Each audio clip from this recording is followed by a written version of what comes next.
Uh, what's up, people?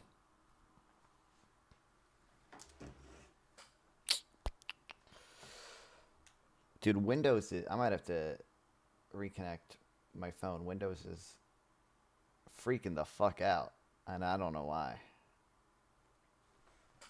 It keeps like disconnecting and reconnecting, and I don't know. I don't know why. I might try just a different USB port.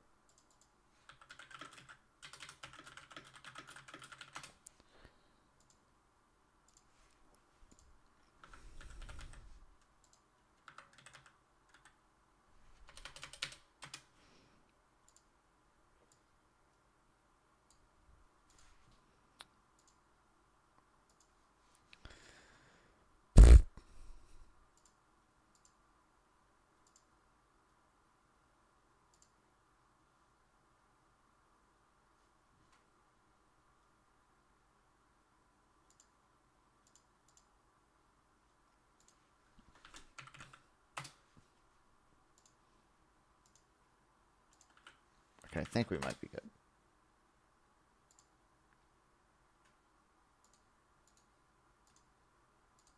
But I'm not touching. It never actually disconnects from the OBS. But Windows will say like USB device not recognized and shit. It's like, dog, what do you mean? It's still working.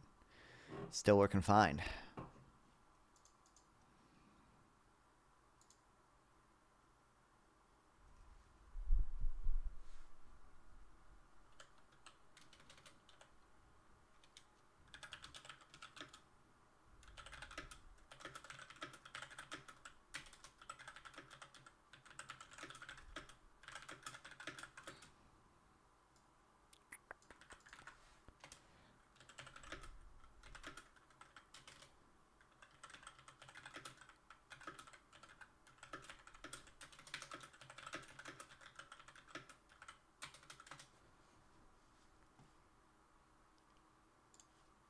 Oh, Jesus. Is it right here? USB device not recognized. What do you mean? Try reconnecting the device. Windows, hold on. Okay. I'm going to try reconnecting the device. And the webcam is going to freeze.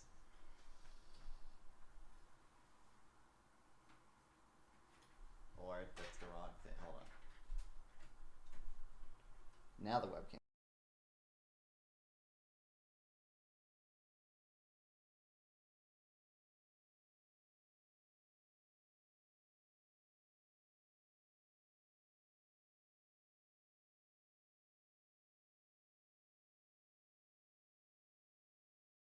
All right. God.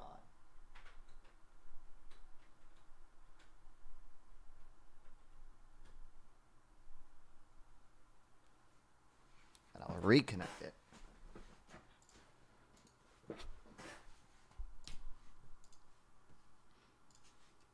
And now it'll work.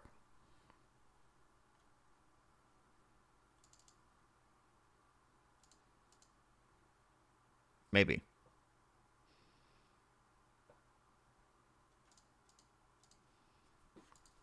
We'll see if Windows keeps getting mad. This doesn't work though. Why is this broken?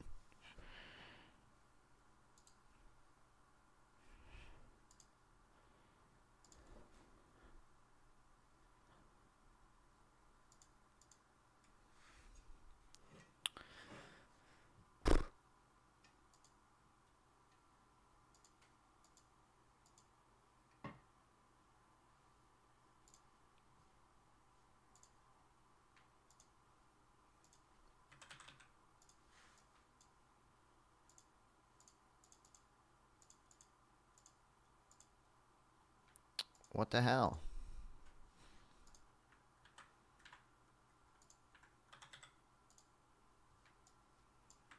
Did you sleep yet? Yeah. What do you mean, did I sleep yet?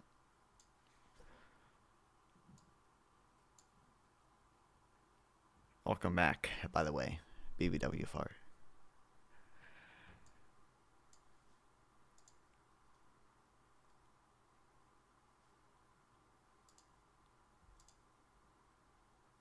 Why is this broken? No. The tariffs got to them, guys.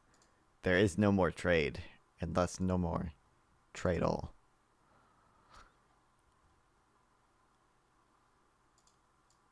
Anyway, this happened just as I started streaming. Dude, no one even defends these tariffs, okay? They can't find real people to defend them, okay? Anyone who actually defends these tariffs won't talk to me, okay? The fucking true guy. There are intense waves on a tip across the ocean. Do you abandon the mission now?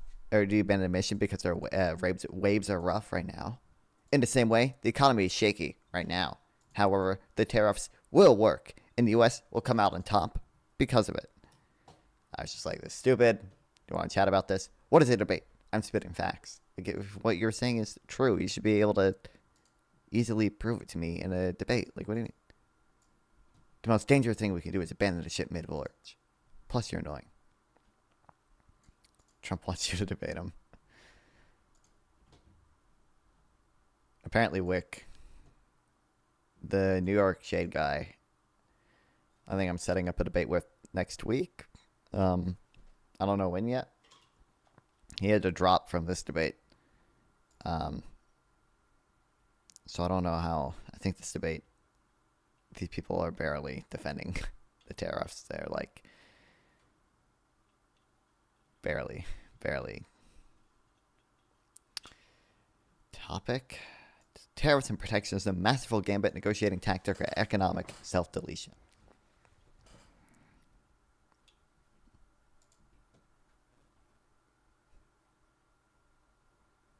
Particularly the left is afraid of any real people with actual economic knowledge talking about this. Beef prices near record highs, for example. But we have brokies trying to explain econ.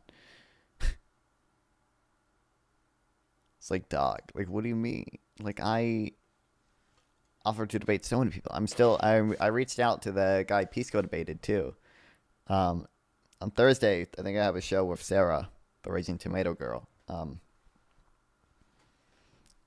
tariffs. So I don't know who will show up for that one, but we'll see.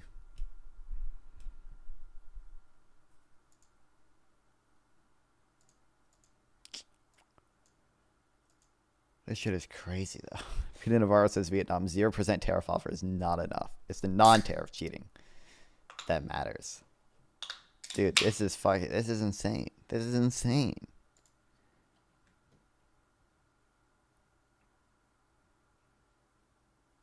And a number of countries reportedly reaching out to negotiate tariffs with President Trump over the weekend. Joining us now with the latest, President Trump's senior trade and manufacturing advisor, Peter Navarro. And given the backdrop, Peter, of what we've seen, the tumult in the markets, and the S&P could theoretically be in bear market territory.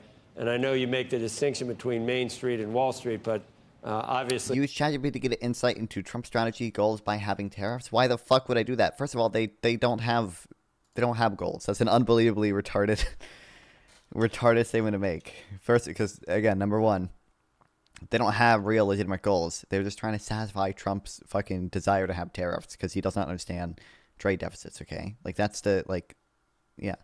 And second of all, why on earth would I use ChatGPT for that? No, that's unbelievably fucking stupid. No, I'm not gonna ask ChatGPT. The hair really changes my look. What's up, Ophelia? What's different about my hair? I guess it's I got a haircut not that long ago. I guess you haven't been in stream in a while. They're interconnected. So to get the real story on how many countries are calling and on whether the president is actually agreeable is important, because we've heard all these countries are make. It's like Vietnam when they come to us and say we'll go to zero tariffs. That means nothing because it's non-tariff cheating that matters. Example of non-tariff cheating included Chinese products being routed through Vietnam, intellectual property theft, and a value-added tax. Oh no! It's Jover. Making the phone call. The value-added tax thing. Peter Navarro knows this. He knows that a VAT is a trade-neutral tax. You know what it did actually use ChatGPT for? It was asking it to explain why VAT is trade-neutral. Even though I have a decent understanding, but at least I think I do. I never actually read this even, but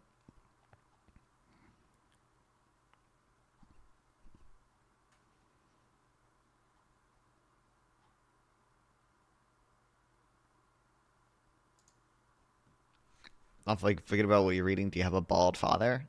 No, he's not bald. He has. I mean, he might be thinning a little, but no.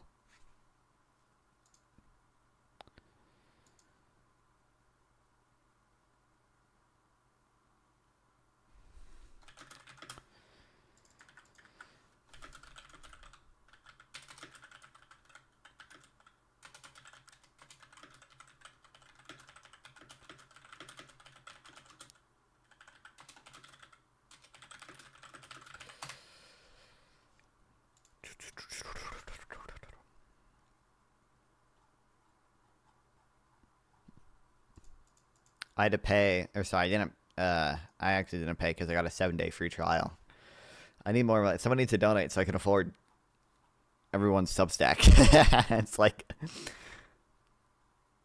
I want access to like 5 different, well, actually more than 5 probably economist Substacks. But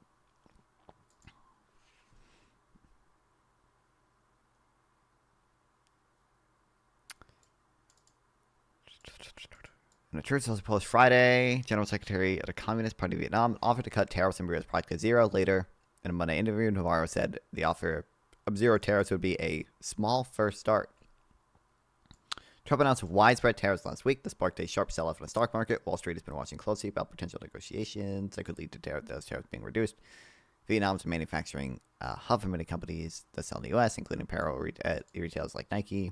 Trump administration said it would apply 46 levies to imports from the market.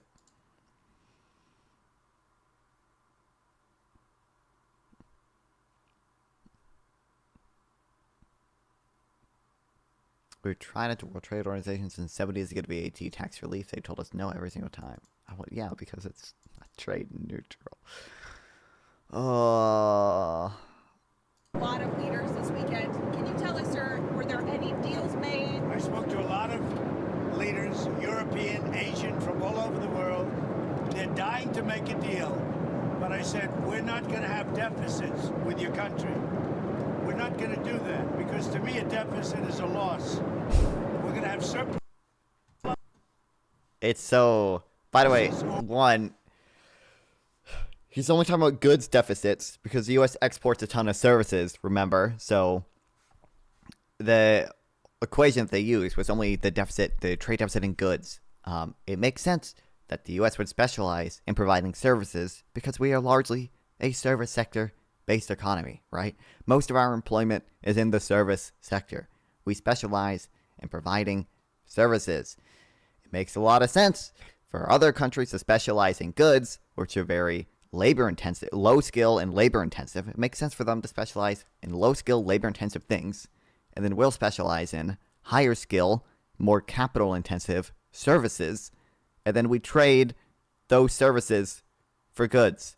It makes total sense why we trade services for goods with these countries, because the basic comparative advantage, basic specialization. Why have so many foods and veggies imported? Are you fucking retarded? Because you can't grow shit here. What do you mean? There's a lot of food that's grown a lot better in other countries. We're at worst going to be breaking even. But China would be the worst in the group because the deficit is so big and it's not sustainable. And you Americans, yeah. I was elected on this. This was one of the biggest reasons I got elected, was exactly because of this. And we're going to put tariffs, we've already put them on. It's not a question of we will. We're going to put them on. And those tariffs next year will... You're so radical about your statement. Do you deny that it's true that a lot of fruits are either... Some you literally just like can't grow here. My understanding is you cannot grow coffee in the U.S. other than in Hawaii. The only state you can grow coffee in is Hawaii.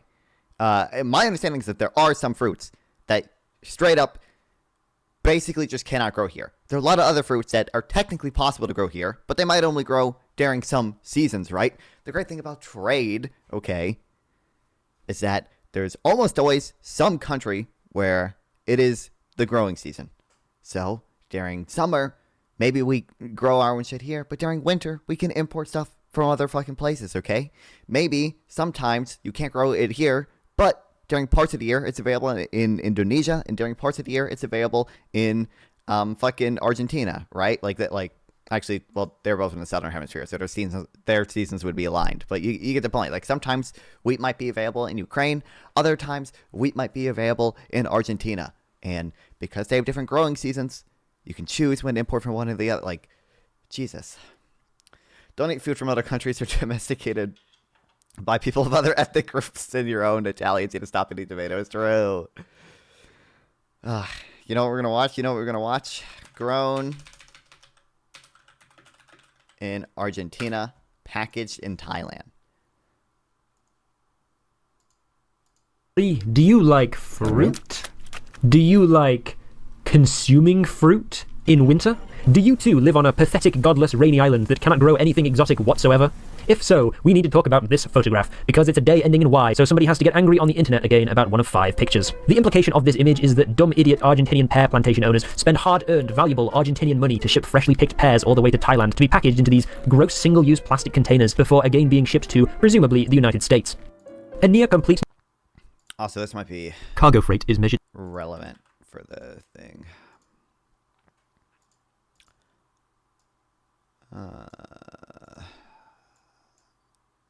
Do I have this in fairness? No. Do I have it in?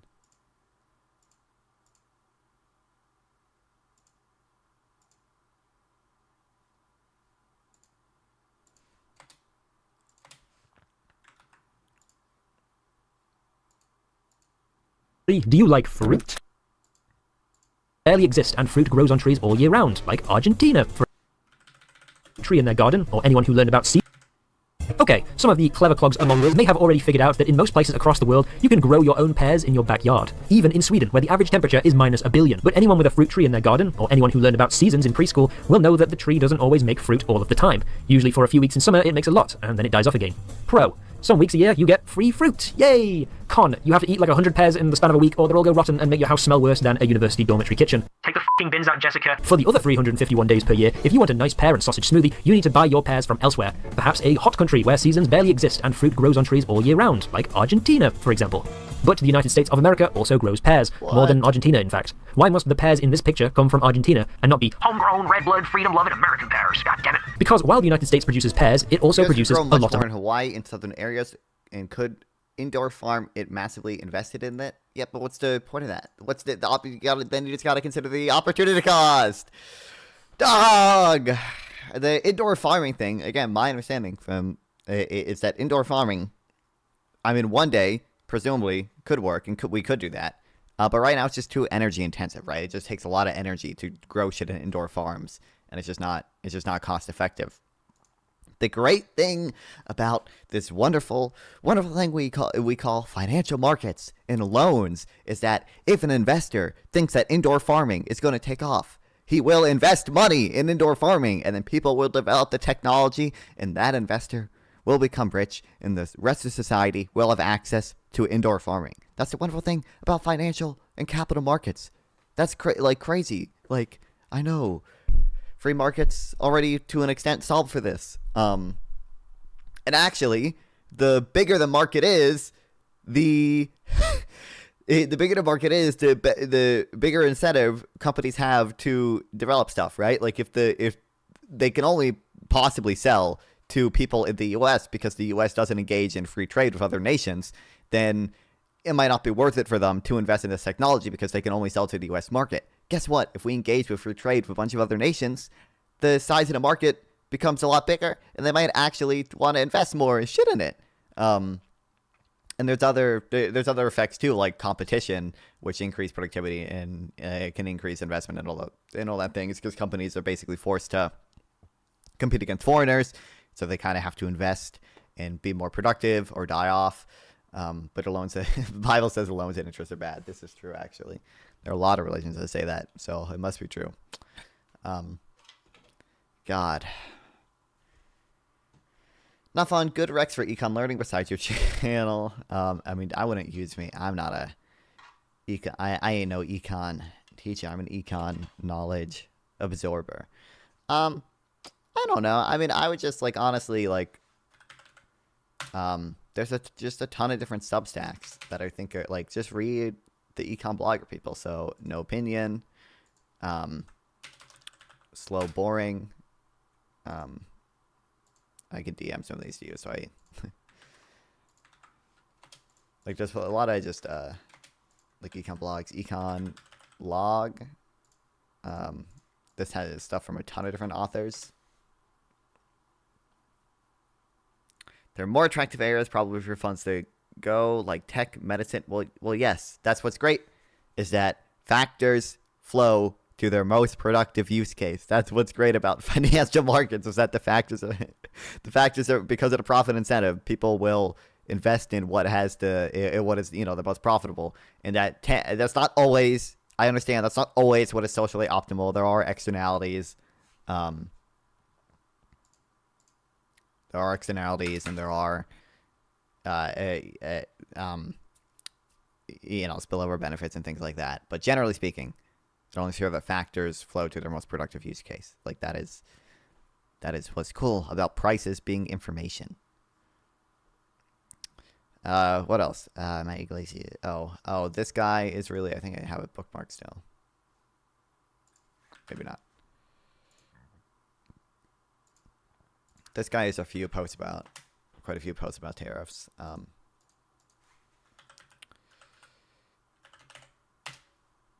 But yeah, a lot of these things are good because a lot of times they're made for like general audiences. So like the right articles that basically anyone can understand. But also, like if you read a lot of them, especially from multiple different people,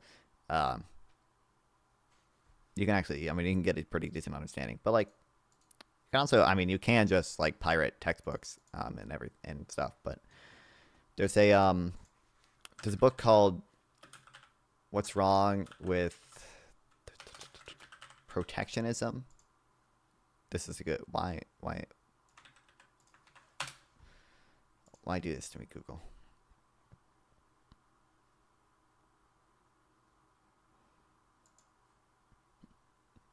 You can I'm not going to tell you that this book's PDF is online for free. I'm not going to tell you that, but I'm saying there, as with all books, there's a chance that there are PDFs of it online for free. I haven't read this book yet, but Pop Internationalism. Yeah, don't consult your friend Anna, who has an archive.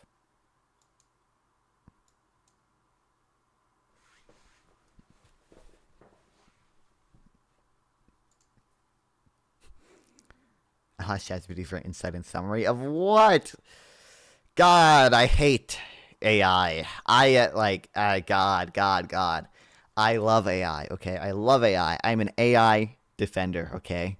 I love AI, and I love stealing from artists, unironically. But God, I hate what AI has done to... I think I'm using this word correctly, right? Epistemology, where people just, use AI to, ad hoc justify what they already believe, and people will use AI to do bullshit oh my God, actually kill me. Of other things, Argentina is still primarily an agricultural economy, and so naturally their government policy is geared towards specializing in farming and food transportation, making their pear quality better and producing more of them faster, even if they don't produce as much as Americans. In the real world, it's kind of like getting your hair cut by your mum or by a professional barber. Your mum... You hate mullets more than AI? I don't have an opinion on mullets. Does loads of stuff, of which cutting your hair is a part. The barber does nothing but hair cutting. Ain't it just easier to get your hair cut by a guy who does it every day instead of someone who only does it once every couple months? Is it worth the time and money for your mum to improve her skills in hairdressing when you're the only person who needs her services and only once every couple of months? No. Same principle with the fruit. The USA does not, or should not, give any more time and money towards fostering the pear industry, because it has more important things to focus on, like iPhones or $1,000 cup holders. They may produce more pear. Honestly, the commercial benefits of things like ChatGPT, and it seems like all it does is take data without compensation. So I think I saw, I don't know if Moxie's here, sometimes Moxie's here. I think I saw a Substack about this too. One, I think there are, obviously commercial benefits, especially to the people who hate the AI video generation and everything. But so ChatGPT, I guess, there are commercial benefits to it. It can obviously help. It can legitimately be helpful in research. Obviously, it can legitimately legitimately be useful in like writing things. The like AI image generation, that's obviously going to save people time and money on producing things, producing videos. I use a captions AI thing, right? So for my intros, instead of writing out captions and applying effects to them, AI just does it all for me, basically. In the future, it'll be like easier to have more video editing done by AI. There's already like podcast AI video editors, basically. So it'll like you can if you film a podcast, you basically don't have to open an editing software. I mean, it's probably still better if you do, but you can just upload a video to some AI programs, and they will like cut out dead space. They will make the audio sound good. Like Adobe automatically does this now, I believe. They have their like AI audio enhancer, and there's like different presets you can choose. And then it can automatically make shorts too, right? Like you don't have to spend time cutting up into the shorts and adding captions, because that shit can just automatically add. Like you can literally just paste your videos into like Opus clips. Doesn't work super well with my videos. It works pretty decent with like videos like this, like actual podcasts where you have multiple cameras and everything.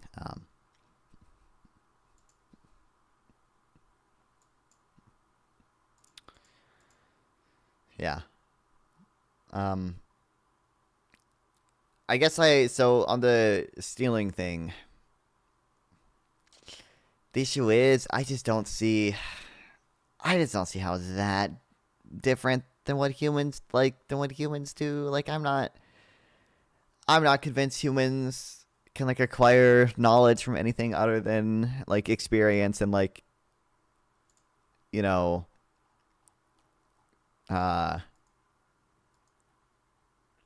reading stuff and just taking information from everything else we've seen and combining it. And it's not like really that different than what AI does. Like AI can make original things. The correct answer to the stealing thing is intellectual property is fake and gay. Truth nuke. But I think intellectual property like can make sense. Like I think intellectual property makes sense because it can. I have mentioned this before. One day, if I do become like some econ professor, I'll write a paper or something about this, because I am like a hard determinist. Like I don't believe in free will.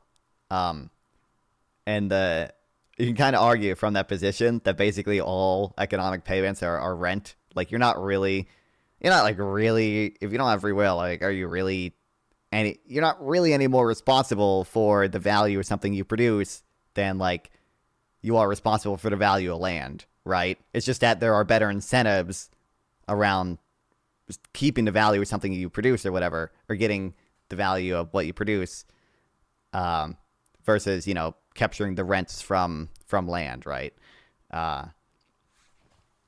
Maybe one day I'll write a Substack post about that, but it seems like it makes sense to grant people some protection for their intellectual property just because it sets up incentives correctly. Like obviously if my idea was just going to be stolen, intellectual property is called capitalist propaganda. True. If I talk to ChatGPT, feeds my data to a marketing algorithm, which is used to further take my money. Based. Dude, I had to read dude, in my English class, we had to read this this like article about like it was basically about that, and it was like, are your decisions really free if algorithms are determining what you see?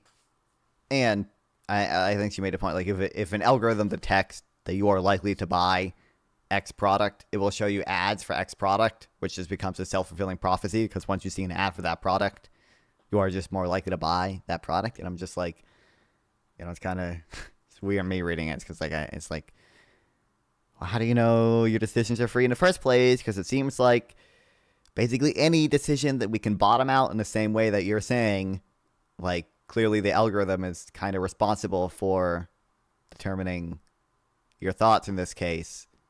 Like, is your environment just generally not responsible for that? Like, but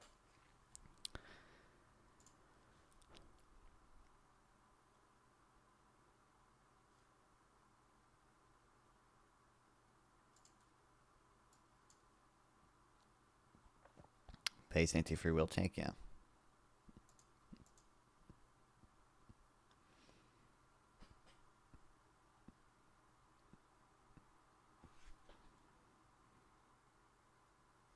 Hold on. This is what ChatGPT is useful for.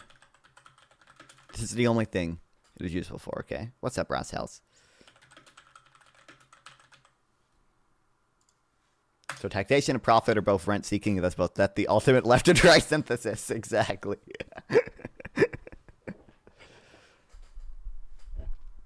Let's say you're dropped in Fortnite. The game has a special rule. You only lose health in a storm if you're standing... Or you only lose health from the storm if you're standing in a final circle. Where you come from, where you're dropped, this doesn't really... I don't think that understands Fortnite.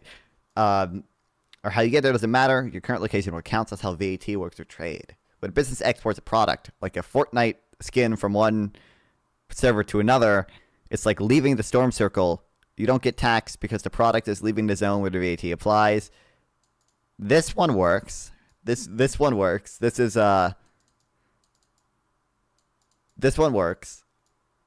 This other shit doesn't really, because you don't, like, send Fortnite skins from one server to another. Also, you only lose health from the storm if you're standing in the final circle. Does that just imply until the final circle happens, you don't take damage from the storm? Because that's not true. Also, if you're standing in the final circle, you're not in the storm. You're inside the safe area, so you're obviously not going to take damage. Imports equal you enter the circle, now you get taxed. When an item enters a country, like dropping in a new Fortnite match, VAT kicks in based on the country it lands, not where it came from. This is fine. That works. So an imported item is taxed just like a local one. That way, all the loot in a circle, whether it's spawned there or flew in, is treated the same. White's trade neutral. No one gets an OP advantage. To make sure no one gets a pay-to-win pickaxe because they made it in their country, VAT makes sure everyone pays the same tax in the same zone, country. Your tax based on where you're playing, consuming, not where you geared up. How do you do carousel fraud to avoid VAT rules in Fortnite? Do you think I can explain a DBCFT in Fortnite terms?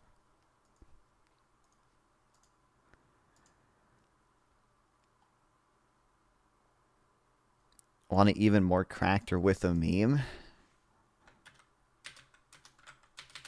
Yeah. Add a meme.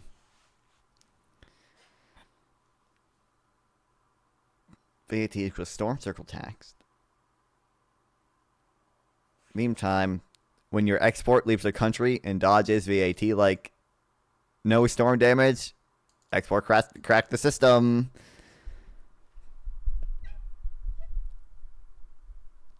So, but,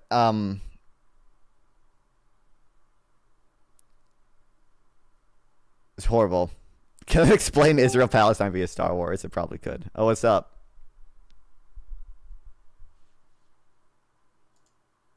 Yo, what's Whoa. up? Not much. What, Tariff for debate today? Yeah, I mean, I told you this in DMs, though. The, like, MAGA pro-tariff guy dropped, so I think it's... I don't even know what we're going to be debating now. It's going to be... I think it's going to be... So it's only the debate NPC person? It's that guy and another guy he invited. Jesus! Who is Terrible. like a... Gibbs... It's going to be terrible. Yeah, Gibbs was calling him a fake conservative on Twitter, so... Well, that's bad. We'll, They're all But we'll fake. see. True. Yeah. You know, I'm seeing people giving wild takes. You know, this week has been horrible.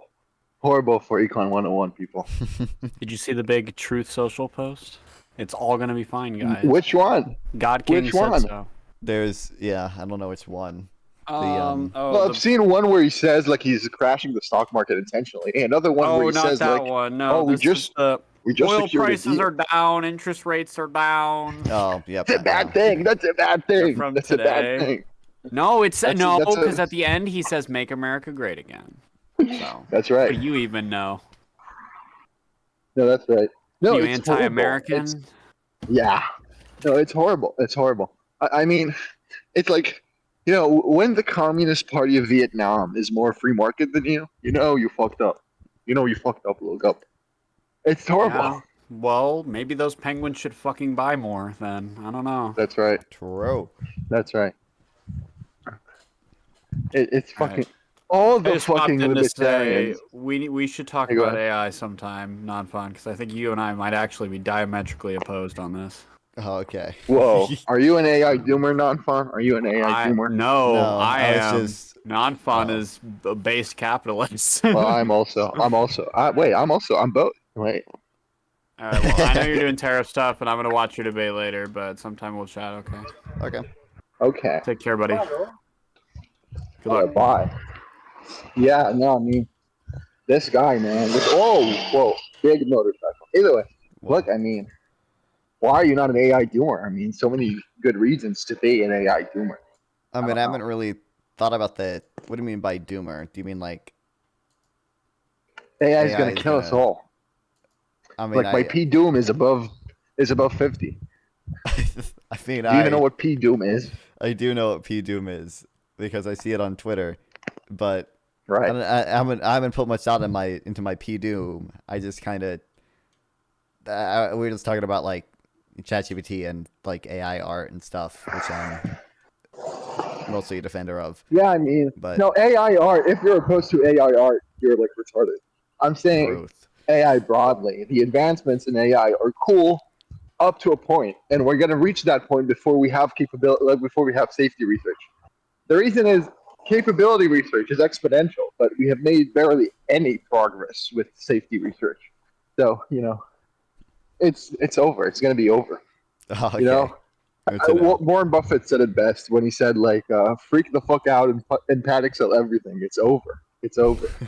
We're dead. We're done. No, But yeah, it's I don't know. I think there's no good reason to be an AI hoper. Is that the term? Anything other than a doomer. Optimist. Maybe. Yeah.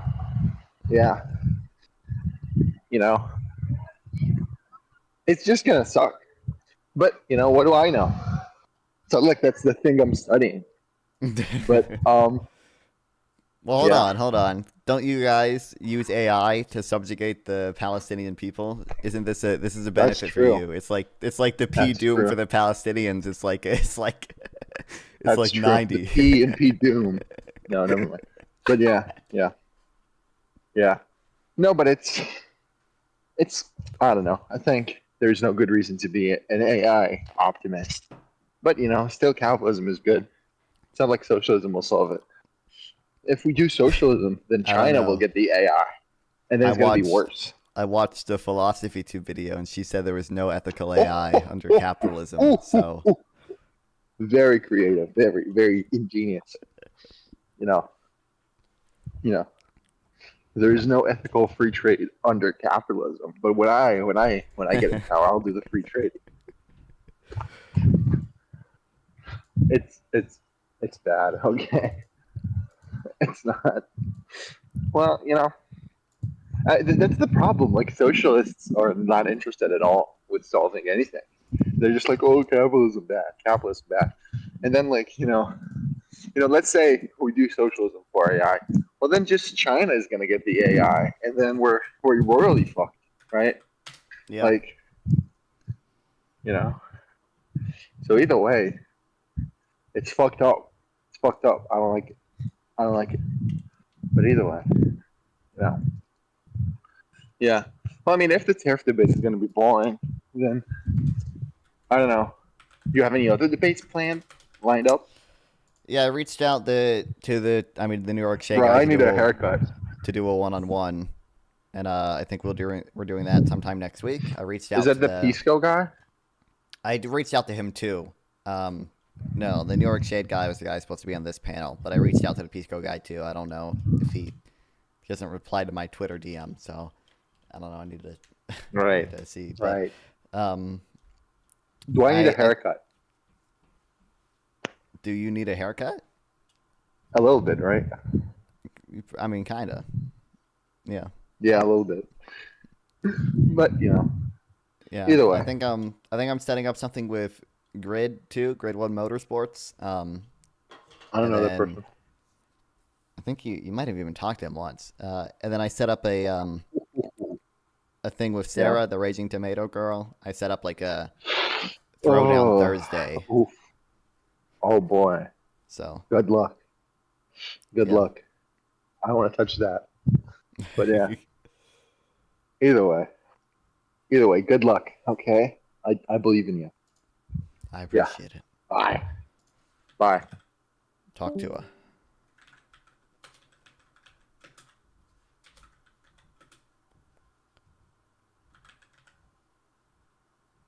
Why does it? Who is just Jay Dyer guy? It always comes with him first. I wonder if she has my thing here yet. No. Mod Monday, are chemtrails real? Jesus.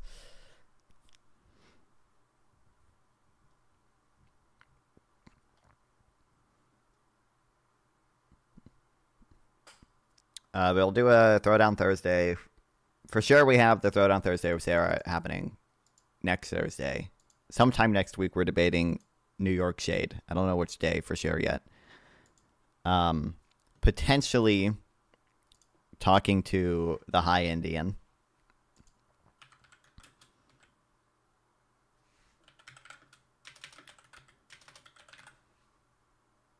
The guy Pisco talked to. Potentially. Don't know. I messaged him on Twitter.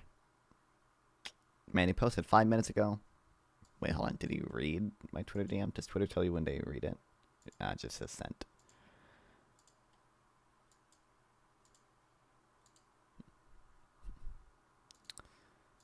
Potentially talking to him.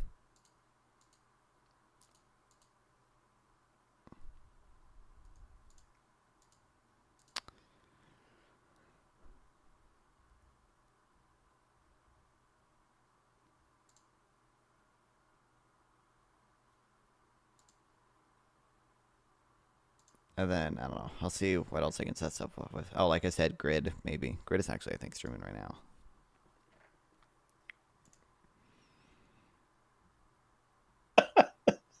I don't know if Glenn defends them. I'll DM Glenn.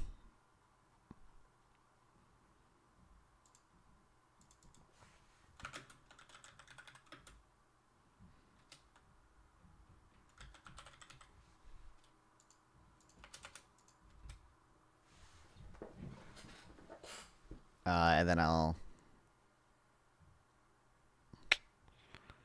Viking Paradigm? Does this dude defend tariffs?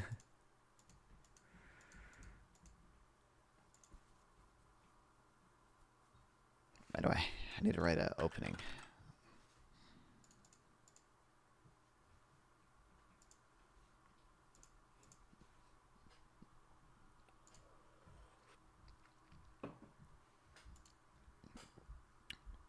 Brass House, are you still here? Do you defend these tariffs?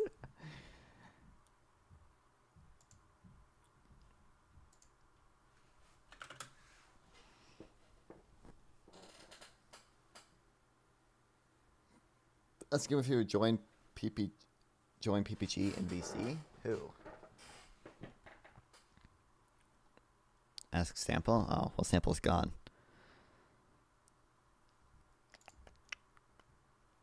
I don't know how interested Sample would be in doing that, but...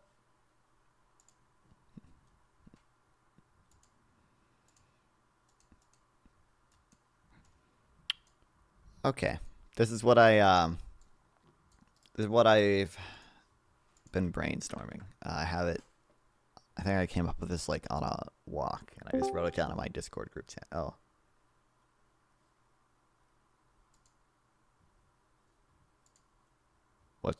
Hello? Damn. Did you guys hear him? I didn't hear him. I would have asked him, but I didn't hear it.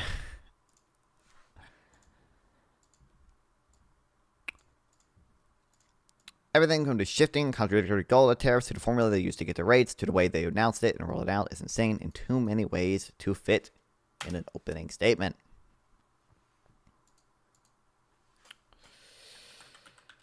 Because of that,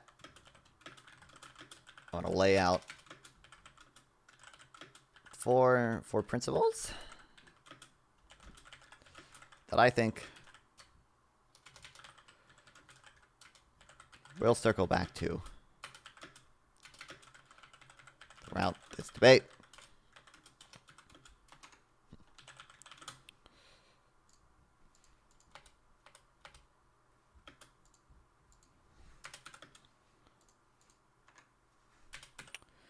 First, trade is mutually beneficial. There are benefits from comparative advantage.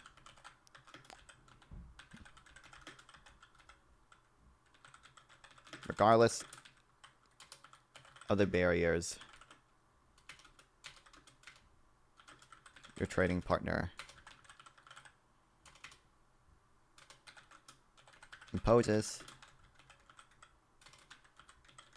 regardless of trade deficits. I'm hesitant to be this general because there's always going to be caveats to like, well, I'm saying it's mutually beneficial, but like obviously for like there's going to be a national security caveat for the trade deficit. There might be caveats to the trade deficit part. Like there could be maybe in theory a case where like, I don't know, the trade deficit gets to a point where like it's not mutually beneficial just because so much of your debt is held by or so many bonds are held by like your adversary, and maybe you don't want that to happen, but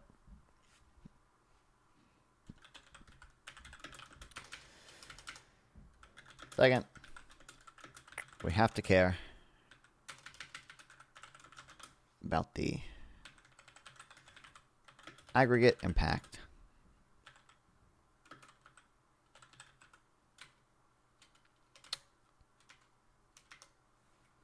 I don't want to say even of tariffs. I just want to say like generally we have to care about we have to care about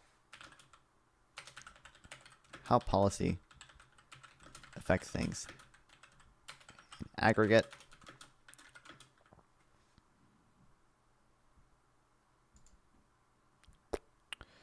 But Newberry Stiglitz, what is I've seen papers by the second guy.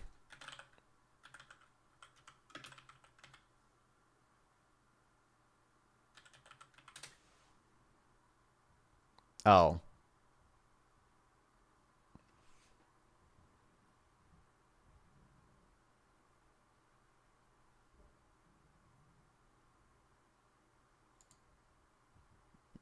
There are conditions under which trade can be barrier to inferior. Basically, there are two countries, but I mean, I can just add a generally caveat. Both of which grow a risky agricultural crop and a safe crop. The output in the two regions perfectly negatively correlated. In the absence of trade, prices rise whenever output falls. If the demand function, blah, blah. Whereas before trade was open, consumers were borrow the risk. With free trade theory, bear none, and other things equal, this would make them both better off.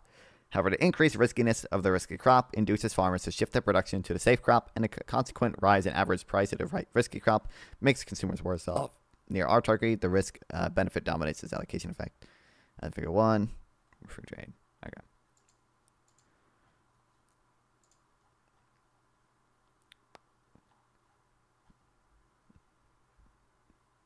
Between two competitive but risky economies with no insurance markets, free trade may be inferior. I always forget how to pronounce it. No, don't.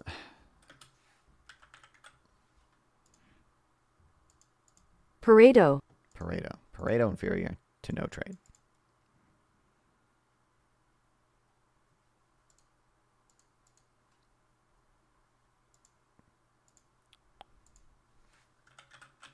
Generally.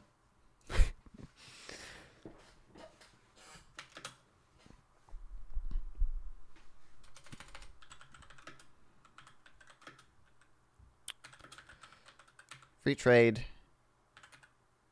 and protectionism will both leave some people better off, some people worse off than the counterfactual. There's got to be a more... See, this is what ChatGPT is useful for.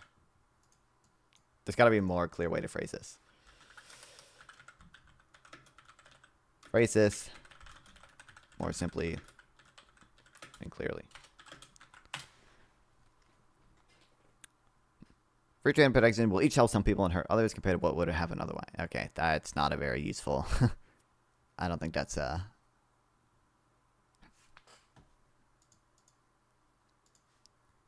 Never mind, I'm lying. ChatGPT is not helpful. This is what Grok is helpful for.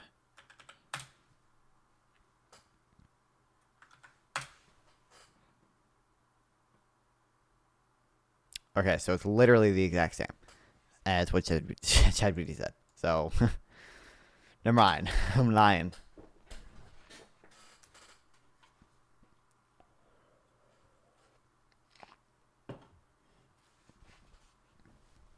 Their conditions.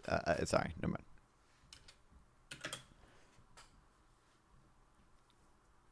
There are any. I'm trying to think. There are any policies going to leave some people better off, some people worse off than any counterfactual policy.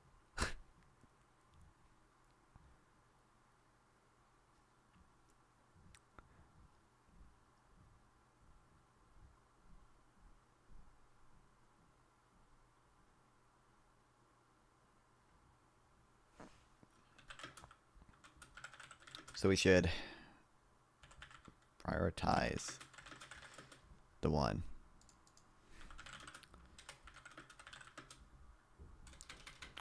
Where I don't want to say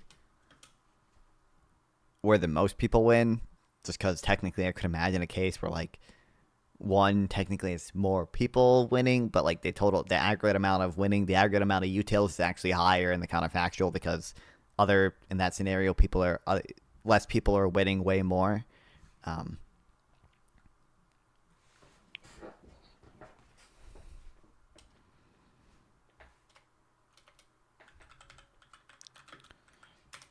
For the aggregate amount,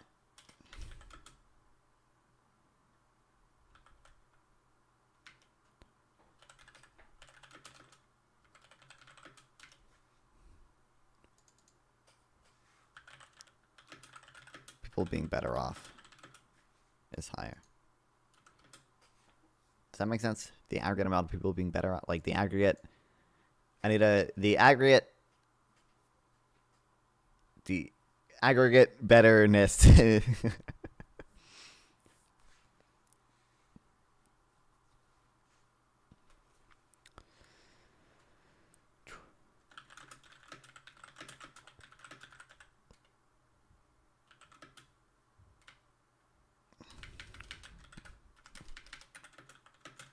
And we should care about trades. Aggregate impact on things like employment, wages,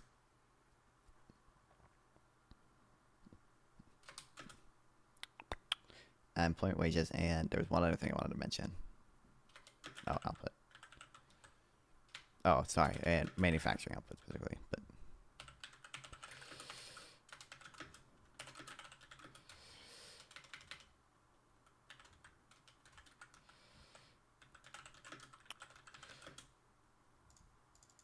obviously tariffs have mechanisms by which they can increase wages, manufacturing output. In some sectors,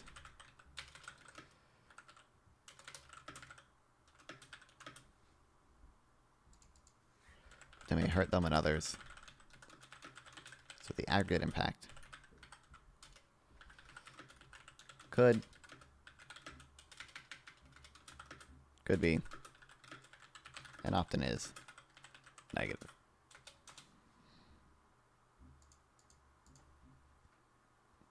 Problem is, both leftovers and MAGA will contest any concept of aggregate benefit, instead care about distributional effects and thinking partial equilibrium. Yeah, I was considering even I have to be careful not to make people's brains explode, because I don't want to use, if I say thinking in partial equilibrium, I think people's brains might explode. Even the word aggregate seems to make at least some people's brains explode. Pentuple, I think I said net benefit to Pentuple, and he freaked the fuck out, because apparently that's a super hard concept to understand, is net benefit. Jesus.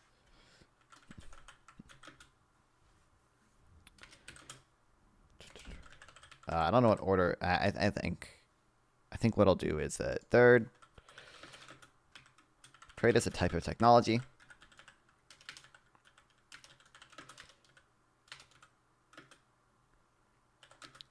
It is a way to indirectly produce things we import. Oh wait, by the way, there's a really good way Krugman phrases this first one, actually. Where's what's your trade negotiators negotiate about?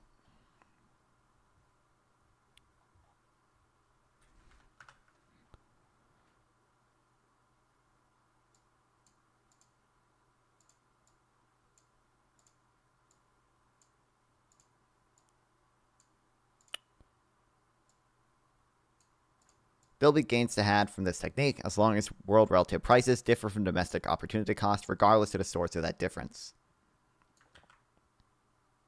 This might make people's brains explode, actually. Hey, ChatGPT.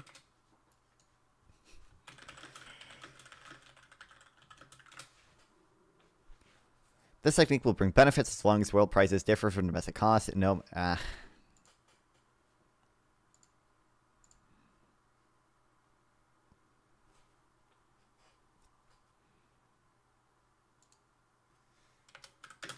maybe I could consolidate this into this one.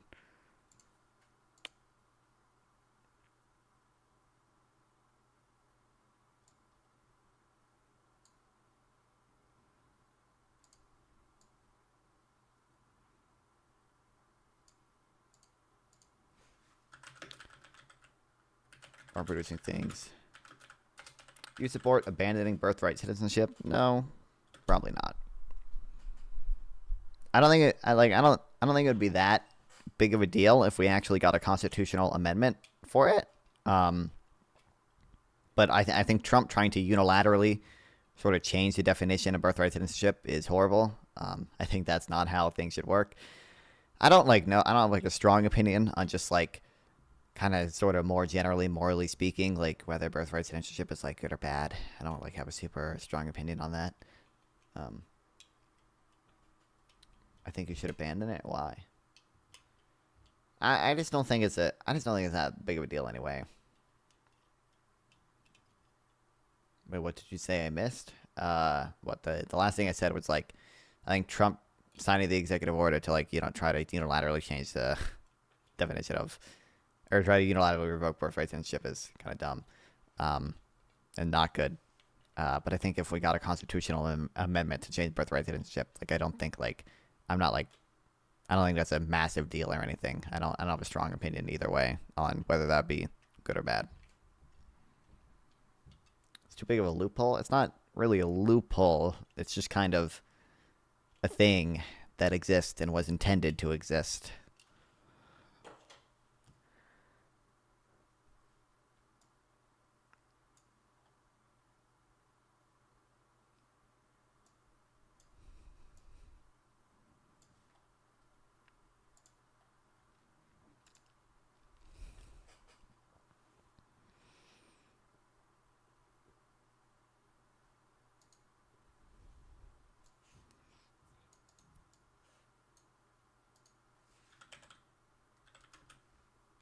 First reason things to export. Engaging in trade.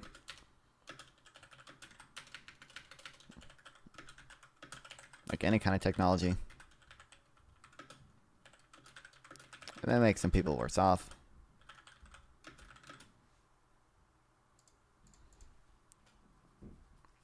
constitutional amendment to end birthright censorship. Huh? I mean, you could amend the Constitution to get rid of birthright censorship. Yes, that is a thing that you could, in fact, do. I don't know what you mean. Make citizenship process easier. I do think we should do that. Same with green card and work permit. Yeah. I don't think it's that hard to get a work permit with asylum laws, but.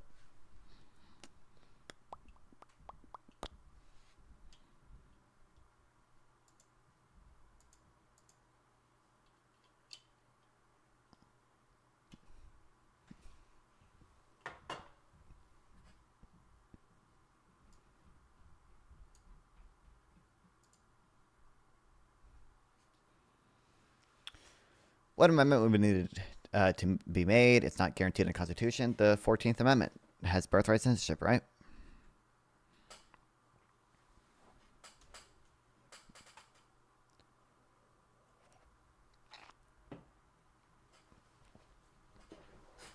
Half the planet would request asylum enough if it were possible. You have to be at the border to request asylum, right?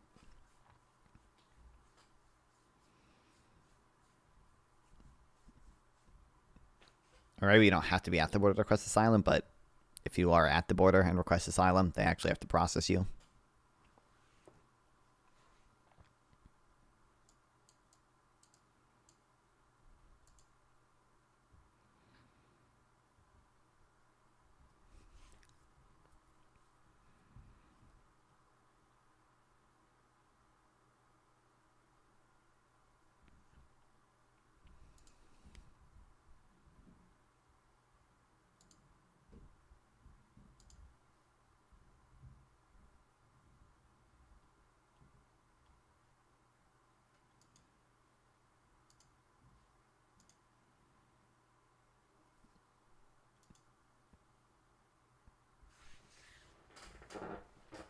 Subject to the jurisdiction thereof, doesn't include illegals. I'm pretty sure it does. Do you own, or do you make your own butter? No. Why would I do that?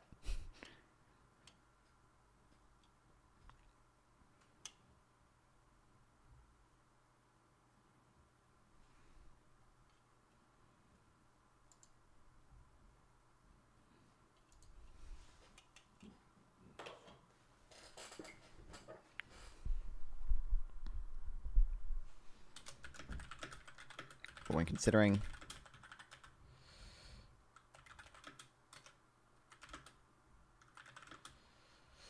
what's up, bong and stuff. Quality butter, anyway.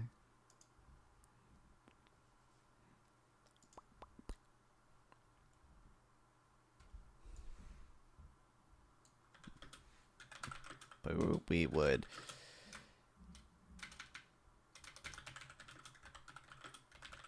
never make the argument that we should. Should I use the Milton Friedman thing?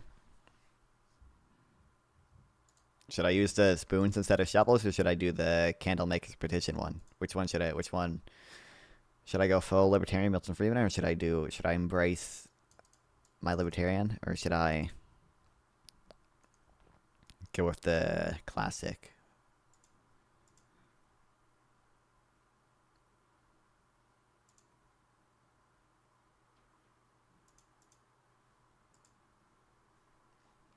Do you think name resortism is a good name for my econ ideology?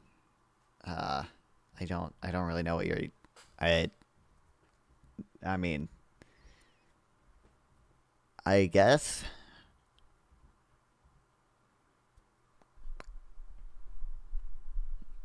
Jurisdiction referred to complex, referred to complete and exclusive allegiance to U.S. government, not really subject to arrest or taxation. Doesn't include foreign nationals unlawfully present in a country. So true. Pretty sure the courts disagree with you on that one, buddy. I don't know what to tell you.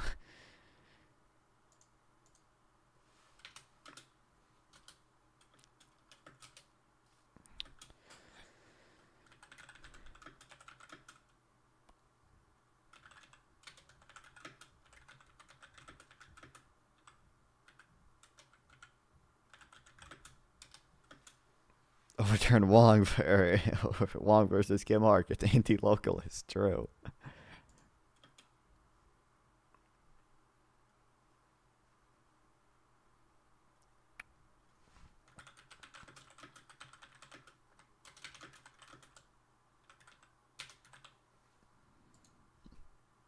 There's this. Oh, I don't know where I put this.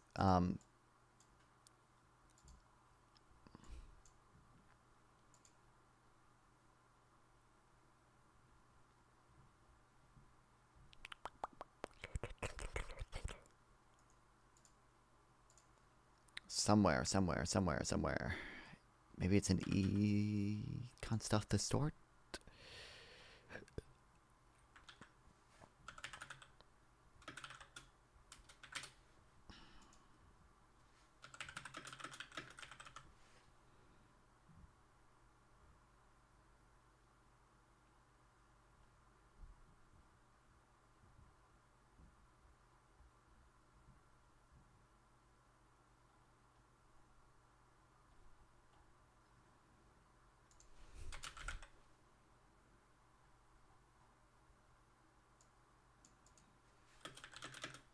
Just over the cost of a program.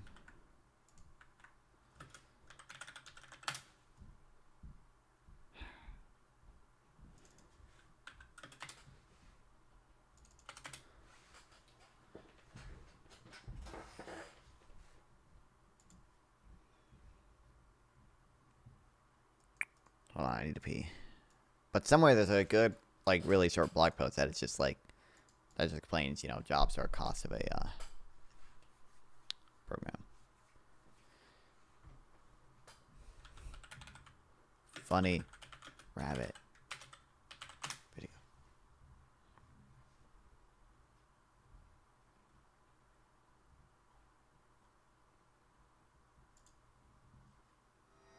Here's cute bunny videos for you. I'll be back.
Why bunnies? Not fun. This could be us. True, it could.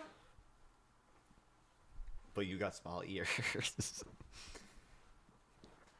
Bunnies because bunnies are funny and cute. Oops. I like sheep playlist.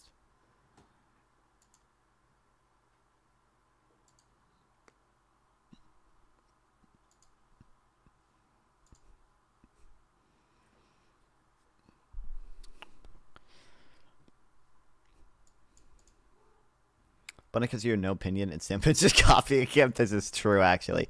Dude, I used to have bunnies before I even know who No Opinion was. So I want another bunny. I'm going to name him Noah. I'm going to get 2 bunnies. You're going to name one Noah and one Matt. Okay. That's the strategy.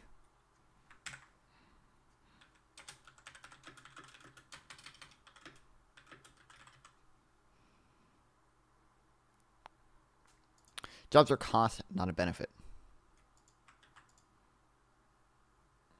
Name sample, true.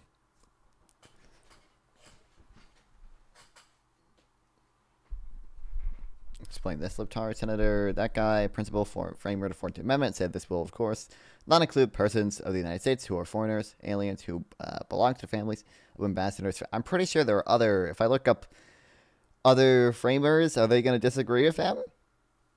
Because I'm fairly certain there are people who wrote the 14th Amendment who, even at the time, believed that it would apply to... No? Okay.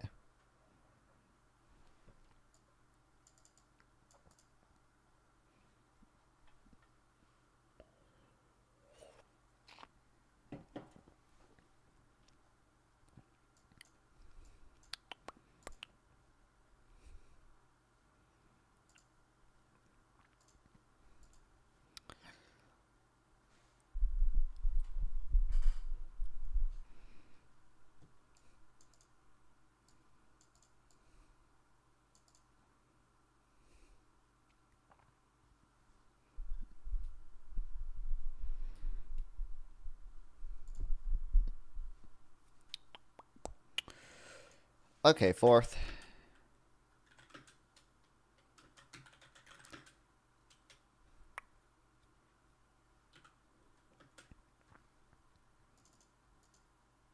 Theory and evidence.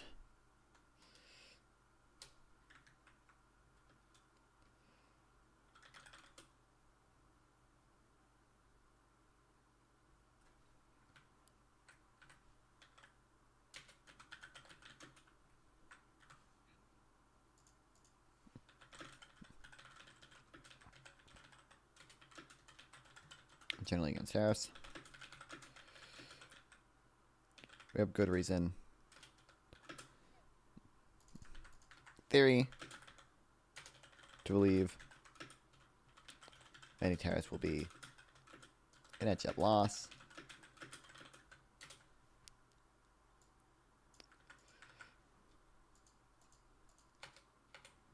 And empirical evidence supports it. We have good reason to believe in theory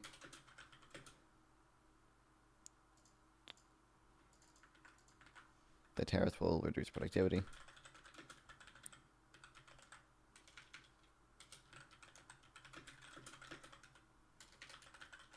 And the empirical evidence supports it.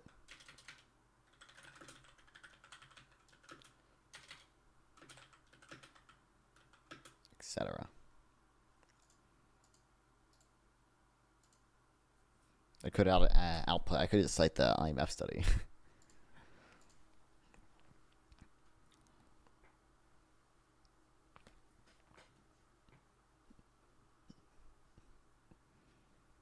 Optimal size for all locals organizations, 1 person because economies of scale are fake. Well, diseconomies of scale kick it at 2 people. True.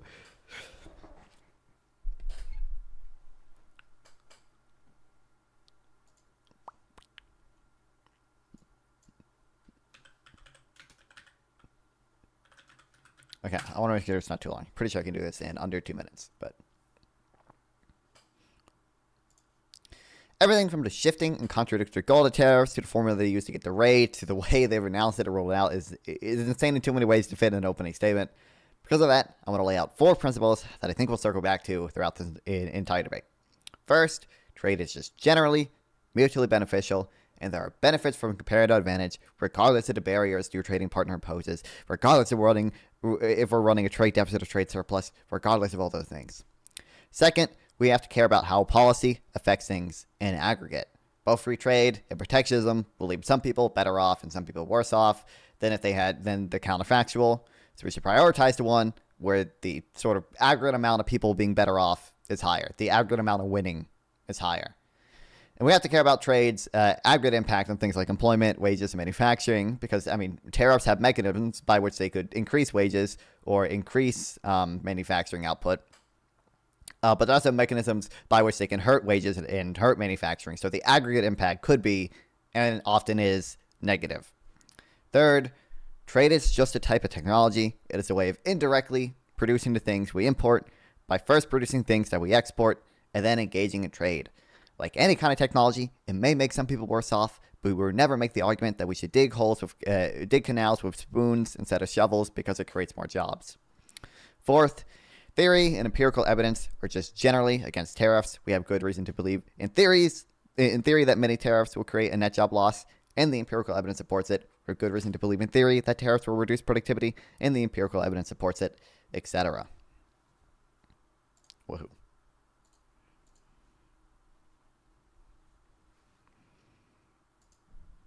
What's up, Melanie? This debate's not even going to be interesting. People barely defend these tariffs. People there are like no one who actually defends these tariffs. What about me? By the way, Melanie, I have a next Thursday, so the 17th, I think. Not this Thursday, next Thursday. I think I have a thing with Sarah about this, a throwdown Thursday, so.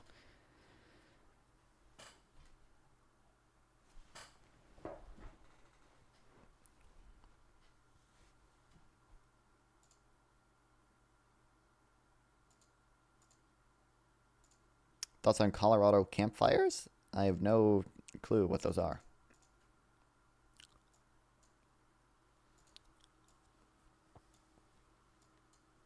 I feel like I have this in something.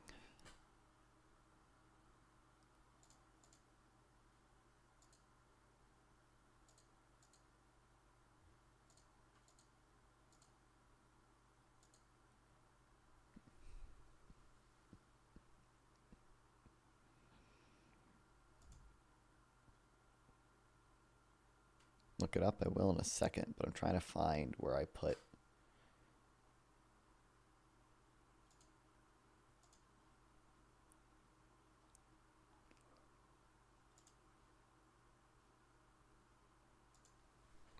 What did I find?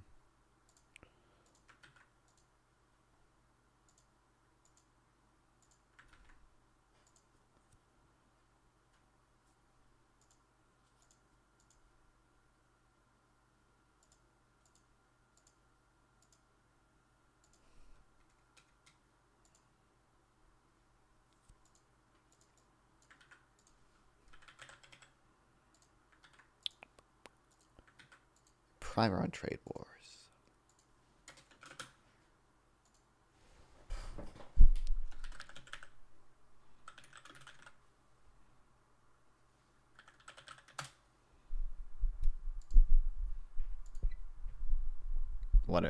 Why do I, what?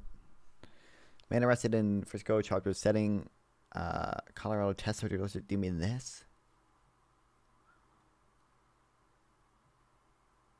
Colorado fire distracts.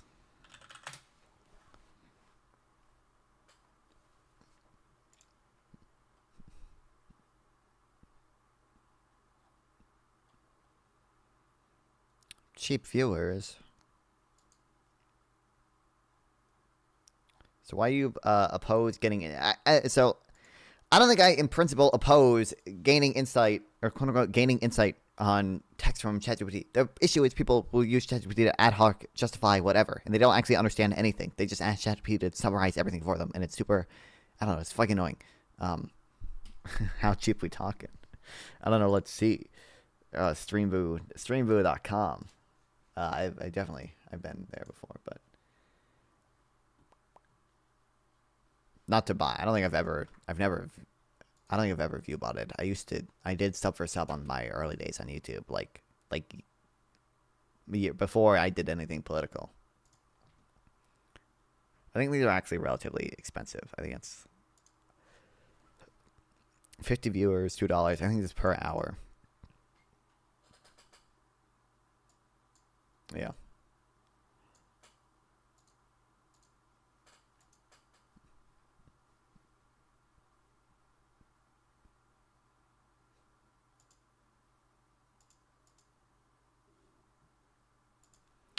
attack Destiny with a milkshake and you get more viewers, would you do it? um, how many viewers? It would depend. It would depend on how many viewers.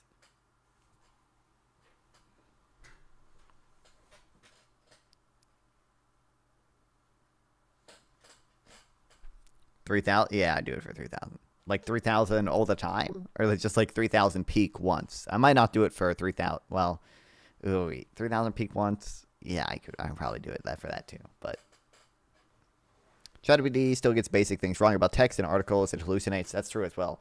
It misunderstands argument. If you need help understanding a text, and it won't be able to discern if it is bullshitting you. Yep.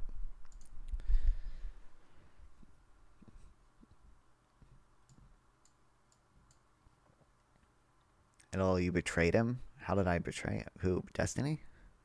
I don't know how I did that. I've never spoken to the guy like in VC or anything. So like, I don't know what to tell you.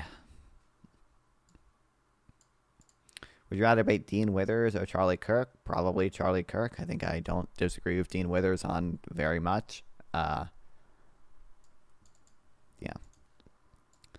Donald Trump's Liberation Day tariffs aren't just the biggest trade shock in history. They're also a clear violation of U.S. international agreements, including the General Agreement on Tariffs and Trade and a multinational reciprocal agreement that has governed most nations' trade policies since 1947. In effect, Trump has set fire to a finely balanced mechanism that has fostered the growth of international trade by constraining how countries can set tariffs. In doing so, Trump has set the stage for not just his own tariffs, but retaliatory tariffs by other countries. He has started a global trade war. This week's primer will explain why trade wars are bad and why they can happen anyway. I'll address the following. 1, the case for low tariffs, even though other countries have high tariffs, and the caveats to that case. 2, the monopoly power theory of trade wars, which makes economic sense but probably isn't what's going on. 3, the interest group theory of trade wars, which most international trade economists probably subscribe to. 4, do we also need a stupidity theory of tariffs? Bond of loyalty is there even without meeting? True.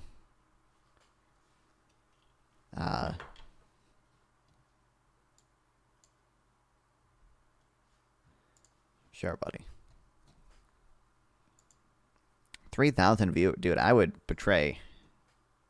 Is Isaac here? I would betray Isaac for 3,000 viewers.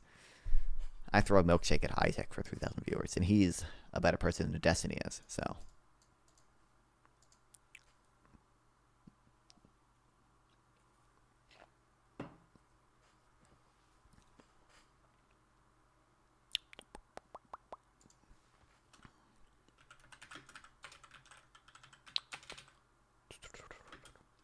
Hashtag trader for viewers. I'll do anything for enough viewers.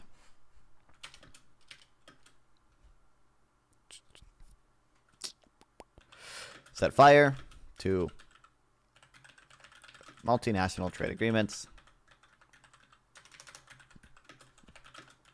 Like that. That regulate how countries have set tariffs.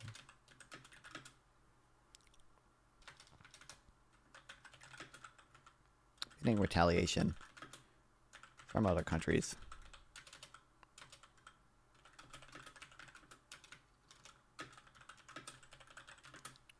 Very likely. Nigel Garage was attacked with a milkshake. You should watch the clip. It's so funny. I have no clue. Oh, he was never the prime minister. The what was it? Reform Party that he was in the UK. That guy.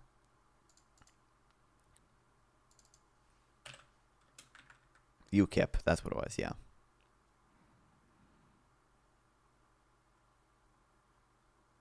Oh, sorry, retaliation.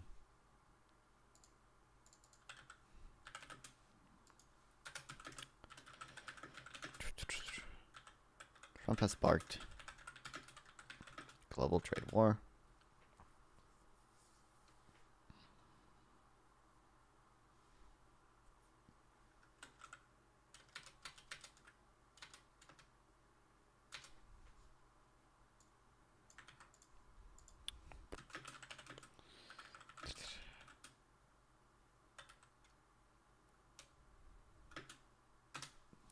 let's have the heading.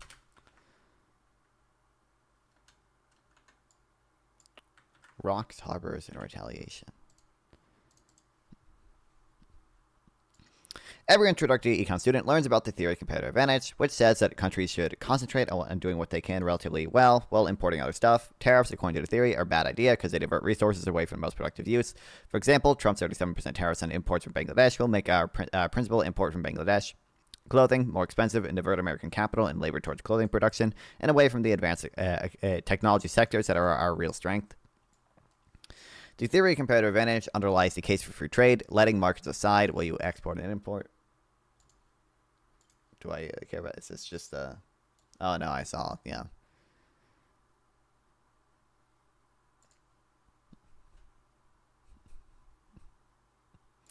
There are caveats to the case. You want to maintain industries that are essential to national security. You should also promote industries that generate valuable technological spillovers, so you don't want to be free trade purist. There's a very good case for carefully targeted nationalistic industrial policies, like those embodied in the Biden administration's CHIPS Act and Inflation Reduction Act.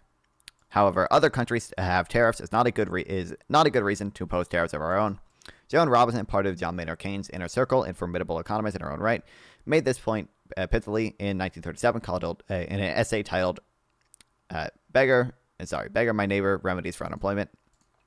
Popular view of free trade is all very well, so long as all nations are free traders. But when other nations erect tariffs, we must erect their tariffs too, is counterbalanced by the fact that it would be just as sensible to drop rocks in our harbors because other nations have rocky coast. Is it just for show since Iran plans no change in their policy? I have no clue. I am not at all qualified to talk about that.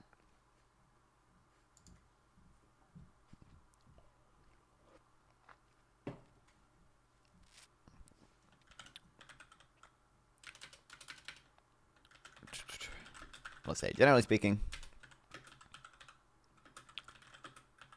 free trade will be mutually beneficial.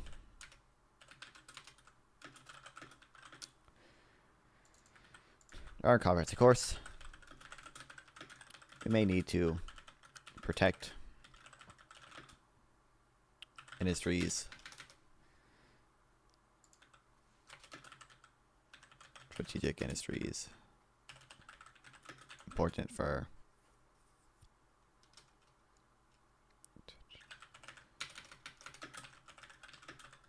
national security. But I try to rephrase word for word. Google Gemini gave me much better results. What did it say?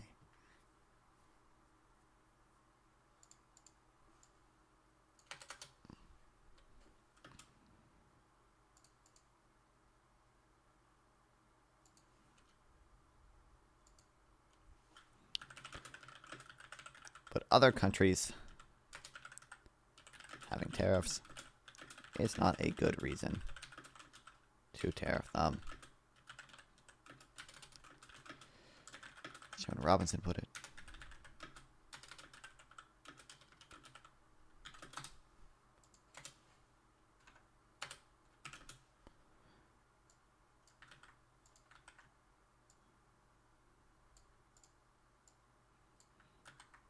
Fuck the British.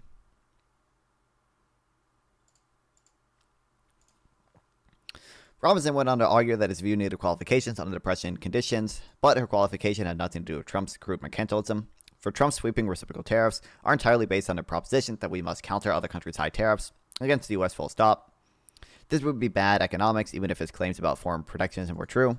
Furthermore, in reality, most of our trading partners, other than China, the EU, UK, Canada, Mexico, impose very few barriers to trade.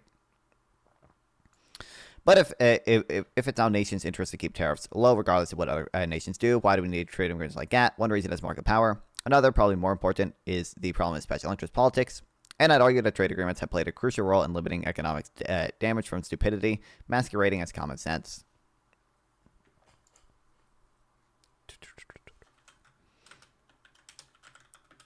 me when public choice economics, me when regulatory capture and rational ignorance. What? You tell me there are reasons espoused in basic economics, basic public choice economics that explains Why do other tariffs? Why do other countries tariff us if they're so bad? What? What? News to me.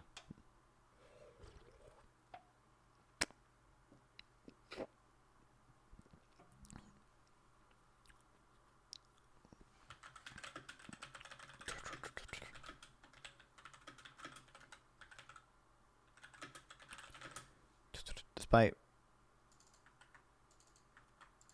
tariffs,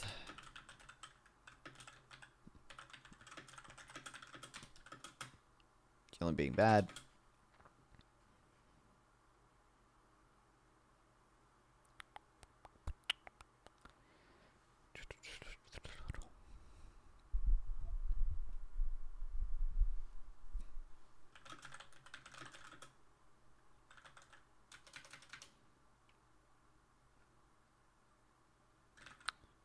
Because of market power, special interest, and politics.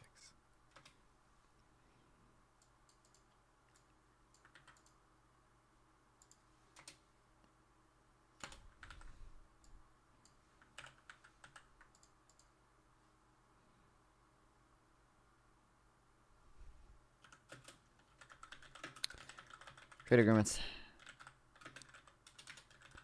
have also stopped.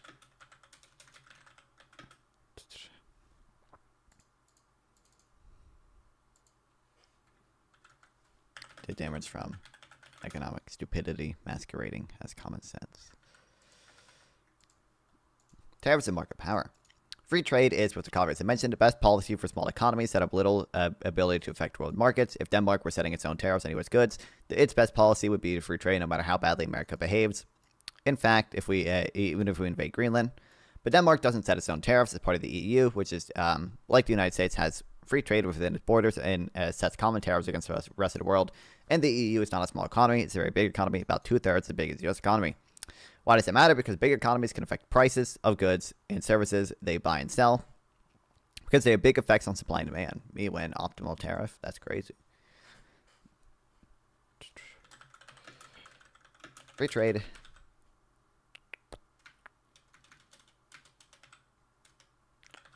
Let's say generally again.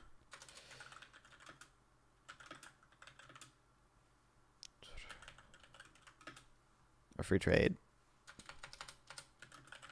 with the aforementioned caveats is the best policy for small nations to engage in, regardless of what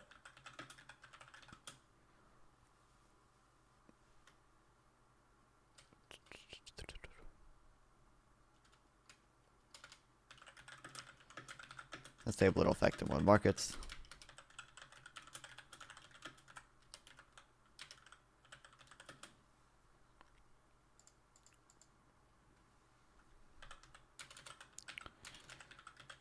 Regardless of how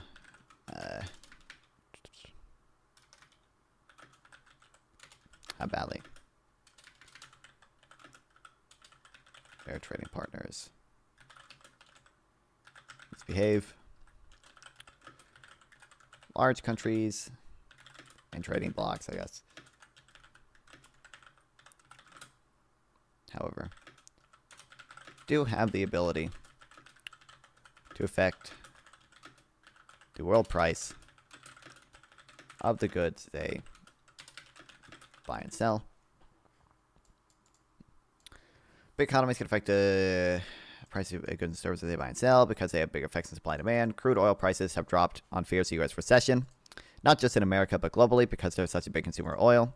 Worldwide, olive oil prices surged in 2024 because of drought and bacterial infections in Europe, which produces much of the world's supply.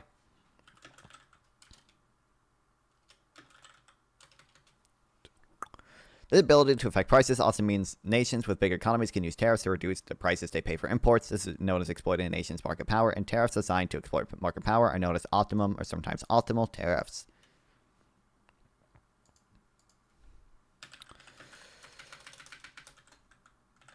Harsh nations can use this market power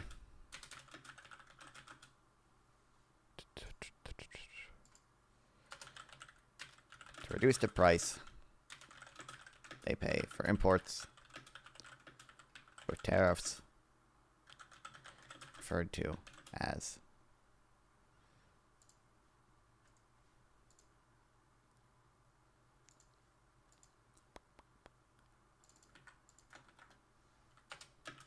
optimal tariffs.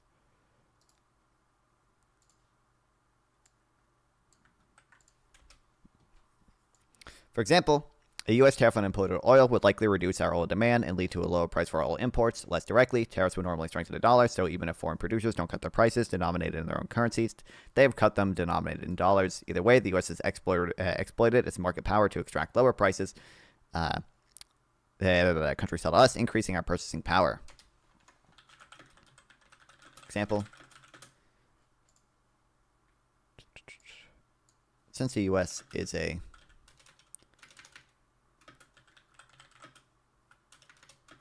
large consumer of oil, a tariff on imported oil would reduce our demand for oil and lead to a lower price for oil imports.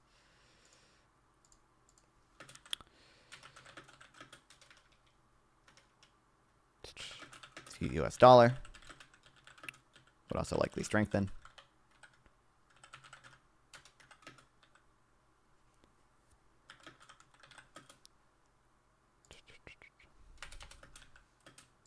So even if foreign producers don't cut their prices,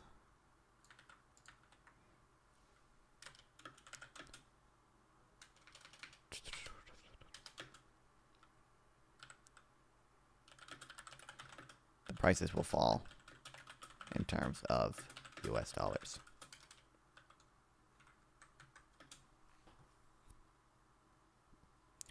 So there is a case based on completely orthodox economics for large economies to impose tariffs to exploit their monopoly power. However, this case assumes that countries won't retaliate. Yet if America would try to exploit its market power by imposing tariffs, other large economies like the European Union would do the same thing. This would almost certainly leave everyone worse off. However, the optimal tariffs are only possible if other countries do not retaliate.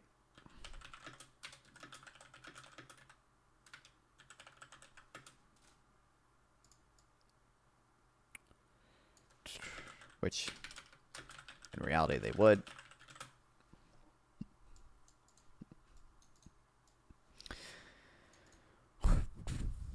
So how do you avoid a mutually destructive trade war with big economies through agreements like that, in which each country promises not to exploit its market power? Nope. What is nope to what?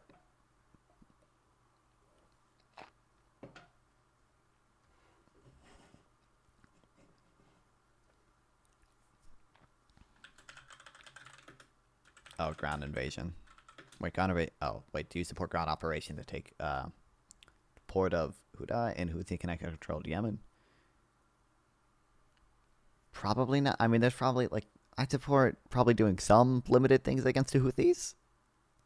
So, I don't know, I'd just be worried ground invasion kind of might escalate shit. I'd be worried about that, I guess.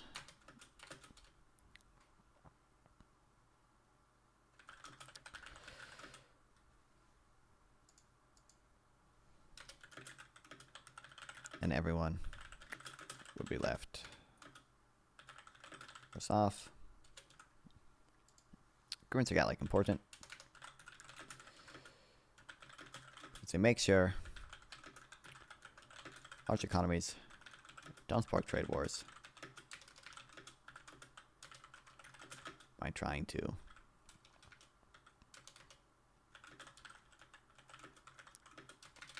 exploit their market power.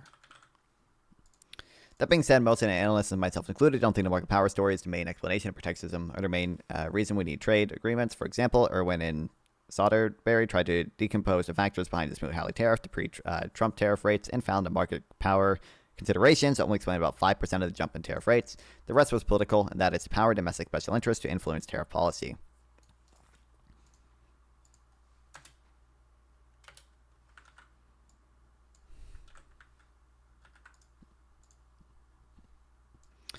Now that Trump has set our trade agreements on fire, we're headed back to the old days that culminated in Smoot-Hawley, in which tariff rates were driven by interest and lobbying by domestic special interest. Why is it bad? After all, everyone in a sense is a member of special interest groups, so why doesn't every interest group and lobbying end up reflecting the interest of the nation as a whole? The answer is that some interest groups are more equal than others because they're better organized. Usually they involve a small number of players with the greatest financial power. This means that domestic producers with deep pockets can effectively prevent competition from imported goods, while consumers and less powerful producers who benefit from affordable imports can't. In my tariff primer, I used examples of U.S. sugar producers as well as a well-organized lobby that has managed to get the government to impose an import quota similar in effect to a tariff that makes sugar much more expensive in the U.S. The vast majority of consumers who are hurt by this policy have no idea that the quota even exists. Me when rational ignorance? What? Rational ignorance? What? Public what? As I noted before, or as I noted, sugar import quota is the reason Mexican Coca-Cola is made with cane sugar tastes better than U.S. Coca-Cola made of high fructose corn syrup.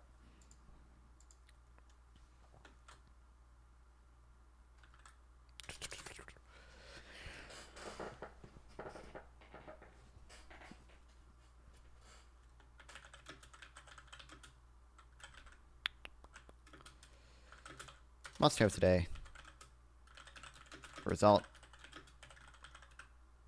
So I should probably clarify in advanced economies. But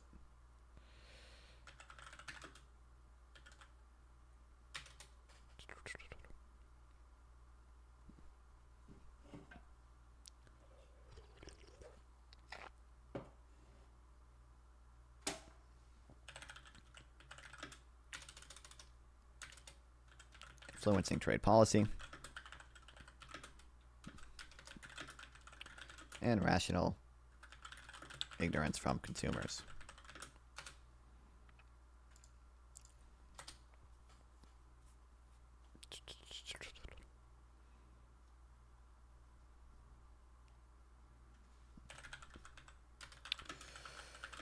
Interest groups.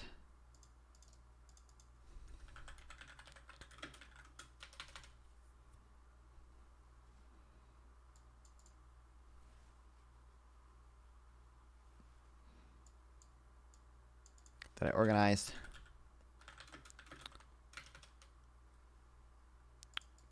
Involve a small number of players with a lot of financial power.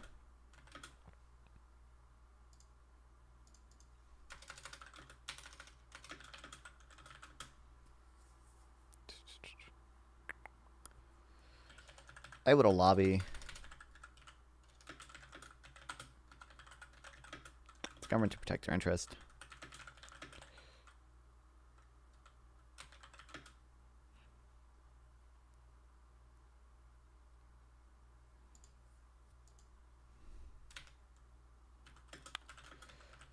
U.S. sugar producers, for instance.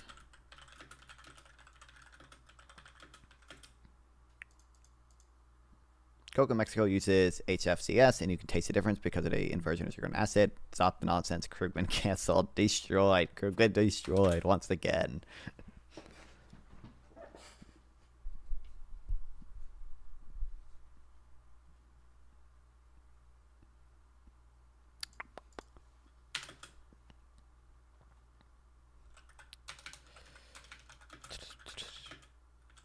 Import quota in place.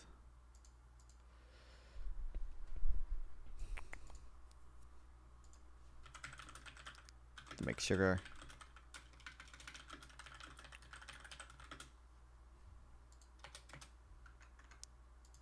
More expensive in the US.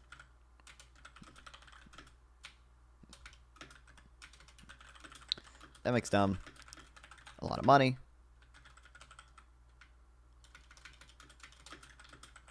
And hurts consumers. But the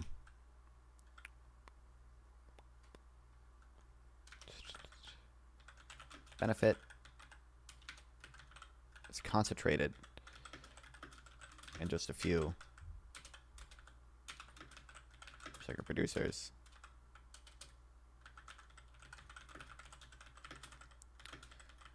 That's the detriment is diffused across all U.S. consumers.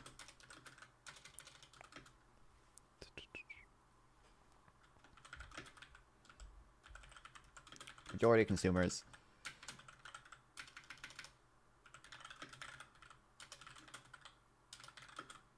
don't even know the quota exists.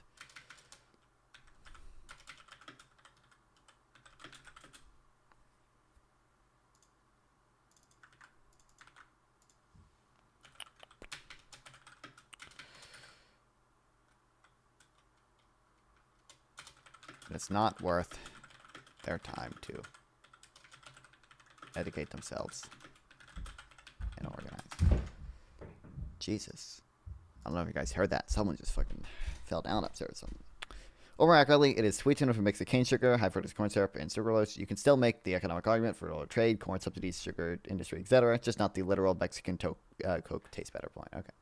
I mean, it was my, like, I don't know specifically about Mexican Coca-Cola, obviously, but, like, it's always been my understanding that because the U.S. subsidizes corn and, taxes sugar, tariff sugar, or import quota, same thing, basically. We just do use high fructose corn syrup more often, like, than other countries. That's always been my understanding. I don't know specifically about Mexican Coke. So you're given a power of special interests. How do we get to low tariffs that prevailed before Trump set the world on fire? The credit goes to FDR, who passed the Reciprocal Trade Agreements Act 1934, which in turn became the template for GATT. This system is based on reciprocity, or whatever the fuck, which in turn became a template. Each country keeps tariffs low in return for commitments by its trading partners to keep their tariffs low, and it works politically because it uses special interests of domestic export industries, which want to lower tariffs to counter special interests that want higher tariffs. We want to beat MAGA. We need to advocate free trade and open borders. Truth. No, you can just. MAGA hates immigration, okay? Free trade is a substitute for immigration. Like literally, not perfect substitutes, obviously, but like literally, would you rather the immigrants come here and leech off the welfare state or whatever bullshit they say? Or would you rather just move the factory over to Mexico and Mexico has to pay for those immigrants or whatever? And we still get the benefit from it. We still get it's as if, if we buy it, it's as if we have more labor here, right? Like,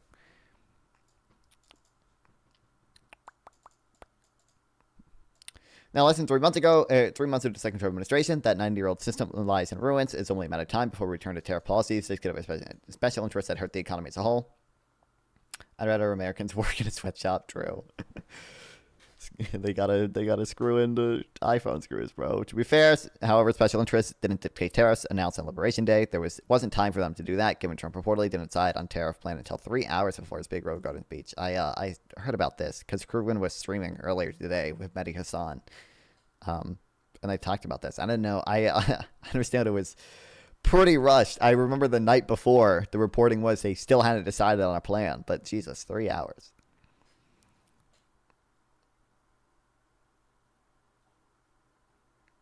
Not long after President Trump's inauguration, administration and economic staff went to work on a daunting task determining tariffs for dozens of countries. After weeks of work, aides from several government agencies produced a menu of options meant to account for a wide variety of trading practices, according to 3 people familiar with the matter. I think it's cutting it off.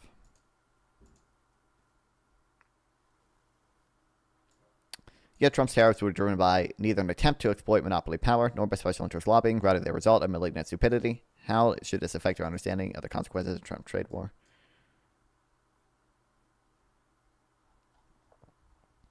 I think we read this, right?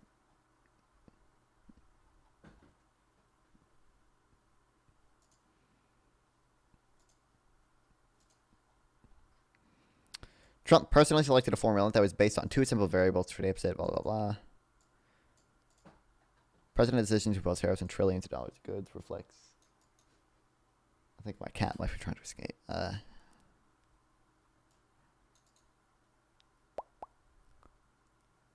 2 key factors.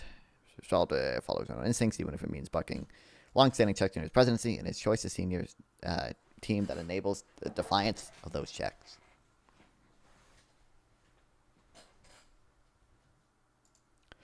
Put Trump with the European Union agreeing to drop tariffs to zero would be enough to get a deal. Trump says no because the EU started as out of conspiracy to. Yeah, I saw he said the same thing about or Peter Navarro was saying the same thing about Vietnam. Peter Navarro said that Vietnam dropping all their tariffs would be a good start, but that they have non-tariff trade barriers like a VAT. And then Trump also said, we have to get trade to balance. We're not going to run deficits. We're going to get it to balance. Or he said surplus would be okay too, which is funny because that'd just be a deficit in the capital account. But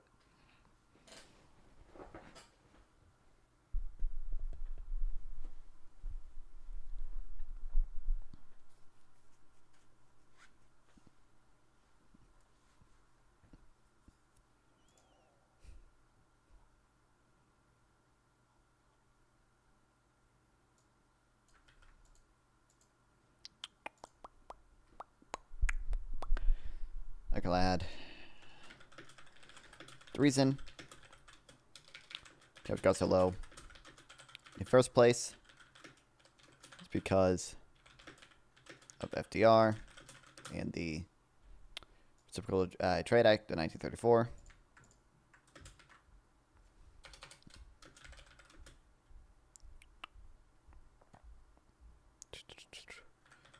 Which became the template for GATT. Each country agrees to keep tariffs low.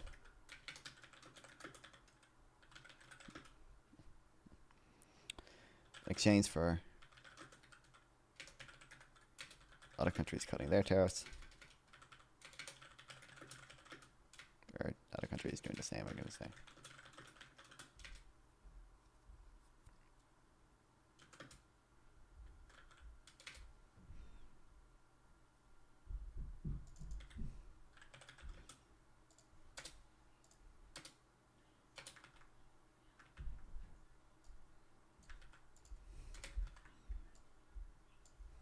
Okay, we might have to come back to this later, but because I want to read one other thing before that debate.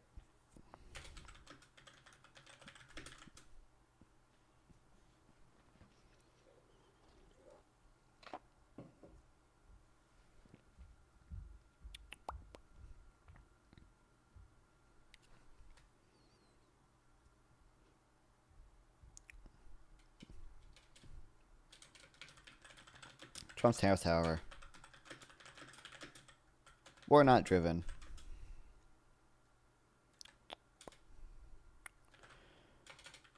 by optimal tariff theory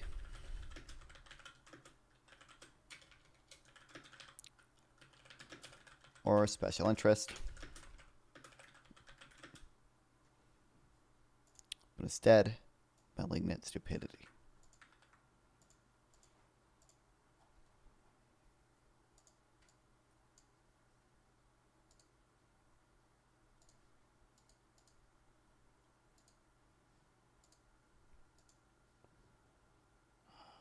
I forget where did I put the other, I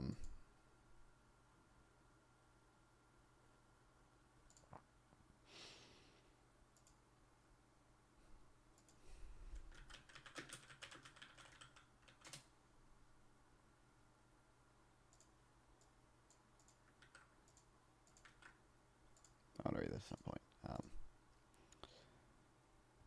Where did I put the other stuff about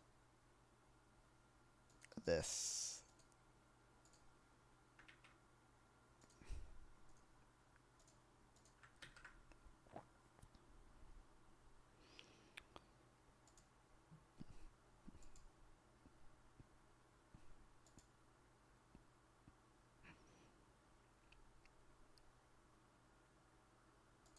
I'll probably put it here. Average debate enjoy wants to. Don't we have an hour still?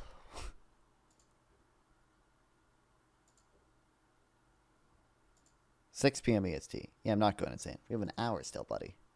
What?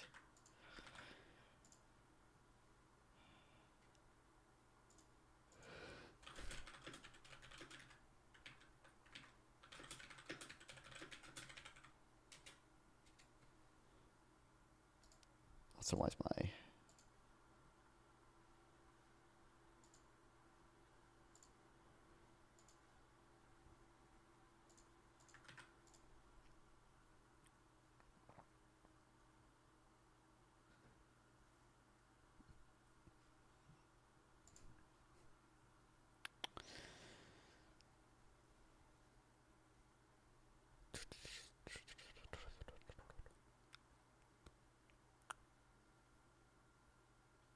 Historical record, often important lessons. When tariffs are targeted innovative goods like steel, aluminum, they tend to destroy manufacturing jobs. Great, but tariffs on finished consumer goods, carefully designed, could sometimes achieve their intended goals.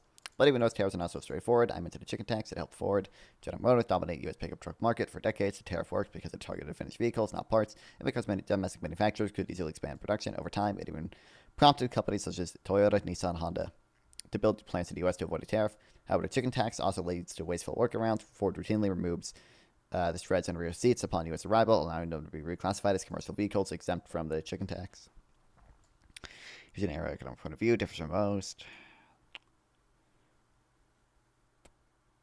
Lately, there's been a discussion about tariffs and focus on prices. Some kinds call it inflation, but that's not what matters for economic efficiencies. Higher prices are primarily a transfer from consumers to producers. From consumers to producers to government. The deadweight loss comes from tariffs push companies and consumers to change their behavior in ways that use up more real resources for the same outcome, building plants in suboptimal locations, rerunning supply chains, and developing elaborate workarounds like seat removal. These distortions represent pure economic losses that benefit no one. It's like forcing someone to take a longer route to work. The extra gas benefits a purchase at a gas station, although it hurts whatever you don't spend the money on. But extra time is simply a wasted resource. No one benefits. So even when tariffs succeed in moving production to the U.S., they create waste that goes beyond higher prices.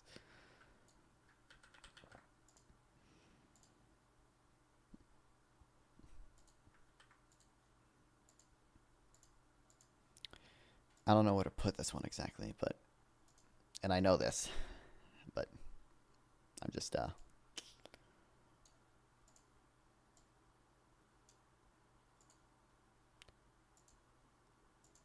curious. Okay.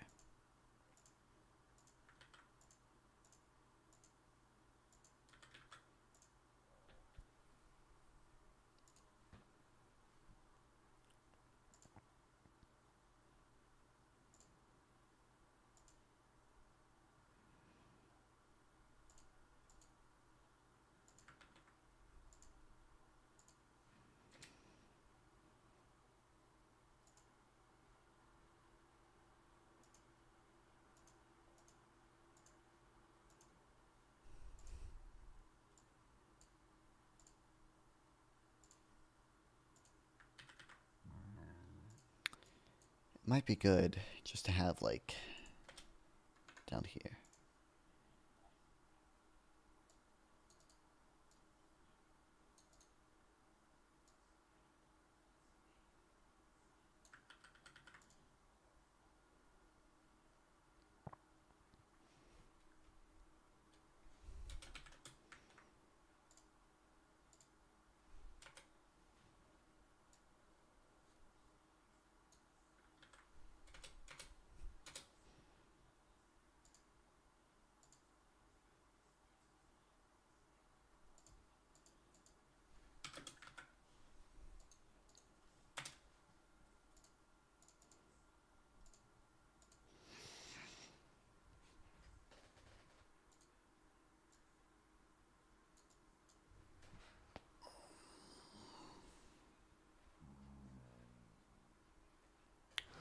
Who may be tired?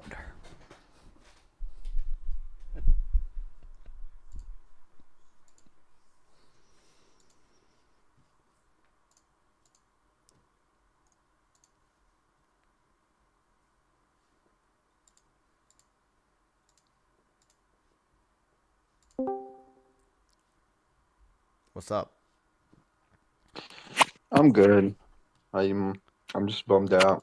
I found out about this. Check this out.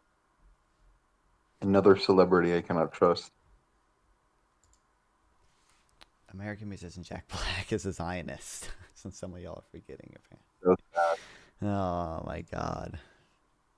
I like them. Can't have shit.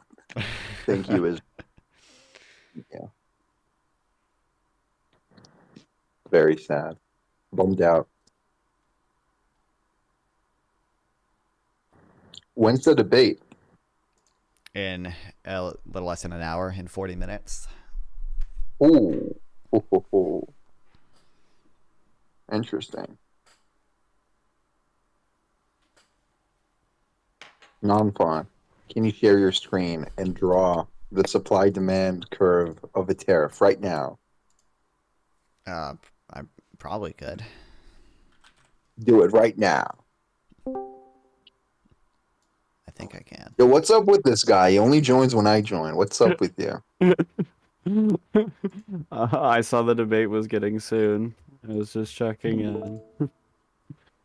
Well, non-fun is drawing And the then supply you asked demand curve of a non-fun. tariff. I have the stream up. I saw you asked non-fun to draw the Quantity supply-demand versus curve. price. Yeah, let's see it. Okay, supply. Ooh, demand. Ooh. And then, yeah, Fucking Right. Picasso. Or here, I should Right. have lower. This is the yeah, world price. This is the that's right. domestic equilibrium, which I'm not going to draw that. And then this would be the Where's the part where America wins? world price plus the tariff. Where's the part where we're great again? It's these. Oh, hold on, I'm forgetting. Is Wait, that what's on the- this graph? Is that not featured on this graph? Oh, you got so it. You got it. Did Yeah, you say see. earlier the like the more serious tariff guy dropped out? Who are you debating tonight? Average debate enjoyer, Tyler. Oh fuck, it won't. It's dotted line, so it's not gonna. I guess I just. This is the. Oh, that's a pencil. Where's the marker? It need to be bigger. Is the topic that's just too big. tariffs good or tariffs bad? Kinda. I think it's This is I the just wanted to tax see if revenue. non-funds are like up to date on his theory. Hold on, that's not what a T looks like. Tax. And what does the yellow area represent? Non-fund. I have. I It think right. that's This is the America tax win. revenue, right? And then this Yep. is the. This is What the are the winning two win triangles? right What do here. they represent? These is two little America- triangles. What do they America winning. Wait, what are the two triangles at the bottom? What do they represent? Non-fund. America winning. That's right. What would you call this This loss? is What would you say it is? I would call it. This is a no. So this is a win, right? This is a This is Yeah. a A live live win. A live A live. What's the opposite of wait? Yeah, I know. It's just- Volume? I don't know. You have your Fucking consumer energy, maybe? surplus. A live energy winning. It's Let's go. also- It's That's also consumer surplus. This is producer surplus. This is the gain in producer surplus. This is true. This is your The triangles, if you please, could quantity consult the graphs. domestically. I forget what are This the- is like this that is the- that episode of Parks and Rec where Tom buys the painting and it has all the like shapes on it. That's what this is reminding me of. I stared at this for 5 hours. This is a beautiful drawing. But the truth is the truth. Where's my? Yep. Hold on. Where's the? Non-fund's up to date on his shit. That's right. I follow some of this. This is the Very much a true- layman. This is the true graph. Ooh. Oh. Oh, you're Wait, what not is the too true bad. graph? Yeah, you got it. Oh, you read the same paper. You read the same article. Truth. Yeah. nuke. Oh, it's squeeze. It is a truth nuke. The 'Cause truth it raises nuke. input costs. It raises input costs. Wait.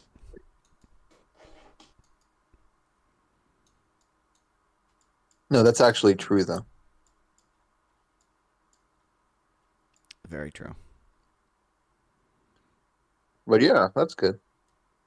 I wonder if the people you're debating could do this. Wait, what is that? What is that graph? Where did that come from? I Is just that copied real? a piece of Article. this. Talking about how Econ 101 underestimates how bad tariffs are. Is that real? Yeah. It's a real graph. I mean, it's a good What do you graph. mean real? Like, I can send you the article I got it from.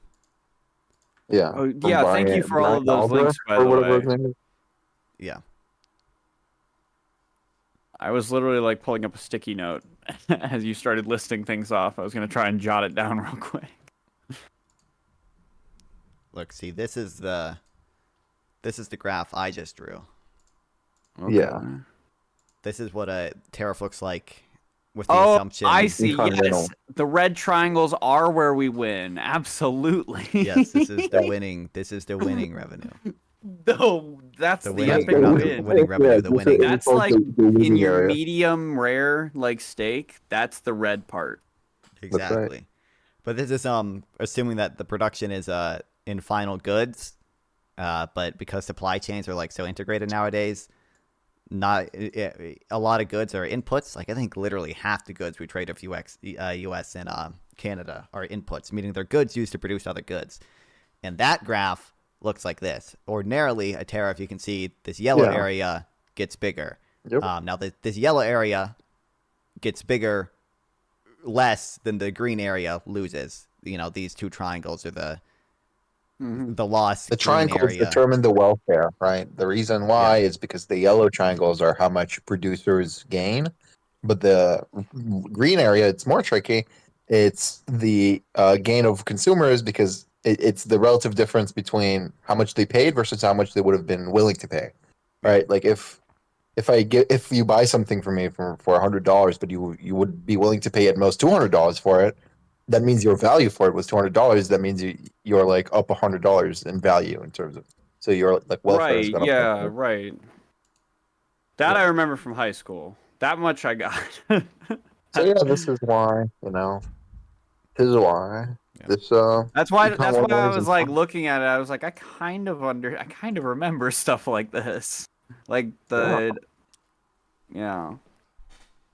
Oh. It's so awesome. What a 4D chess mastermind we have at the helm, where his econ policy can be determined by an AI and deciphered by Econ I'm not 101. sure if they use an AI. I don't know. Did they? Is this confirmed? Like, It's not. I saw confirmed. people figured it out by that.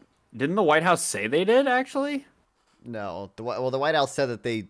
I mean, the White House released a formula they used, which was exactly equivalent to the formula that The like deficit people- divided by the trade deficit divided by imports. Yeah.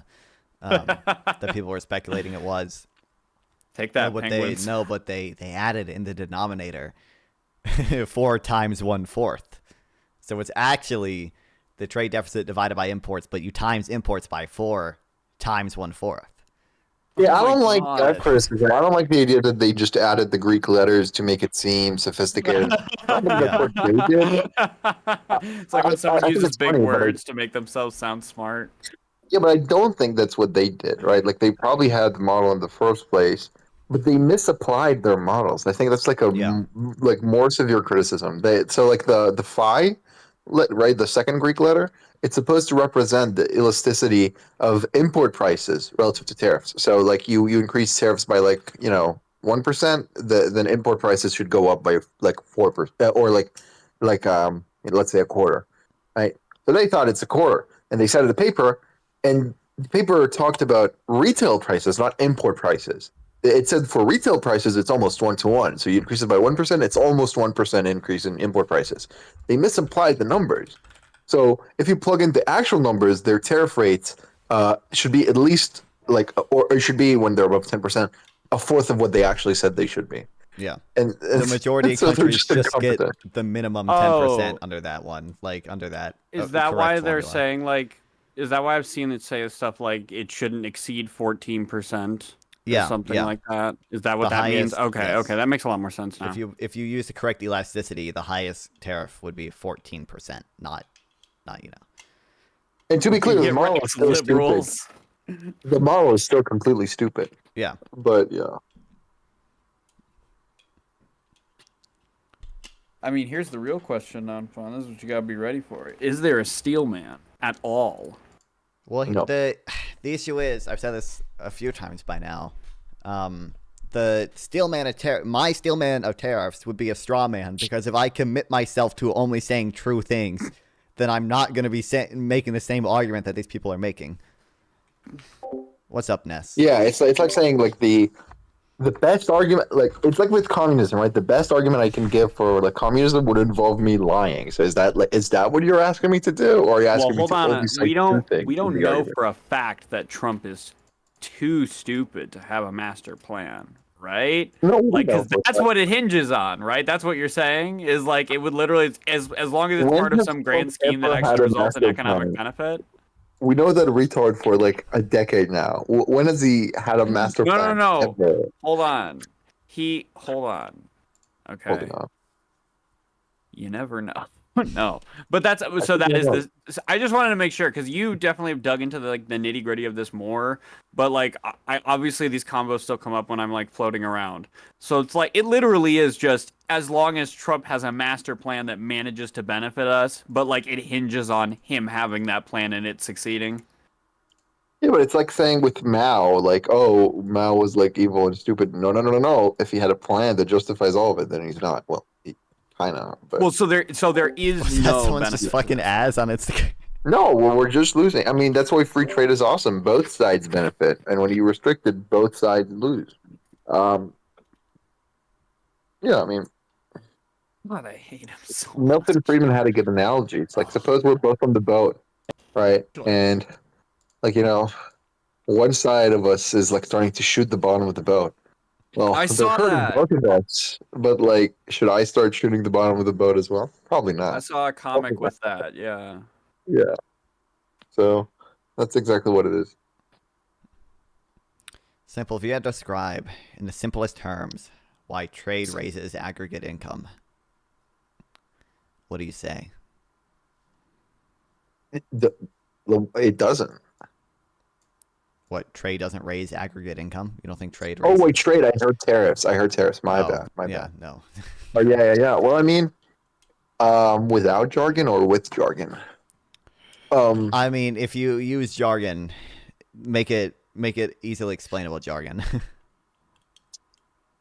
Yeah, I mean, incomes are determined by productivity. Tariffs, trade allows you to consume or produce beyond what you're able to do without it. And so it increases your productivity, which increases your wages. Tariffs hurt it because they make you, instead of like providing high value tech, it makes you, work in a sweatshop for shoes, which is less productive. And so we hurt ourselves by getting less productive jobs, and we hurt the people we would have traded with because now they have an even worse job. So literally everyone gets hurt when you do tariffs. Everyone benefits. Like that's the who most doesn't get straightforward hurt? argument. Oh boy. The lazy children of America. They get to finally get their asses to work, pick up those bootstraps, start screwing in those little screws. Sample O'Connor Boy said it's already That's too great. autistic of an explanation. Trade make things cheaper. Yeah, that's what I have. I think in my thing I have written in the down. chat. Like you Boys should. in the chat. Like you Trade should. make Yeah. things Like In the chat. The socialist. This fucking. Oh, we gotta solve billionaires by having the state on everything. Yeah, like the Nazis, like Mao, Econo Boy. Boo. I'm sorry that I wasn't in the chat when the podcast was happening. I'm sorry I have a real life. I should have been in the chat being like, no, your solutions suck. Imagine Go bragging about having a real Fuck you, life. Kanye. I'm a hater. I'm not. I shill your articles. Every time I talk to socialists, I'm like, look, there are better things you can support other than like total revolution. Like here's a good tax and here's a good article. I shill your article series, okay? I don't know if you can watch the data, but like the where That's- do I don't where know. the views of your article come I don't from? know But I'm what- sure I'm at least a third of the views of your like left needs better tax policy articles. But either way, yeah, I mean, I think that might be too autistic of an explanation. I like you too. I mean, if you want to, what's a quicker explanation? Maybe ask ChatGPT. But like, if I had to talk to a 5-year-old, I'd be like, so here are your Legos. What's the best thing you can build with it? Probably like something cool, but not too cool. Now you can let your friend build stuff for you while you build other things. Well, you can build way more awesome things now. So you I'll benefit. say it. Yay. It's just after. Like, I'll maybe say it that- when these that's how people I would leave. put When these it. people leave. Like, you know, Jesus Christ. or you could do the argument, which is a pretty strong one. It's like, does my like do, can I improve my life by not going to the store? Probably not. Right. Probably going to the store is necessary for improving my life. But I have a deficit with them. Oh no! Oh no! No, you benefit from buying things at the store because if you didn't, you wouldn't buy them. You know. Oh Jesus! But yeah. Peter Navarro just wrote a piece for the Financial Times. This is true. Donald Trump's tariffs will Economically, fix it, can we get a broken concession? Wealth taxes, at least empirically, are not very good for reducing wealth inequality. It's just a hard thing to reduce. Okay, it's not even Wait, why desirable not? to Wait, reduce. why not? Why not? Wait, Well, there are empirical real lit- quick. there's empirical literature on it. I open up the Peter Navarro article. I control F value added, and yep, he's including value added taxes as a Oh, You are a fucking prophet. dude, and state-owned enterprises, which, I mean, what, bro? They're in this theory, close I to adding guess, income taxes. but I could see maybe you make a state-owned enterprise with like the explicit goal of like just exporting a lot to like try to like exporting at artificially low prices. Maybe I could see I that, think but that is like on the same level as considering the income tax a tariff. Yeah. I'm on board with that. Like with the like saying this. By the way, Econoboy, just saying, like there are studies on this. I can link them in the chat. Whatever. By the way, you know, and like wealth inequality to the extent it's a thing it's desirable to decrease. It's a really hard thing to Oh, decrease because Econoboy it's a says huge wealthy function of inequality. age. Econoboy said in the YouTube chat, wealth inequality is easy to decrease. Per their latest article. I disagree. What have you to say to this sample text? I disagree. Well, for I one, haven't read the latest. it's a And there huge was an function of age. emoji. I think that's throwing down the gauntlet. It's a huge function of, so like think of it like this. I mean, okay, maybe you want to say rich and poor people. Oh no, wealth inequality is stay the same or increase. But like black and white, it's also the wealth gap. It's been 60 years since the Civil Rights Act. It's still like a huge gap in wealth inequality because it's a legitimately hard thing to decrease. You know, you have old people. It's a huge function of age, right? Like you have old people. I think people above 55 own the majority of net wealth in the country because it's a function of age. I mean, unless, well, that's probably going to be the case with your policies, Economy, but unless you want to reduce the life expectancy, it's going to be really hard. Yeah. Cowboy is Wait, evil. This what guy's about evil. He Econo- wants the state to own everything. There is. It's I'm evil. pretty sure I heard SDL Oh. mention that there is evidence that like if you tax wealth a lot, wealthy people die sooner. Like there is a death elasticity. There's a death elasticity to taxation. That does sound like an argument SDL would make. But yeah, I mean, I can link the papers I have on the wealth tax in my notes, but it's also like why? It's fucking lame. Inequality is not the problem. I mean, Well, what's the problem then? well, it's you know, you want to do UBI. It's not gonna. It's gonna impact. Where's that income money going to inequality. come Wealth from? What? Oh, I mean, a bunch of taxes on consumption. You could do, like, you know, your consumption Atlantic Valley tax. tax is going to be awesome. I mean, Atlantic Valley tax. I don't know if I didn't watch the podcast yet, but presumably you brought up Atlantic Valley tax. That would be awesome for reducing inequality. But also, why are we being evil and anti-globalist? I don't care about inter-country inequality, or I don't care about between country inequality, or like within the country. I care about global inequality. Okay, and the best thing to reduce global inequality is I'm open global borders. as far as the Open markets, borders. my friend. I'm global as far as the markets, my friend, but America stays on top, all right? That's how we win. Oh no, we got to reduce global inequality by No. allowing We immigration. love Elon Immigration. Musk. That is you. Sample, you just are defending billionaires because you think you might be one someday. Yeah, that's So true. is I that- will. didn't you say the same I got thing all the on- qualifiers. I got all the qualifiers. I'm like super antisocial. I'm evil. I'm Jewish. Like I have all the qualifications. Have you haven't gotten the secret DM yet though, have you? Also, Econoboy. From the Don't you know that Illuminati. Don't you know that Sweden has more billionaires per capita than the United States? Ooh, ho, ho, ho. What the fuck Wow. does that Destroyed. Don't you know that? Destroyed. It Destroyed. has more billionaires per capita. So all these socialists Is cheering Sweden on. like full socialist? I thought they were like kind of a mix. No, they're I not. mean, They're not. They have a It's just 'Cause, like pure argument that's socialism is They have a cringe pretty and stupid. high level of redistribution. So like I'm pretty sure that government spending as a percentage of GDP in Sweden is probably like almost 50%. Damn. And a lot of that is just, If only. redistributing wealth. If that's what socialism is, then I mean, maybe you can sway me. Here we go. So if you want non-fun, here I'm linking this. Open this on stream. Show this to the honorable Mr. Oh god, you better whatever. like preview it first. No, never No. preview this. Here, open this on stream and read the abstract. Non-fun. I want you to do that. Conboy will crash the economy. He will crash the stock market. I think I have this. Worse than Trump? I think it's already happening. Is that who he's gonna pin it on, Econoboy? I definitely have Okay, this paper read this. saved. Read The this. paper Non-fun. Read analyzes the this. fiscal effects of a Swiss-style tax on household wealth with a $120,000 exemption and marginal tax rates running from 0.5 to 0.3% on 2.4 million or more of wealth. It also considers a wealth tax proposal by Senator Elizabeth Warren with a $50 million exemption, a 2% tax on wealth above that, and a 1% surcharge on wealth above a $1 billion. Which, to be clear, already has a 0% chance of getting passed in the United States. 0 chance you're passing anything close to the Warren tax. But either way, keep going. The midterms, bro.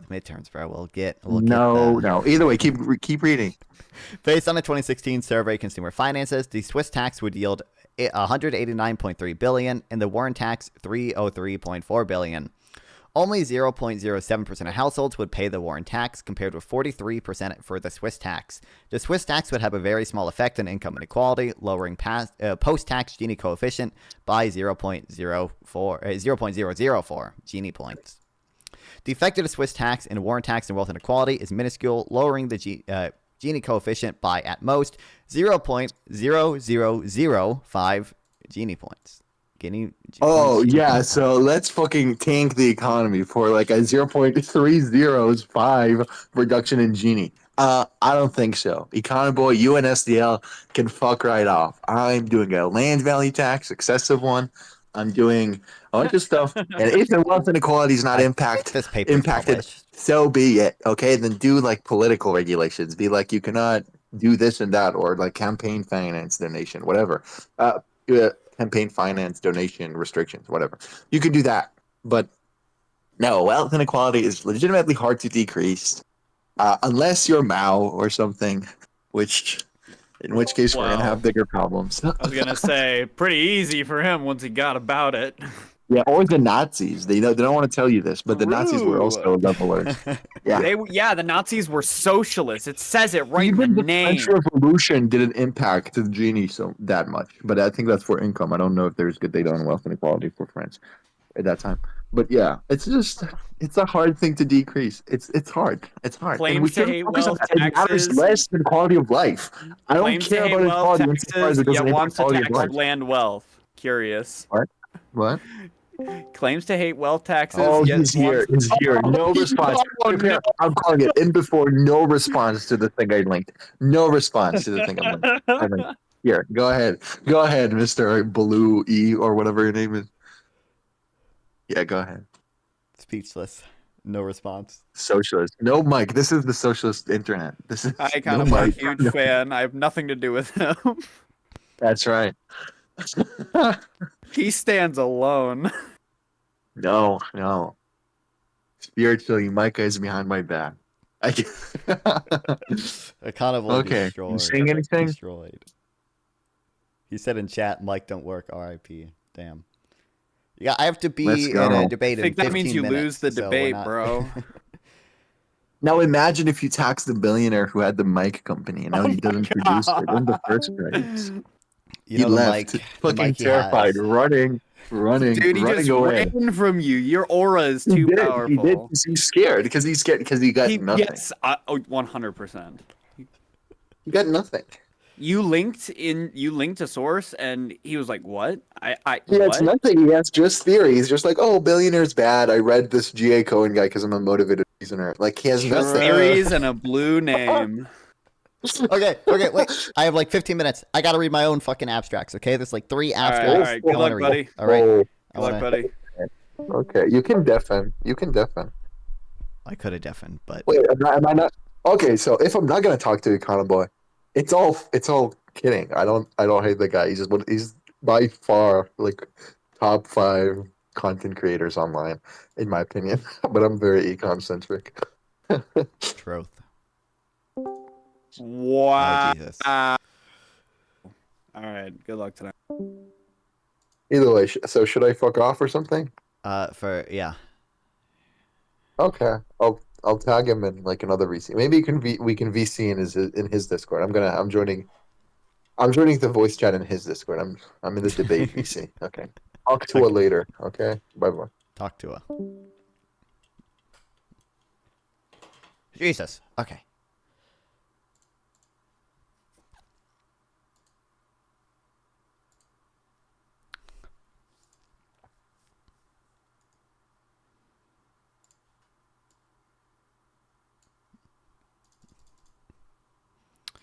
Does trade cause growth? Examining the correlation between trade and income cannot identify the direct causation of the two. Countries' geographic characteristics, however, have important effects on trade and are plausibly uncorrelated with other determinants of income. This paper, therefore, constructs measures a geographic component of a country's trade and uses those measures to obtain instrumental variables estimates of the effect of trade on income. The results provide no evidence that ordinary least square estimates overstate the effects of trade. Furthermore, they suggest trade as a quantitatively large, robust, though only moderately statistically significant positive effect on income.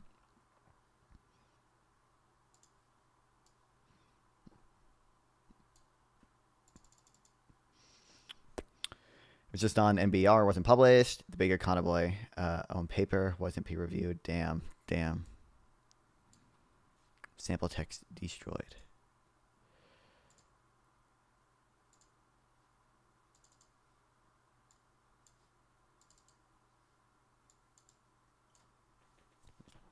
Oh, Ness, are you still here? Ness, tell me if you're still here. Otherwise, I'm not going to read the thing.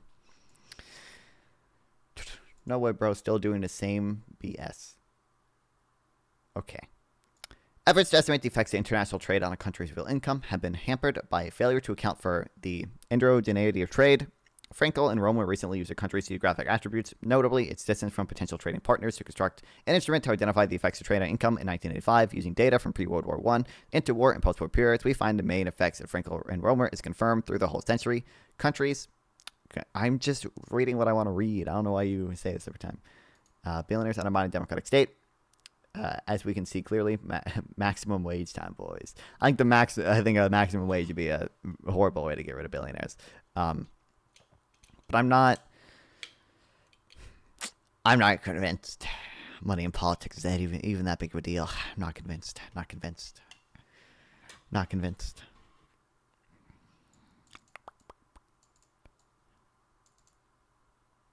Countries that trade more as a proportion of GDP have higher incomes even after controlling for the endogeneity of trade. We also find the OLS estimates of trade's effects on income is biased downwards in almost every year. However, this result is not robust to the inclusion of distance from equator. Sorry. Then why you stream, Bozo? I like streaming, and I seem to focus better on reading when I stream as well.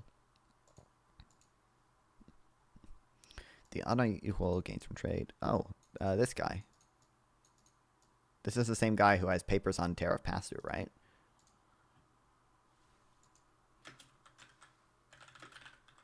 I like this guy. Yeah.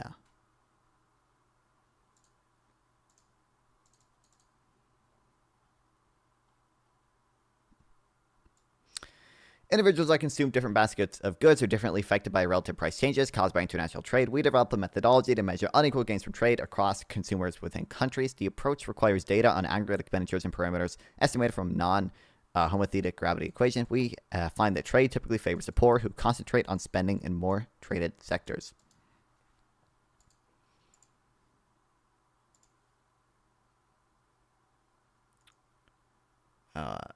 Foreign trade is beneficial for Morocco's environment, not to significantly reduce the emissions of P10 and SO2.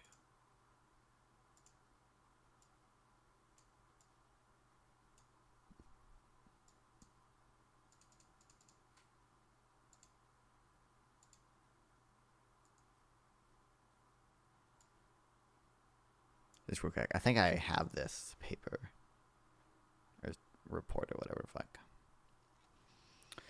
Do you know the gravity model trade? Some of I don't remember the specifics. I remember, interestingly, I'm pretty sure it was used to find to actually like find some archaeological ruins, right? Gravity theory trade used to find, I'll say, old city. Researchers use gravity model trade, analyzing ancient trade records to infer the locations of Sumerian cities by correlating trade flows with geographic distances by triangulating positions. I don't know. I ain't no data analyst. Okay, that's why I have sample. But I do remember it was used to try to find these cities. I think it ended up being mostly accurate as well. Model in its traditional form predicts bilateral trade flows based on the economic size and distance between two units.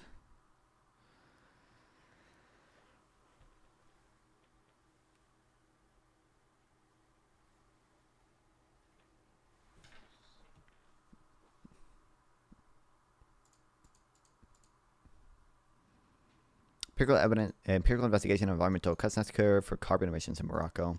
Gravity model is actually super easy to understand yourself. We did it first year undergrad. Imagine it. I mean, I looked at the equation. It seemed pretty. It had like 4 variables in it.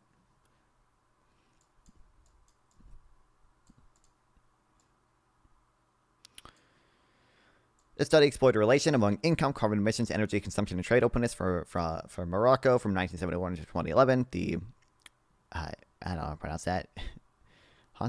Johansson co-integration technique confirmed the long-run relationship among the variables, the energy consumption, deteriorated environment quality, and found to be true for both short and long run.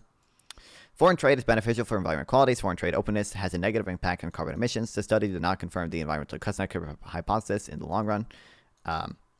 Furthermore, there is strong one-way causation from income to carbon emissions. Thus, Morocco can improve the environment quality by reducing the carbon emissions, and it will not disturb the economic pace of the economy. Therefore, energy and trade policies should be growth oriented in the same way. Energy production and consumption has to be made environmentally friendly.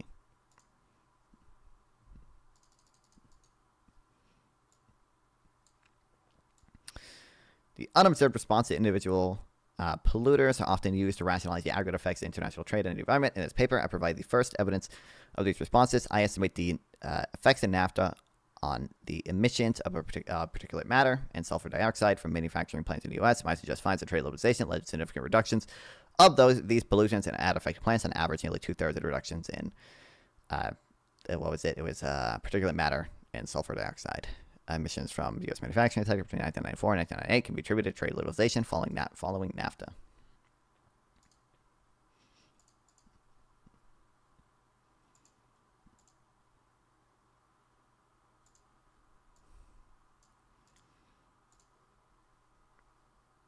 Bruh.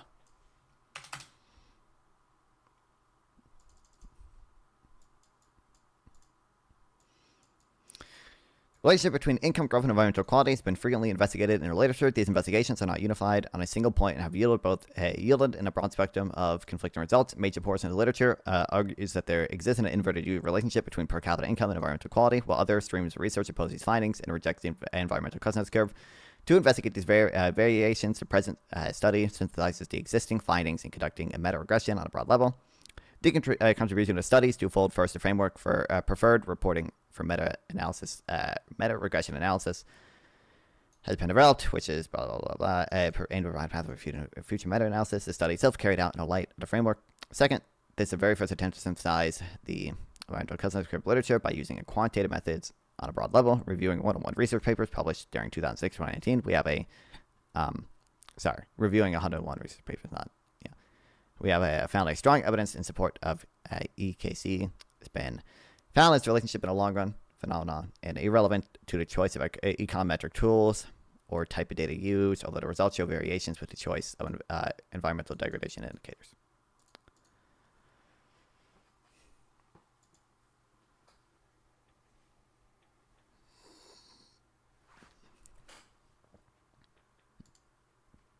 Okay, I do have to figure out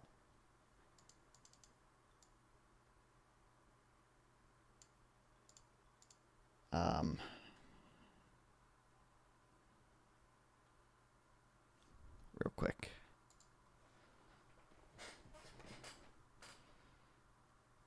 I think I want to make this lower opacity. How do I do it? I think I do color correction, opacity. I think that's probably better for this stuff.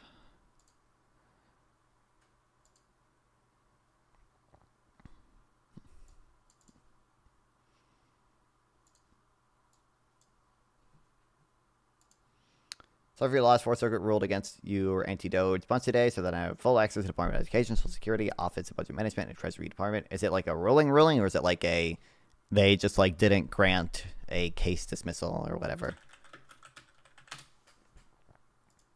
Appeals Court restores access to Doge access to sensitive information at U.S. agencies. 3-0, you lost. An appeals court on Monday cleared the way for building Elon Musk's Department of Government Division and once again access to people's private information. In a split ruling, the panel blocked a lower court decision to halt the Doge access to the Executive Department, Treasury Department, blah, blah, blah, blah. Led by the American Federation of Teachers, the plaintiffs argued the Trump administration violated federal privacy laws. Trump administration's Doge targeting waste. Outside of Trump administration, in other cases, including Doge access to the USAID, led executive orders against DAI. Forward.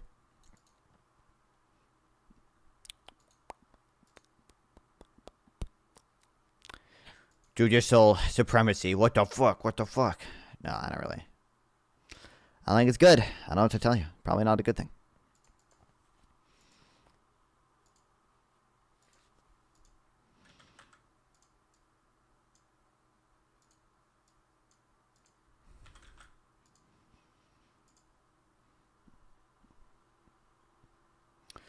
Who's debating? It's a WIC panel. Me, Average Debating Joe. I don't know if you know him, and some other people.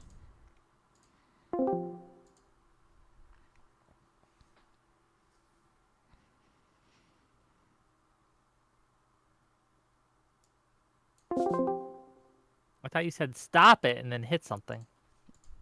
Oh, I said, what's poppin', dog? What's up, bud? Oh, you know, living life. What's up, Namfon? Can you hear me? Yeah. You're low. Hold on. Is it my thing? Try again. What's up? Give me a moment. I mean, Can you turn yourself up a little? Yeah, I can. Yeah. Just a smidge? Yeah. thank Am you. I think that's better for now. I mean, I don't want to peek on my own side, so. No, I get you. What up, Tiberius? Also, I am streaming. I think you guys Check know 1, that, 2. but don't Same. Okay. Check 1, 2. Audio comms are good. Okay. Fantastic.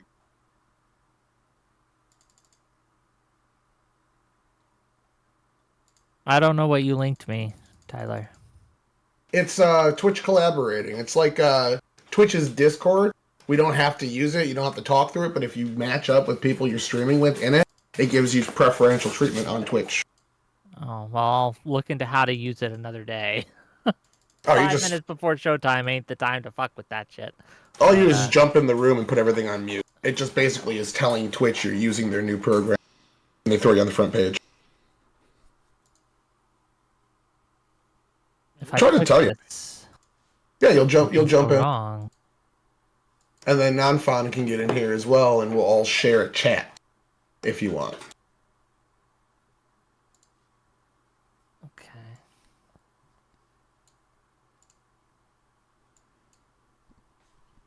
And I don't know if I did it right or not. you did. You're in there. It's a little window popped up, and then you just gotta hit mute on it, and I did.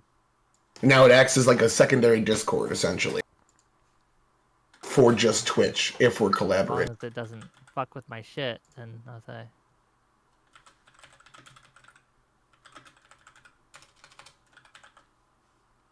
Okay. Who are we waiting on? The snail guy? He's new.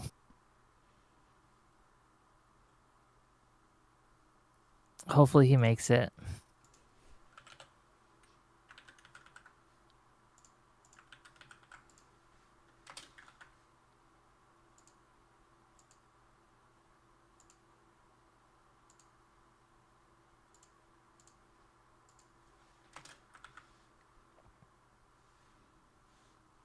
How's everyone doing today? I'm okay. How about you? I'm better. Better than I was yesterday, let's say that. Understand. You know, getting by. Once you book an expensive vacation, every day leading up to that vacation kind of is just mediocre, you know? I hope it goes well for you, man. Yeah. Other than the 28 hours of flying, it's going to be pretty fun, hopefully. 28 hours? Where on earth are you going? Augusta to Charlotte to Boston to Hong Kong to Manila, and then to Ozamis from there. Okay. And then back. The other way back is I'm going over the Atlantic to get there and over the Pacific to get back.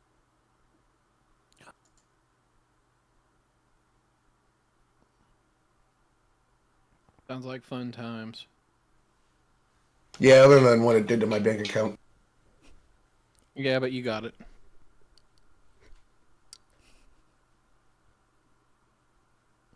Guy barely works and fucking gets paid 3 times what I do.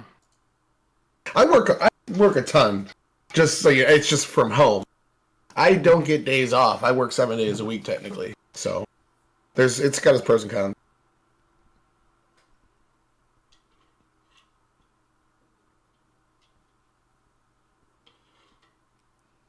This should be a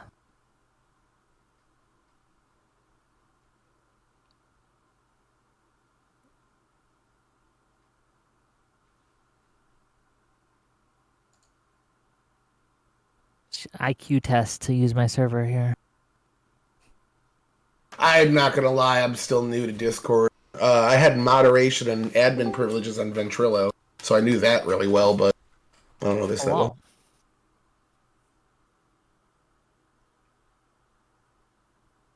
Snail G. Snail. Can I call you just Snail? Snail, fine. Can't hear you. See.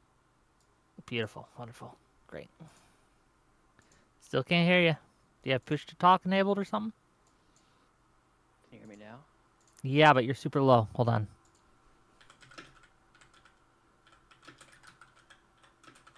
Try again. Hello, hello. Turn yourself up.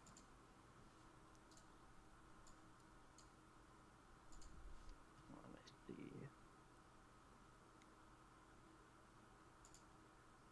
Is that better? Hello? Yes. Hello, hello. All right, beautiful. Okay. I will might have you adjust as we go. But with that, let me give you the rundown. Some of you have been here before. Some of you it's your first time. I'll just kind of explain the rules. I'll introduce the topic. I'll say hi to my audience, and then we'll just get right in there. I'll give you each brief, and I stress this, brief opening thoughts. Then we'll go into it. Any questions before we go live?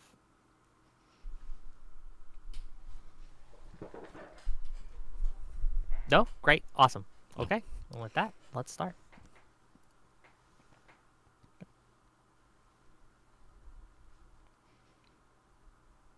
Okay. Welcome, one and all, to yet another episode of WIC TV. It's a cross-ideological space where we come together to talk about issues both political and cultural, from the silly to the serious. Gang, have we got a show for you tonight? Where's the energy? I don't know where the energy is, man. Like, welcome to the show, Testy Johnson. Nice to see you. Nice to see you, Nasser Games. Nice to see you, Deej Nuts, for $5, starting with, come on, Wick. You could only find a 2% dip for the screenshot. Tisk, tisk, I expected better of you. Look, that's where it was when I made the screenshot. I'm not gonna do the whole searchy game for the worst outlook on this. I want a screenshot that was accurate to the time I put it together.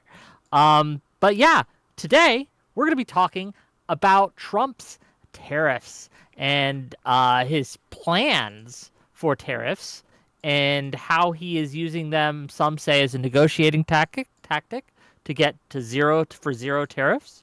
Some say he's using these as a way to bring back American industrialism.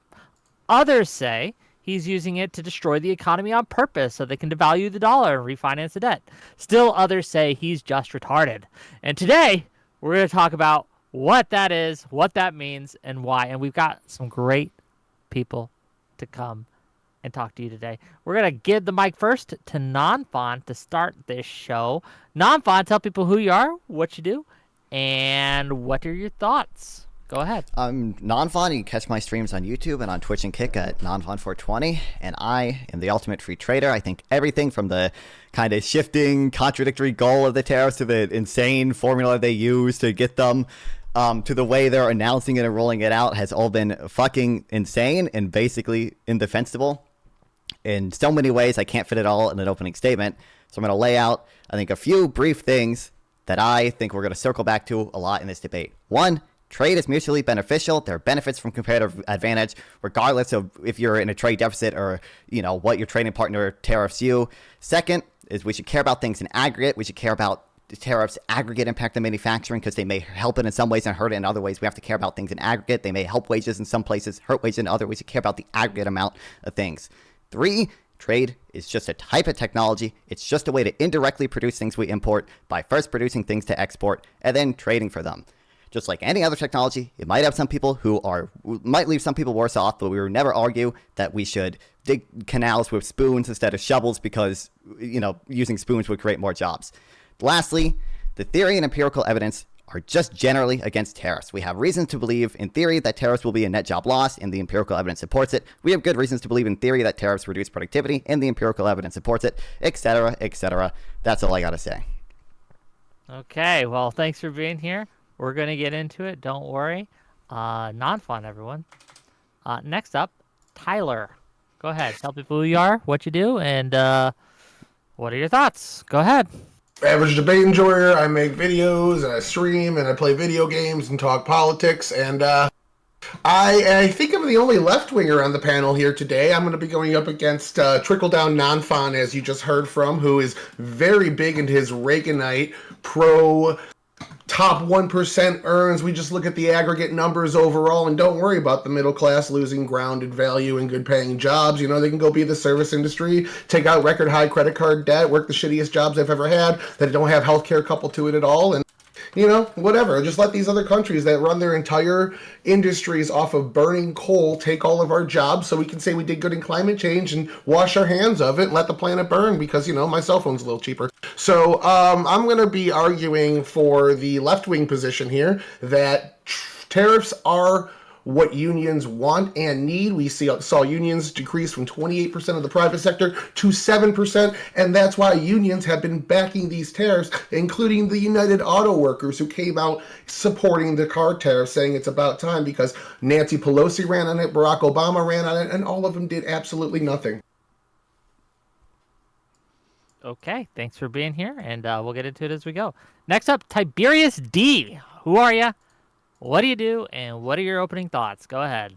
Yeah, I'm generally just hiding out here in the dark room, but that's how I like it. I don't really politically stream anymore. I usually just like to talk to about the 7 intelligent people that I've run into on Twitch Pool, and then hopefully I can find another one here and there. I do not believe that tariffs are openly good, but I don't believe that they're openly bad. I think it's something that you want to use with a scalpel. Unfortunately, when it comes to Donnie, he is the worst person to ever use a scalpel on anything. He likes to use hammers and throws it at anything that he can. I generally think that tariffs can be a good thing. And I think that there is actually evidence within history that they can be, so I'm generally like more pro. But the way that he's going about it is absolute trash, particularly going after against the very trade deal that he signed. Yeah, anyway, I'm a moderate right-winger, and MAGA hates me because I'm an institutionalist, and Democrats hate me because I'm a social conservative. Passing it on. Okay, well, thank you for being here. I was told that you were pro-Trump tariffs, so we might need to bring on a third for your side. We'll see. I can back some of it up. Some of it I can't. Fair enough. I guess we'll get someone, I'm sure, but thank you for being here, and I do appreciate you. Next up, first time guest on my show, the Snail G. Go ahead.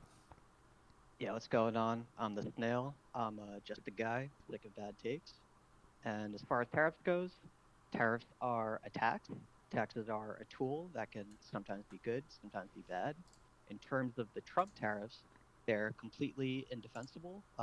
We had some alluding to a goal of, protecting unions or protecting jobs, whatever that may be. Yeah, the tariffs fail at that at several levels. Trump says that they're to reduce the trade deficit, but we still put tariffs on countries that we have a trade surplus Turn your mic with. up like double what you got. Double. Just crank it. All right.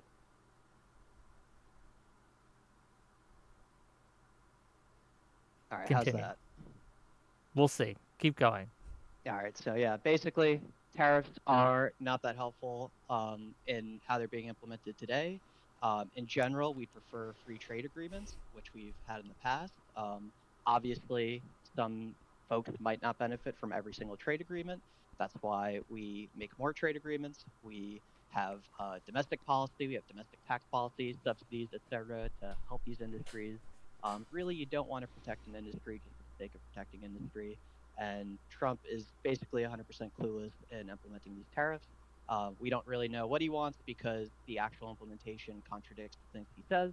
And, we're just coming along for the ride. So, that's basically my position. Okay, well, thank you for being here. We'd like to hear you, though, so you got to say it with your chest, man. I don't know what's with your mic, but it's still very low. Just turn it up, crank it up, and we'll get you in where we can.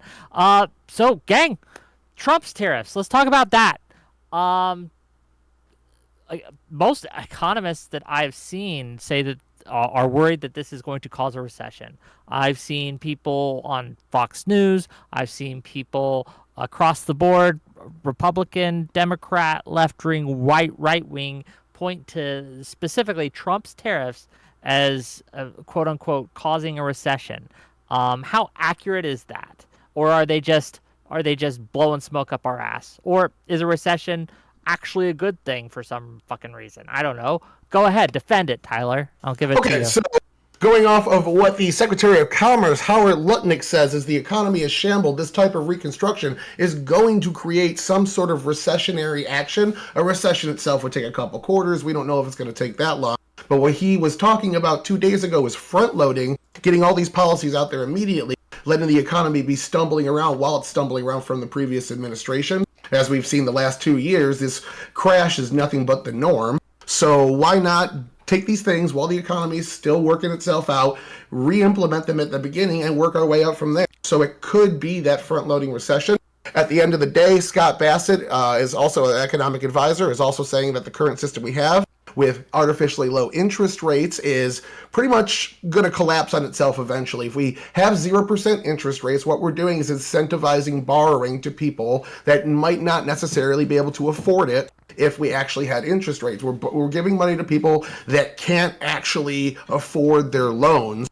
And it's turning out that we're getting more credit card debt, more college debt than ever. People are racking up debt with the current system, and the only people that are getting rich are the 1% of giant companies that can actually afford to do trade on the global level. This is trickle-down economics, hands down. Okay, wait, real quick. What interest rate is 0%?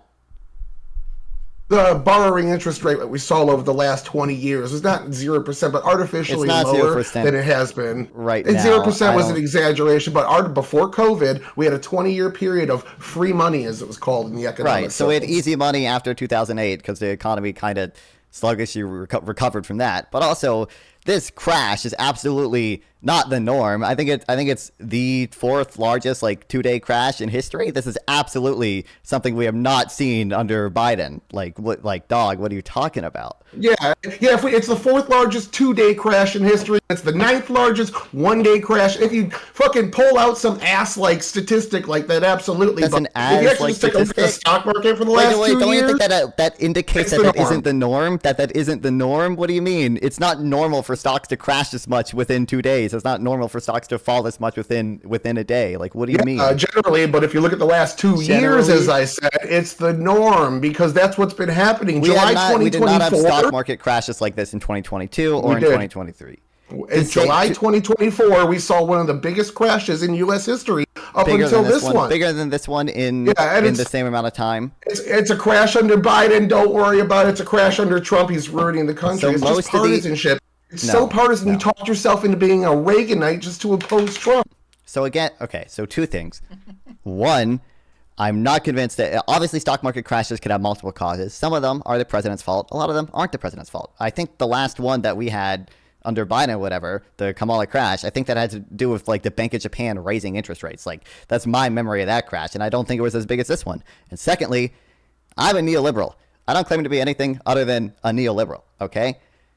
The idea that there's some type of contradiction between me being a neoliberal and me being pro free trade is hilarious. It's ridiculous. There's obviously no contradiction there. Yeah. Neoliberals are the ones that like free trade. If you don't want to call me a left winger because of that, that's absurd. But or that's stupid because there are plenty of other like economic interventions that I'm in favor of, and I think generally it's fine to call me a left winger because of that. But obviously, Okay, so I want what's best for the middle class. I just happen to believe that free trade is what's best for the middle class. I don't believe that protectionism, which I believe costs jobs and lowers aggregate income and all these things, is good for the middle class. So what you're saying is what's best for the middle class is if these giant companies that can afford to do economics on that level, on the global level, make a ton of money and it trickles down to the middle class is what you're saying. We don't have to jam this into trickle down. I I'm believe just that wondering if that's what you're for. I believe that increasing job opportunities and lowering the cost of consumer goods is good for the middle class. That is what I believe, and I believe free trade does that. Okay, and you're saying that other instances, like sanctions and things of that nature, aren't anti-free trade, but tariffs are. No, I'm not saying. I think sanctions are anti-free trade, and there's plenty of sanctions that I And probably climate don't policy? support. But like, What if we have climate policy, we force somebody through economic coercion or economic intervention to adopt forms of climate policy to do trade with us? Is that not free trade? Well, hold on, Tyler. That's economic coercion. This is so. One, I don't know if I would strictly consider that free trade if we're literally engaging coercion to make them have some environmental regulation. But this is insane, Tyler. You do not believe that Trump's goal with this is to get other countries to negotiate on the environment. You don't believe this. You don't believe this. I don't care what Trump's goal is. I'm talking about the actual result of the tariffs. And if it's good, and I don't care if Trump's goal is to fucking get to the moon. I'm talking about what's going to happen to the economy as a result. If Trump's goal isn't to improve the environment or whatever, how are we gonna negotiate with these countries to improve the environment? What do you mean, dog? We're not. We haven't been. They're scaling up with coal plants. India, China are spending more money on different things that we've already banned in this country, scaling up to meet the production needs because we've shipped off their manufacturing to them. If we bring that manufacturing back to the United States, yes, it'll cost more, but at the same time, it also won't be polluting the environment because we don't run our grid off of coal. No, so I don't believe Didn't that's. Trump say drill, baby, drill? Are we drilling Well, that's true as more well. oil than ever? Also, the European Union, who we're putting tariffs on, do you think that they have less environmental regulations than us? No, but I was going to get to all the wins that came from this. The European Union just came out 2 hours ago and said they will match Trump on zero tariffs starting immediately as soon as he Trump rejected that deal and the deal with Vietnam, and even though Israel lowered its trade barriers, Trump still tariffed Israel. Can you, Tyler, you at least admit that the formula they used for these reciprocal tariffs had nothing to do with trade or non-trade barriers? Yeah, we had that conversation privately. I think it was stupid. I thought it was going to be way more complicated than it was. So if the formula they use to calculate these tariffs has nothing to do with the actual tariff they imposed, if Donald Trump is openly saying this isn't enough, we need to run trade surpluses with these countries, why on earth do you think he's going to accept any deal for free trade with these countries? Why on earth? Why would we think that? He's already rejected some. Because he's already also gotten rid of some too. So if you're just going to cherry pick the fact that he's rejected the newest tariffs before they even went into place, I think in his mind, he had to go in for a couple of weeks to let these countries know, hey, this is what you get for fucking putting tariffs up against us when we were hurting economically. We're going to show you a little bit of what it's about. Maybe it's a slight spank on the ass before we take them away. But he is offering them the off-ramps, and 50 countries have reached out to him, including India, the EU, Canada. All sorts of countries have reached out and said they'll drop their tariffs. So if 50 of 170, some of the biggest countries in the world, are saying they're going to drop their tariffs, how is this not a victory? Hold on. Let's Snail in. Snail, go ahead, please, and use your big boy voice. Remember.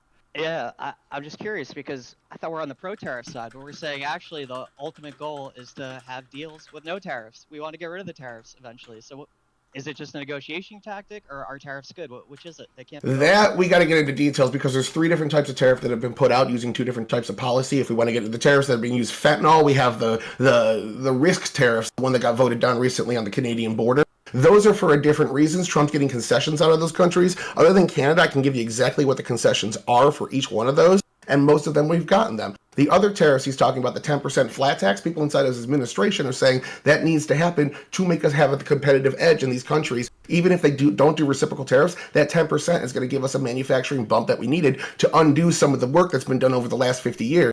Because again, in the 1960s, we're at 30% manufacturing. Yeah, So I can wait. I want to reply to that 1960 30% manufacturing point at some point. But I mean, look, Tyler, come on. You can't tell me every time Trump comes out on stage and rages about their trade deficit, rages about what you just said, he wants to bring manufacturing back. It pulls out of the free trade agreement we were going to have with the trans-Pacific nations. You can't tell me this guy just wants free trade with these countries when he says tariffs are the best word in the dictionary over and over. Come on, man. Really? Yeah, I watch him speak, so I know exactly what he's saying on these things. He's not saying, I love free trade. Free trade is the best thing in the world. He's saying these are awful deals. We're getting ripped off. He came out against TPP, and that was one of the major reasons why Hillary Clinton had to reverse her stance on something she helped negotiate because it was so unpopular when he came out against it. This is something the people want, and you might not, care. Everyone blah blah blah. Yeah, you might not like democracy at all and want to just rule by fiat, but we have a democracy here. And people want this to go in the direction. Maybe I'm not saying free trade is bad. I'm not saying there's not benefits to it. I'm saying the pendulum has swung too far in this direction and it needs some pullback. And this is the welcome pullback. I did say fiat. I'm accidentally. My bad. I mean, to be clear, I like democracy generally.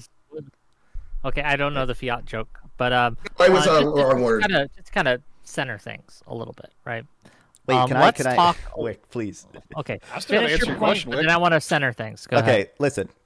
First of all, I like democracy generally. It's just that, like, when considering whether something is good or bad, I don't really care, like, if voters think this thing is good or bad. And also, this is going to take a second. Sorry, Wick, but I just don't buy into the idea that the reason the manufacturing share of employment is lower than it was in the 60s, whatever, is because of trade. A lot of it is, one, we've just gotten more productive. The country that lost the most manufacturing jobs in the past 100 years has been China. China's still the manufacturing, powerhouse of the world or whatever. They just got more productive. The same thing happened in the U.S. That's why manufacturing output grew all the way up until 2008. Well, the manufacturing share of employment was falling down. Employees got better at making more things. And we've also, along with that, just moved higher up the value chain. A lot of the manufacturing jobs in the U.S. now are making like highly specialized, high value added stuff. It's not even jobs that a lot of high schoolers can get anymore because these are jobs that require a lot of knowledge and training to do. And the last thing is that this is a pattern every developed country, including the ones like Germany and South Korea, which have strong manufacturing sectors and trade surpluses, have followed. They follow the same pattern: a continued decline in agricultural employment, a continued rise in service sector employment, and the manufacturing share of employment following an inverted U-shaped path. It rises at first, it peaks, and then it falls. Every advanced economy has followed this pattern. There are structural reasons behind it. If you want to read the book about it, read Behind the Curve by Robert Z. Lawrence. But it's a normal path for all advanced economies to take, and it's dumb to try to reverse it. Okay, who's blue shirt? It's Snail G. Okay, thank you for the 100 bits. Let me read these things, and we're going to give it to Tiberius D here. And then I do have a question to maybe get us on track a little bit. $5 from Deej Nuts to say, even with crashes, stocks are up almost 100% since COVID. 98% of that isn't held by retail investors. The average youngin view it as ill-gotten gains. Thank you for the $5. $5 from Artemis Fowl. Welcome back, Artemis Fowl. Free trade was great for the middle class. Just ask the Rust Belt after we implemented NAFTA, idiot. And then $5 from Artemis Fowl. EU offered 0% tariffs on construction materials, not a blanket 0% overall. That isn't worth taking some word EAE, the flat rate. Thank you for the $5 and thank you for the 6-month membership, Deej Nuts. I'm an engineer with no degree. He is wrong. And then $2 from Deej Nuts. Was a $5 trillion post-COVID from productivity? ? Thank you for the money. But let's give the mic to Tiberius to weigh in, and we'll see what he has to say. Go ahead. I appreciate that. So defending Trump to at least some degree, while I think that Trump's tariffs definitely can be recessionary, is there any good in this? I'm going to have a crazy take here, but I'm going to throw it out. If you ever wanted to purposely start a recession in politics, this is when you want to do it. At the very beginning of a term, at the very beginning of any of this system, is where you are basically putting yourself on the back foot so you can advance forward for the rest of your term. Do I think it's smart? I'm not sure yet because no one's actually done this before. But I think that Republicans have been really good at throwing a lot of the economic woes on the side of the Democrats optically. And while I don't necessarily agree with it, I have to say it's been effective. And if they continue to be successful with that, this politically can be a coup de grace for the Republicans. So that's the why. And then as far as what he claims versus what he's getting at, I got to be honest here. A lot of this is legalism. Trump is claiming he's doing things for different reasons because if he actually claimed for the reasons he actually wanted it, he wouldn't have the legal authority to impose the tariffs, which is a huge problem, and I hope we can all get into that. That's abuse of power. No way to get around that. Trump is abusing, especially with Canada. Absolutely. Yeah, Wait, okay, yeah, and so- if we all agree on that, then we can smack that. I do have about half the things that Nonthan said earlier that I do want to get in this angle with, but Wick, this is your show, and you said you wanted to recenter Well, depending on what it is, maybe my question will help, right? Get us into the weeds here. So a lot of chatter has been talked about how, in one of our super chatters just mentioned, the stock market isn't indicative of a healthy or a non-healthy economy. Many people have said that, oh, it's just the billionaires, it's just the millionaires, it's just the 1%. I think you said this in your opening statement. Correct me if I'm wrong, Tyler. That's what's taking the hit right now, and the middle class and the lower class isn't really going to be affected. Do we believe this? Is this true? Why or why not? I did not say the lower class is going to not get affected. They're absolutely, like, if you put a new tax in, you put new climate policy in, you put new worker regulations in, it's absolutely going to raise the cost of production, and it's going to hurt the middle class in the short term. We're not going to deny that. Okay. But let's talk about the stock market specifically. Does the stock market losing value matter to most Americans? Why or why not? Yes, because we should have 401ks. We should have investments in the stock market. Most people will just invest in their work 401k, have it in the bank, and that is investing in the stock market. So you might not realize it, but if you all check on your 401ks today, you'll find them about 10 to 15% lower than a few months ago, which is crazy. For one person's actions to have a 10 to 15% reduction in your retirement savings. If you were due to retire soon in the next few years, you're basically screwed. You just lost 10 to 15% of your retirement time and savings. I want to split hairs here. Yeah, I mean, I think it's definitely beneficial to have a 401k. I'm not going to push against that because I want to forward that going into the future, is that 401ks are better than Social Security. But on the other side of that is that for the majority of Americans, no, this is not a huge issue. The last numbers I can get is that about 73 million Americans have a 401k. So you're basically talking about the top 30%. I totally get if you have the rest of the country saying, "Hey, you rich folks and your middle class folks can get fucked because I've been eating shit for the last 4 years." I can roll with that conversation. I definitely can. I mean, yeah. So look, I mean, not everyone has a 401k. For the people who have a 401k, it matters quite a lot to them. But I think the stock market reflects a lot of uncertainty right now. It reflects, I think the CNN has their fear index. It reflects the fact that people are fucking losing it because not only are they worried about tariffs, they don't even know what tariffs will actually go into effect. And we know that uncertainty is just generally pretty bad for the economy. It reduces investment. It reduces consumer spending. Part of the reason that GDP now forecast is down all the time is because businesses are investing less. Business investment has stopped growing. I mean, it's great. I think it's like 0.4% last time or whatever last time I checked. Consumer spending, I believe, has also slowed down in growth. It reflects uncertainty, and uncertainty is bad. So business spending is up from last month. Leads into a good point. Trump says there's a promised $5 trillion of investment spending in the United States from foreign companies. We're talking centrifuges and chips from the number one Taiwanese company. Apple building a 22,000 job plant in Texas, and then a trading facility in Detroit. There's about $5 trillion in investment, building, and whatnot that's being rushed through the EPA right now. So they just look at these current numbers and then kind of ignore everything that's coming down the pipeline that's predicted to come out around Q2, Q3 is when we start seeing these numbers come in. It doesn't compute. Like, Trump can only move so fast when he's doing so many things. He's had roundtable meetings with all these business leaders. He's had his tariff team. He's had Scott Betsett and Steve and what the fuck is his name? The Secretary of Commerce talking with these companies personally, they were well aware of these tariffs beforehand, before they made their investment. They know exactly why they're investing in the United States. We're seeing a ton of manufacturing come in at record numbers. Again, $3.5 trillion has already been signed up in like 2 months.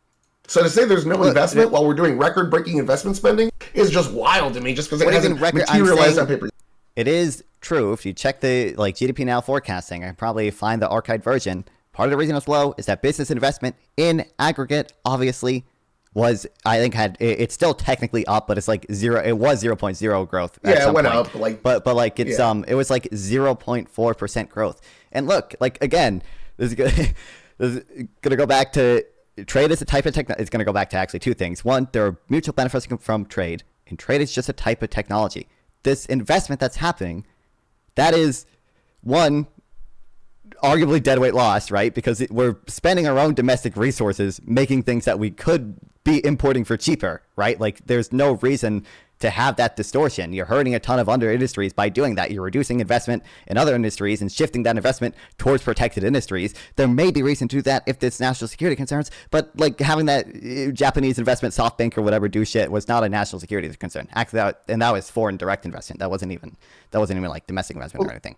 That leads us into intent, though. Why is Trump doing this? Why is Trump telling Mexico and Canada, because of the USMCA that he wants to restructure, that since China found a loophole in the USMCA to put a bunch of investment into Mexico, they're now shipping things past the tariff through Mexico into the United States again? He's asking both of those countries to tariff.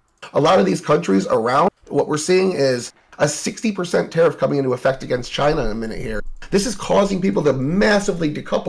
When they did decouple last time, they went to Vietnam, they went to other countries. So you can see these tariffs going on all the other countries they went to, because they're not coming back to the United States. They just go to the next cheap haven. So every cheap haven needs to be cut off in order for them to come back to us. And they have been. He's also threatening a 100% tariff if you leave the country as a U.S. company. That's actually probably unconstitutional. Yeah. But then they found a loophole. Okay, but just real quick, why do they have to come back at all? Right, that's my question. Right, like, so if they can't go and they can't get it for enough profit margin, what's to stop them saying, okay, well, we'll just do other things. We're not gonna produce that anymore. So it's not gonna make enough money. Somebody else is gonna step up and do it. It's the basic law of capitalism. If there is a demand, a supply will rise to meet it. So if one company decides they want to do so, right? Yeah, but when you have protectionists, that exists in a free trade system. When your system is no longer a free trade system and you have protectionism and tariffs and taxes and all these things that are on these things, it can absolutely stifle STEMI investment. That happens all the time. Absolutely, that's the whole reason why people want to. So my point was about, again, think about the aggregate business investment. No one is denying that if you tariff industries, you're going to shift investment away from unprotected industries and towards protective industries. Very directly, tariffs have mechanisms for hurting other sectors, right? Like tariffs hurt exports because they tend to appreciate exchange rates. They tend to make the price of the dollar go up. That's not happening right now because people are freaking the fuck out and dumping their dollars. But generally, they make the price of the dollar go up, and that hurts export industries, right? And secondly, your point about I want to mention the point about the cheap haven part. They just go to the next cheap haven or whatever. I will mention what that does is it undoes a lot of progress that my goat Biden made with friendshoring, okay? There are probably industries that we don't want to be made. We don't want, production to be in China, but it doesn't really matter if production of steel or whatever is taking place in Japan or South Korea, our allies. If you tariff these other countries, production doesn't want to move there, even though it would be beneficial for us if the production moved there. Like he's tanking our relationship with our allies. Also, we can crash our own economy. It's absurd. Wait. Hold on. So I'm going to address both your points. One, what productivity means is using coal as energy, paying your workers lower wages, no worker protections or consumer protection. Like what you're saying by productive, that you mean finding a loophole through all the things I advocate for here. So that and the second thing you're saying is if yes, they're gonna go to our friends over there. Maybe they're gonna go here, there, the other place, but at the end of the day, those countries also have tariffs against us too. South Korea, Japan also have tariffs. If they're our friends, why are they tariffing us? Why can't Trump put tariffs against them and see over 50 countries come to him and offer to drop them? It's working.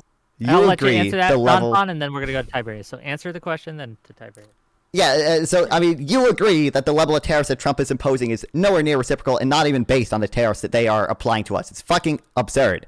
Obviously, the reason that they have tariffs is in some part because just like any country, there's going to be some level of special interest group capture and like rational ignorance on behalf of consumers because tariffs have concentrated benefits and diffused detriments, right? A lot of times special interests can lobby to protect their industry because it's not rational for consumers to look into what industries are being tariffed because it's just they are only paying like $30 per year per people are consumer dumb, or whatever. in other words. It's rational.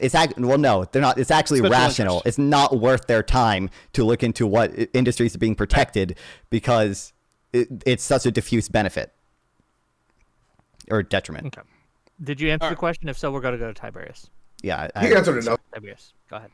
I want to answer your question, Wick, on just like why would you do this? Like, what's the actual benefit? I'm gonna hit this from the side that I'm kind of convinced of, and I studied economics in college.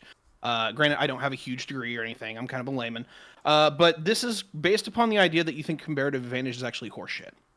Largely, just simple terms is that if you all trade, it's the same way in that if I specialize in a particular job and you specialize in a particular job, we're going to have mutual benefits from, doing those things. Countries can do the same. But the assumption of why this would be wrong is that the same thing does not apply on a macro level. Is that you can have entire countries with a billion people who make 1/3 or 1/5 of what you do, or maybe even 1/10, and they can front load every economic doctrine that you have to where you're actually losing out money year after year after year. Not only have we seen advancements to China over the last 30 years be somewhere in the neighborhood of like $50 trillion, but we're still paying them for their goods at the same time. And some people are like, hey, why is it that I keep getting promised this new opportunity, this new golden era with free trade, and I lost my job 10 years ago at Whirlpool, and yet I can't get one of these new jobs. I can't get anything that actually worked for me. I definitely get the skepticism, but I'm going to take it to another degree. When it comes to service jobs versus industrial jobs tend to be higher value added. And I'm not saying we can bring them all back. Automation is fucking a thing. But from the estimates I've seen, we've lost somewhere between 20 to 40 million jobs to offshoring. And even if you account for automation, some people believe that you can get anywhere between 3 to 10 million of those back at some point. I think the appropriate figure is somewhere around the 6 million mark. Imagine what you do to your job costs, to your labor costs, if you put 6 million jobs back in the economy. What does that do to your paycheck? Probably does quite a bit. And so this is the full circle conversation. If you believe in increasing the minimum wage, increases demand, which makes it to where you can afford things, then you want to do tariffs, because that makes it to where your jobs are now guaranteed by the government to be more cost competitive within house, which means that your job is now worth more because there's more jobs to go around. I'm done with that conversation. Okay, so number one, I'm really curious where you're getting the 40 fucking million number from. I mean, that That's might be the really high end estimates that I've seen. I don't necessarily agree with that. Okay, yeah. So even the higher end estimates I've seen are like, maybe 5 million lost due to like the China shock or whatever, and that's even that I think is an overestimate because that's not necessarily accounting for productivity. But on the wages point, again, you have to think about the aggregate, and you have to think about the other static and dynamic benefits from comparative advantage. Okay, so when we trade with other countries, everyone's real wage mechanistically increases because the price of goods falls. That saving will then allow consumers, that'll mechanistically raise wages, obviously. Those savings will either let us consume more or save more, which will help businesses invest. And that's a good thing. And you also got to think about what happens to the export sector. When we supply countries with dollars via trade, that enables them to buy U.S. exports and or invest in the U.S., which again will help businesses invest. And it'll help the export sector. It'll raise wages in the export sector as well. And again, we know we have good reason to believe in theory why trade increases income. And guess what? Empirical evidence supports it. There are like 3 different studies I have, all of which say trade increases income in aggregate. And there's also evidence that it actually disproportionately benefits the poor because the poor spend more on imported goods. A higher percentage of their income is spent on imported goods. I have a hard time believing at least one point of this, and is that like I can agree with most of the general level. It's like, hey, look, trade seems to or allow for cheaper goods to enter our domestic market. We can talk about how we have more efficiency within our market, and therefore we're allowed to assert capital into different directions of investment. The problem that I have, and this is kind of where I kind of don't believe some of this is actually as good as people like to sell it off for, is that look who tends to make all the fucking money with this system. It is really going to the top 10% in the country.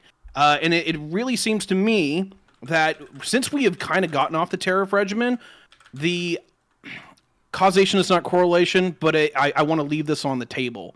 Since we've stopped doing tariffs in a major way, we have seen the top 1% and the top 10% run away with the fucking house, run away with the golden goose for the better part of the last 70 goddamn years. I think this might be one of the factors that we said, oh yeah, it was a great idea to get rid of it, but in actuality, that's because look who's writing the paychecks, and look who's actually taking the checks, who's saying it. Okay. Snail G, do you want a chance to respond? I want to make sure that in you get a terms of, chance. The top 10% being a problem or growing more than everybody else, that just seems like a problem with your domestic taxation. You just change the taxes that you charge those top 10%. You bring more wealth overall into the country. Tariffs just seem like a silly way of doing that in the most backwards way possible that ultimately reduces demand because you're tariffing, again, you're taxing the middle class consumption, the lower class consumption, the consuming class. The top 10% don't consume as much as the average person. So you want to tax those people, bring the wealth back in the country, and then drop taxes on lower and middle class. I get what you say. Hold on, let me get this. I get what you say. This is like kind of ass backwards, but I think it's ass backwards on purpose. Is saying, hey, look, yes, I am tariffing your shit because while it's going to be more expensive for me, is that you now no longer have an investment strategy that makes it better to where you can offshore my job to Honduras or you can offshore it to China or wherever the fuck else. So I'm still getting fucking paid, and that's. Excuse me. I apologize. I'm from the Rust Belt, so maybe I'm just super bitter here, but I can tell you that this is the, cultural experience of my area for the last 40 years, is that we've seen all these jobs go away. We get promised that there's going to be these new jobs, and they're not there. They're all shittier. They're all these service jobs that are supposed to be all better, all greater, and they're fucking not. And if you are going to get that new job, you better pay out the fucking nose for it so you can become a doctor or some, doctorate level person that can actually fulfill those roles. The vast majority of these people that are finding this, and maybe your mileage may vary, is that what we're trading out for is decent value-added jobs where you're building nuts and bolts or you're welding shit or, basically just fabricating things, and we're trading it out for, hey, guess what? You get to work at Sears, or you get to work at Kohl's, selling all the things that are made somewhere else. And that doesn't have a lot of value add. So forgive me, but I'm very much not convinced that the ass backward way is actually the thing that we've been missing. Do Americans want factory jobs? Yes. I understand. I understand that some do, but I've worked factory jobs. Mm-hmm. And oh my God, they're the most soul-sucking, terrible experiences I've ever had. I would rather work as a streamer, honestly, than sit as a cog in the factory machine. How controversial of you! As a fellow Rust Belter, can I try to build a bridge with you, Wick, on this? Oh, please. All right, so on one level, I totally get it. Some of these jobs absolutely suck, and some of them are 12-hour shifts. You might have it 4 or 5 days a week, and it's not good. Look, I get that. The thing is like I don't understand what the alternative that's being supported by the other side actually is, because if you're talking about some of these higher end jobs where it's like, hey, you got your master's or your PhD and you go off to be part of like the academia or the corporate elite, that's great. Those people are making it. But that's not the average person in our neighborhoods that are getting these things, right? It's literally, they're trading down. They're working now 60 hours a week at fucking Casey's because that's all they can find. Like, are you with me on this? Which is more soul sucking, man? I I understand. even respect that too. Like, Yeah, I understand that. Like, there's people who are worried because there are a lot of economic uncertainty, right? But these tariffs don't help with the economic uncertainty because Not there's no disagreeing with guarantee they're gonna bring jobs back. But also, right, employment. Look, when 2008 hit, shortly after, right, we had a lot of layoffs where I was working at the time, and I went in the military to kind of get away from that, right, to kind of escape that kind of trajectory and things like that.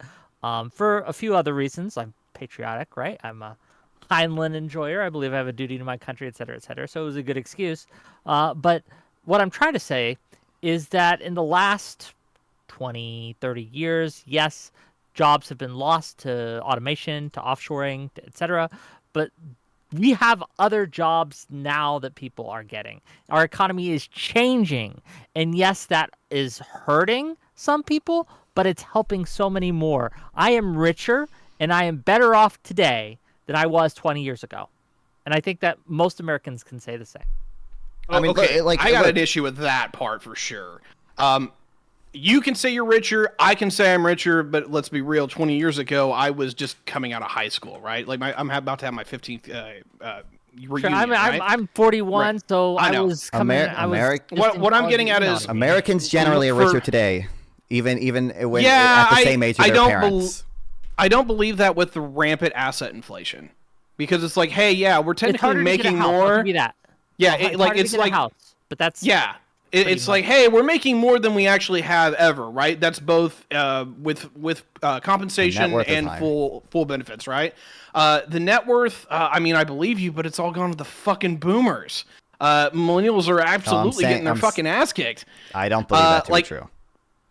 I see it every day, man. Like, and that's it's right. weird If you look at because it's actual data, if you look at even only private market income, so not including government benefits, and even using CPI, which is a measure that I think probably overstates inflation, the wages of Gen Z and millennials are both higher than they were for their parents at the same age. And a big reason why that's happened is because the price of goods has decreased because of trade. That is a big reason why that has happened. And look, I don't think, again, you guys have to think about the aggregate. Do either of you guys deny that free trade generally, if you don't like the word free trade, that's fine, generally increases aggregate income?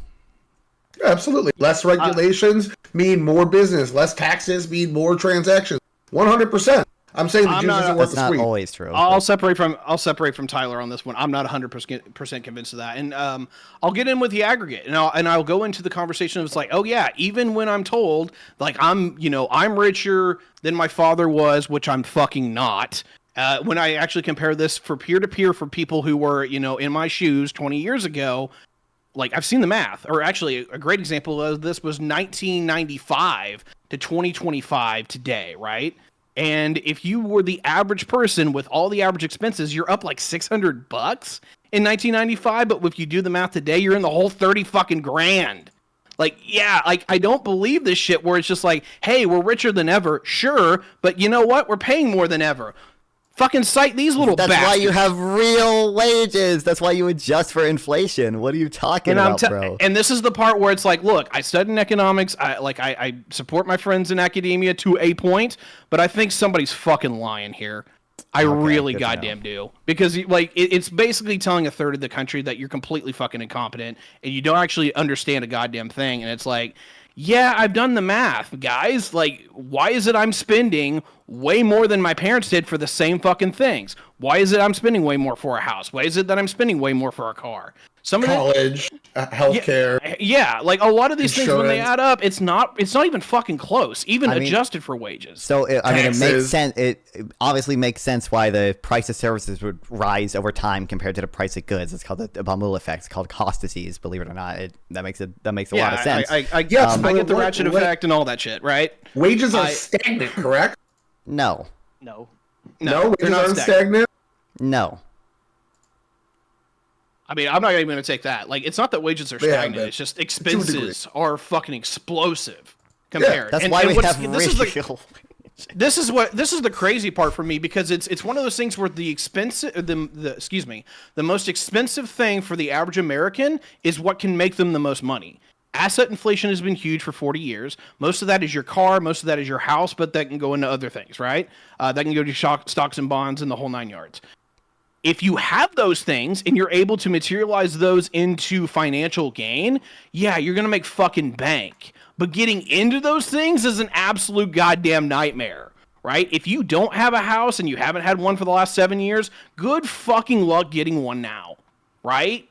That's kind of the issue here. Like, I hear the things, I've seen the data points from people like Non-Fan, and I'm like... tariffs will make it easier or harder to build houses in America?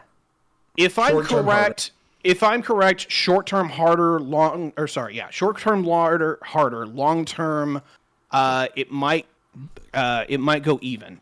I'm more interested to see what it does for labor demand. That's what I'm counting on. Is that people aren't going to find that their goods are cheaper as much as they're going to find that their paychecks are bigger when the tariffs go full cycle. Why? Wages are, if you study economics, wages are to a large extent determined by productivity with comparative advantage. Yeah, and this is where people specialize in what they are more. People specialize in what they are more productive in. That's why America specializes in these service sector jobs that we are more productive in. That's why wages have grown over time, and we trade with other countries that have the lower average productivity for the goods that we buy. Like that's how. Hold on, Tyler. Let me get this. I totally understand that. I get you on that. When it comes down to it, economics is a demand-driven is literally a demand-driven fucking engine, right? We can say supply is there to meet that, but most of the time, if you want shit, you need demand for it. And for some reason, we're treating it, and I'm going with Tyler on this. This is supply-side economics again. We're back to Reaganomics, but the left is preaching this shit, which is fucking wild to me. It's like, hey, look, don't worry about demand. If demand shrinks because, they don't have as good a wages, that's okay, man. We'll figure it out later. Nah, I'm willing to bet if people have more demand. Obviously, if aggregate income is increasing, I think demand increases. If consumers save money because they have cheaper goods, that's going to increase the amount of money they can spend on other things. If jobs in the export sector that's great. If jobs in the export sector. Yeah, I know because your mind is broken and you're not thinking in aggregates. No, I understand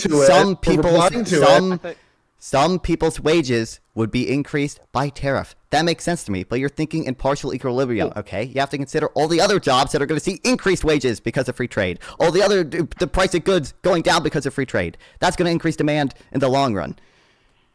You're basically making everyone else in the country poorer to improve the Rust Belt. And I can understand why that might be appealing for Rust Belt people, because you spent the last 30, 40, 50 years, whatever, seeing, like you mentioned, jobs leave, towns empty, ghost towns. That stuff is very visceral. I can totally sympathize with that.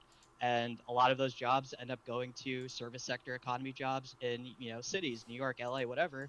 And it's a lot more visible to see your town decrease by 90% than it is to see New York and LA get 10% more productive. I can totally agree and understand with all of that.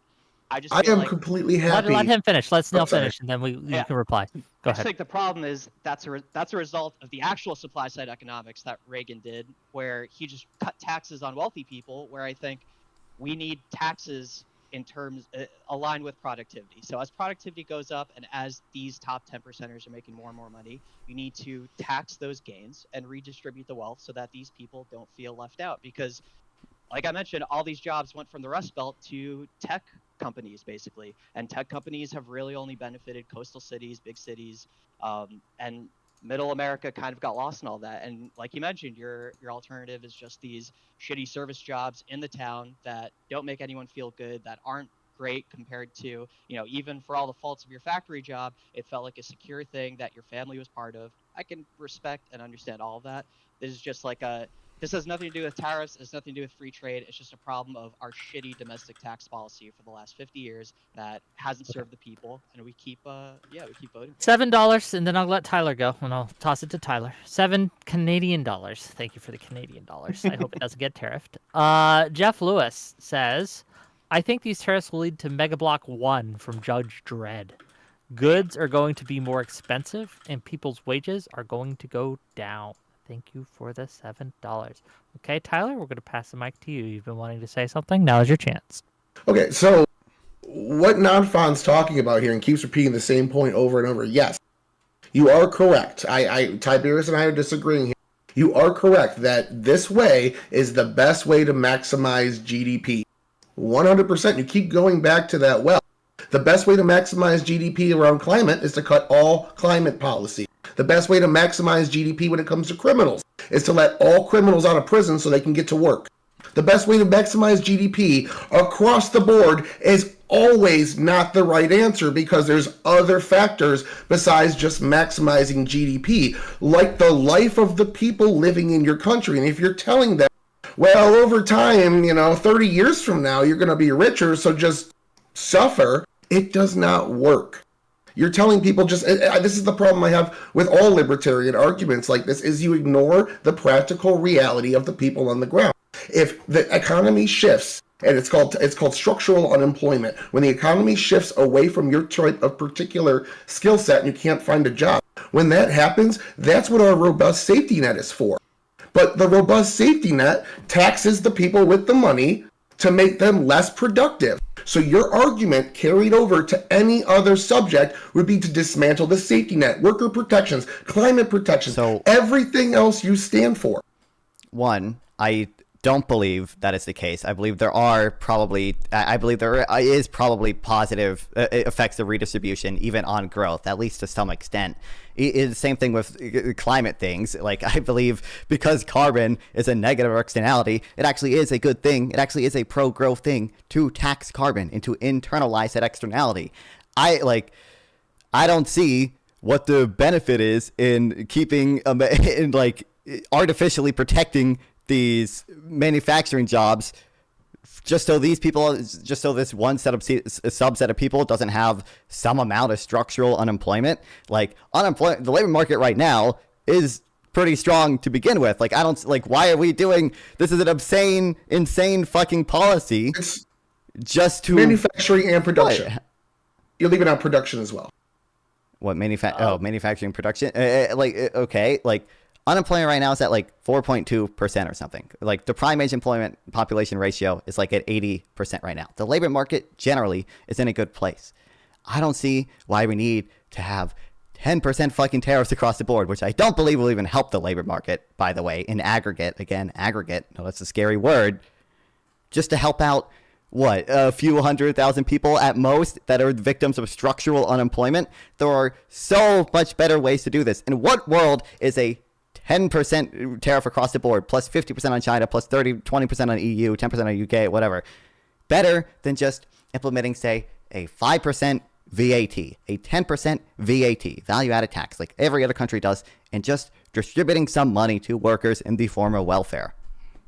But that's not productive. What do you mean that's not? When you put a tax on gains, you get less gain. So I think a value-added tax would be certainly more productive than the system we have now. No, see, those taxes would add an extra cost, and that would make the cost of the goods go up. So when you add a tax to something... no. So a value-added tax only taxes consumption on the end of the consumer. It doesn't actually tax any business-to-business transactions. So you're only negatively affecting consumption. And again, I already told, obviously, I would say, raising tax... Wait, Tyler. We both agree. If you collect money from taxes, that might have, and use it to fund a judicial system that protects property owners, that is a pro-growth thing. Taxing carbon, taxing land value is a pro-growth thing. I'm in favor of doing things that are pro-growth. It is not at all hypocritical for me to say some taxes are pro-growth. That is fucking absurd. Okay. I guess before I give it to Tiberius here, right? Just another question for all of you. I keep hearing that tariffs are going to protect the working class. They're going to bring jobs back, etc. At what point the tariffs stay in place? A year from now, 2 years from now, unemployment goes up. People can't find jobs. You can get it in this certain sector, sure. We add about 10,000 steel workers to America, but then we've lost hundreds of thousands from companies who can no longer afford to make their products, who consume steel, who use steel in their manufacturing, who use steel in their production of whatever product that they're going with.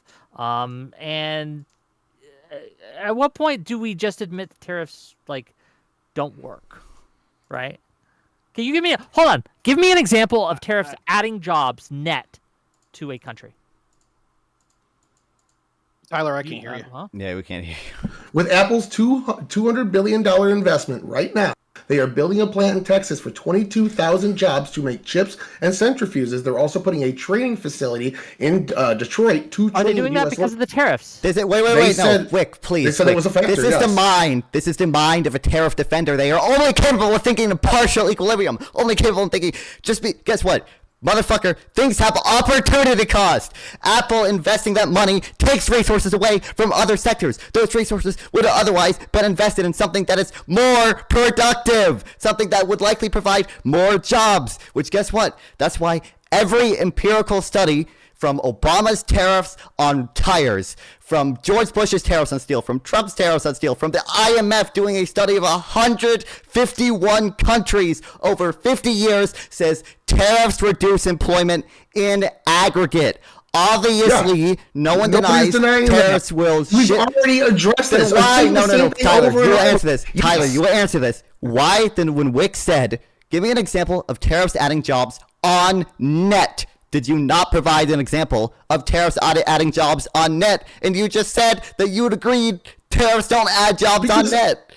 Because tariffs generally don't add jobs on net. Yes, because they reduce the service Generally, sector give me an jobs. example of where they have for a I just did, but he would cut me off. So generally, yes, you are correct. That doesn't mean every single anecdote fits your generalization. I just gave you a generalization where Apple was putting their plants in other countries. They were not coming to the U.S.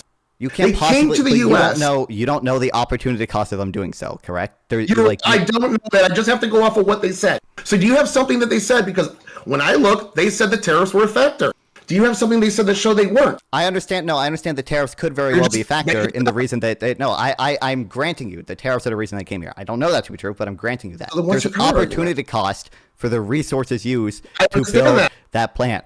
The opportunity cost is they're not being built in Bangladesh, not the United States.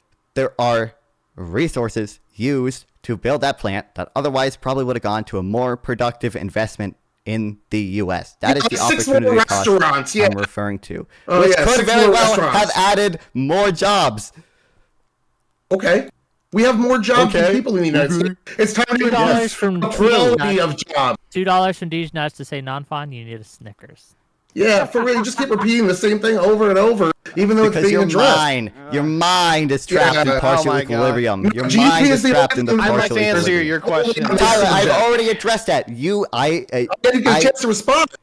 The only reason why you're saying these tariffs are not pro-growth is because you're ignoring a sector where they're actually helping us grow. You're ignoring any future outcome. I am exactly right. His mind is trapped in partial equilibrium. His mind can't think outside of partial equilibrium. He's only considering one sector where they are pro-growth. No one is denying tariffs will shift investment from unprotected sectors to protected sectors. To repeat the same talking point that you borrowed from somebody else. You repeated the same thing because your mind is trapped in partial equilibrium. Gentlemen, I would like to answer Rick's question, and you guys have just been going back and forth. As soon as I go to respond, you start shouting over me. So, you want me to respond to your comment. You're saying they're not pro-growth.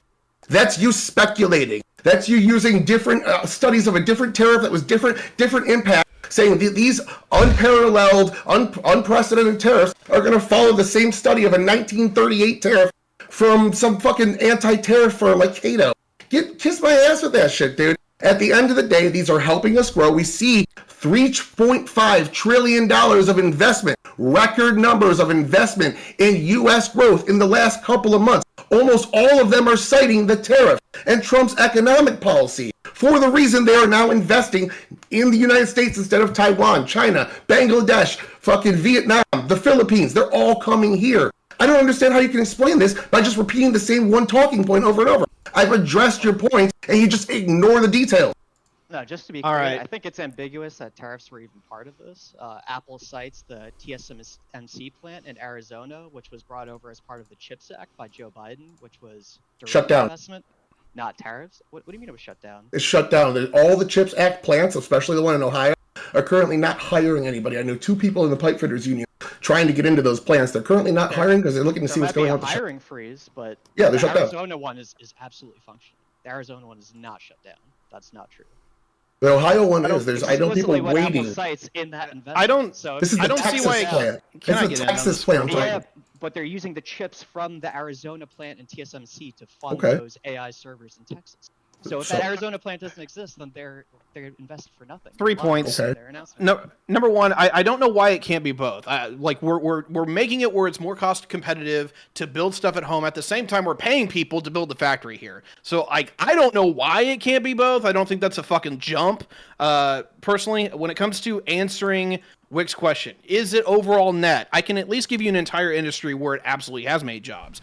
Over the last 20 years, or not 20 years, excuse me. I'm over gonna the last fucking 5 crash years, out. Does we he have understand what the word that means? Are you US fucking- industrial spending, right? Construction spending. We are making more shit here. And that's not just in the fact that we're That's building... subsidies, right? It's got to be more than subsidies. We're talking something on the order of a factor of 4. And here's the crazy part, and I can't make this a one-to-one because it's a correlation conversation, right?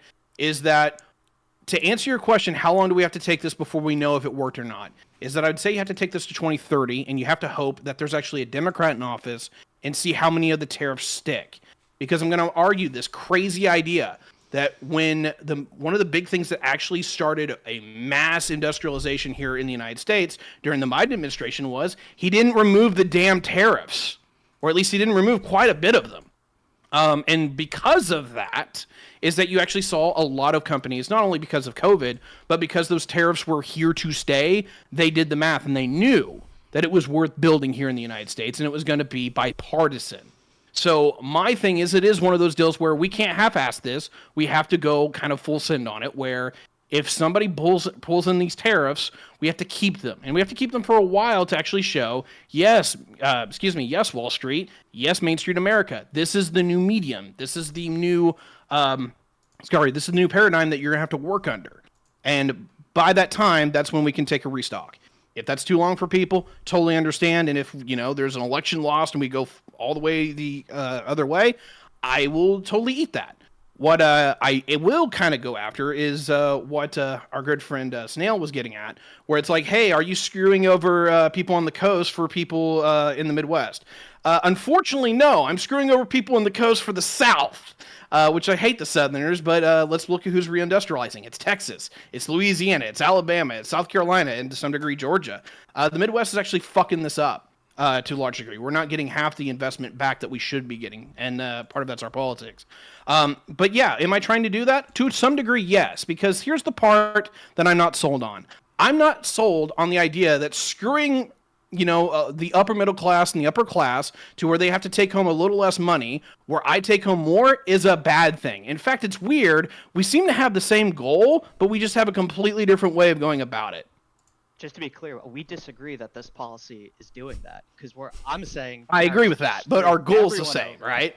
Yeah, maybe. Well, now it is apparently, because, people were hammering Kamala for her, quote-unquote wealth tax. People were hammering Democrats in general, saying they're bad on the economy because of tax increases, when, 90% of the time you dig into it, it's only a tax increase for people making over, $250,000, $400,000. We need all these new tax brackets to tax that wealth and that income. But every time the Democrats try and propose something, they're, lambasted as evil, economy bad people, and, nobody... Economy bad, commies, the whole 9 yards. I totally get it. Just real quick. Yeah. $10 from Admiral Gibbs. This is why you need an actual conservative. Not once have we mentioned record high beef prices or the agriculture industry booming due to the tariffs. Does non-fun not believe food production is important? And then... $2 from Deej Nuts to say Phineas hasn't been the same since Ferb voted MAGA. Thank you for the $10 and thank you for the $2 respectively. Look, I'm going to jump in here a bit because you guys keep citing these numbers of 20,000 jobs here, 10,000 jobs there.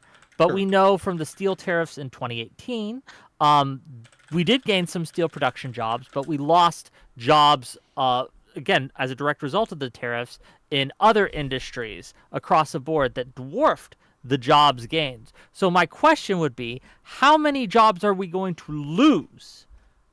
Not just how many did we gain from the plant that you're citing or whatever, right? Even if I grant you that those were because of the tariffs that we're getting those jobs, my question would be, how many are we going to lose because of the tariffs? And if that number isn't a positive, which it never, and I want to be clear about this, never in history of any country that the time we've been studying this has it been so, right? Well, what are we doing? I'll try to answer your Borrowing question. from Peter to pay Paul. Potentially. So I'll put it in this regard, because I've at least tried to study both sides of this argument to understand who's right. Given the time frame that I gave you, right? So we're going to 2030 with this, right?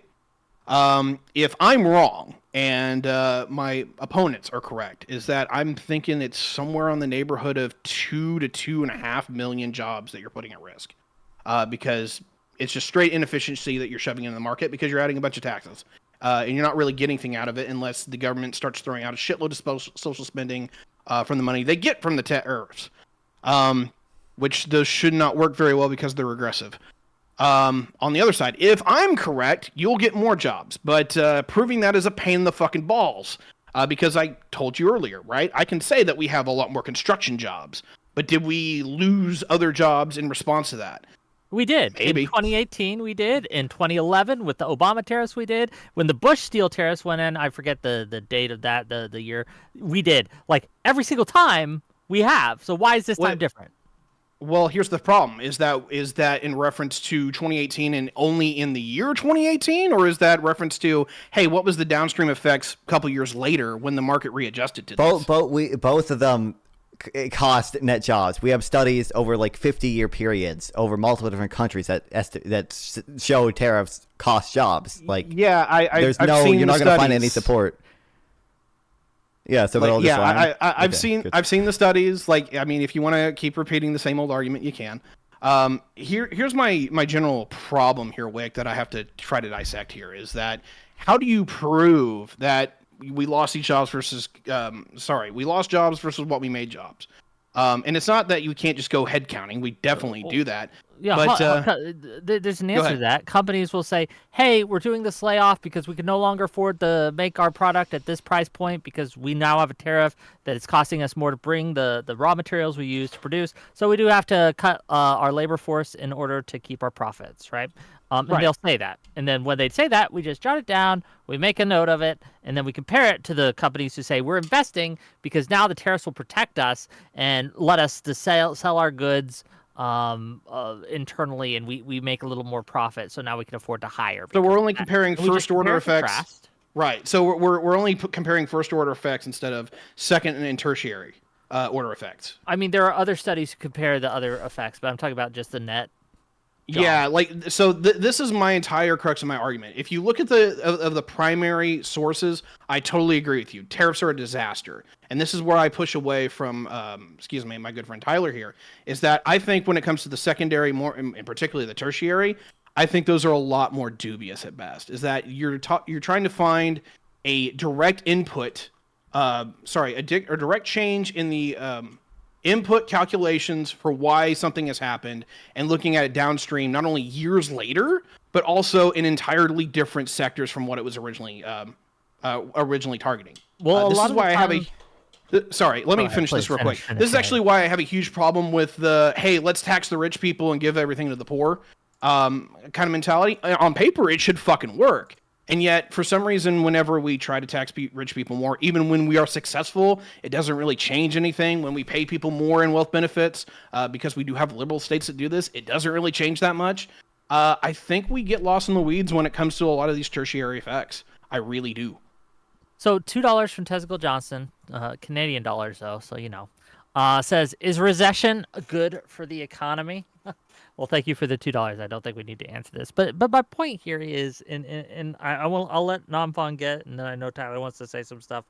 My point here is that outside of very specific targeted tariffs, where for national security reasons you don't want you want to keep some stuff in house, for example, or another possible scenario is you have an industry that is budding that you haven't set up before, that, again, usually for national security reasons, you want to do in-house.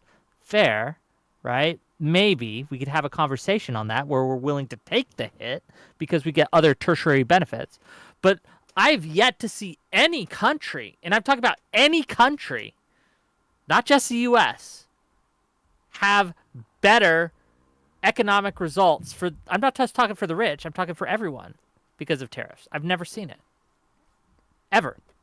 So I'm asking for an example. Yeah, this one's a little hard. And I'm going to say that there's two reasons why I think that this actually I just want a country, just a country name. I think like the United States is the, I'm going to give you a hot take. Tariffs in place for 30 years have been growing to maybe the number 2 economy in the world. Like something like that. Like if they've had tariffs in place for 30 years and they grew into the number 2 economy in the world. Like that kind of example. So do you think that was because of tariffs? I think it was no, I don't think there was one single factor to explain the growth of entire nation. Hurt that? Helped. Really? Explain. Yes.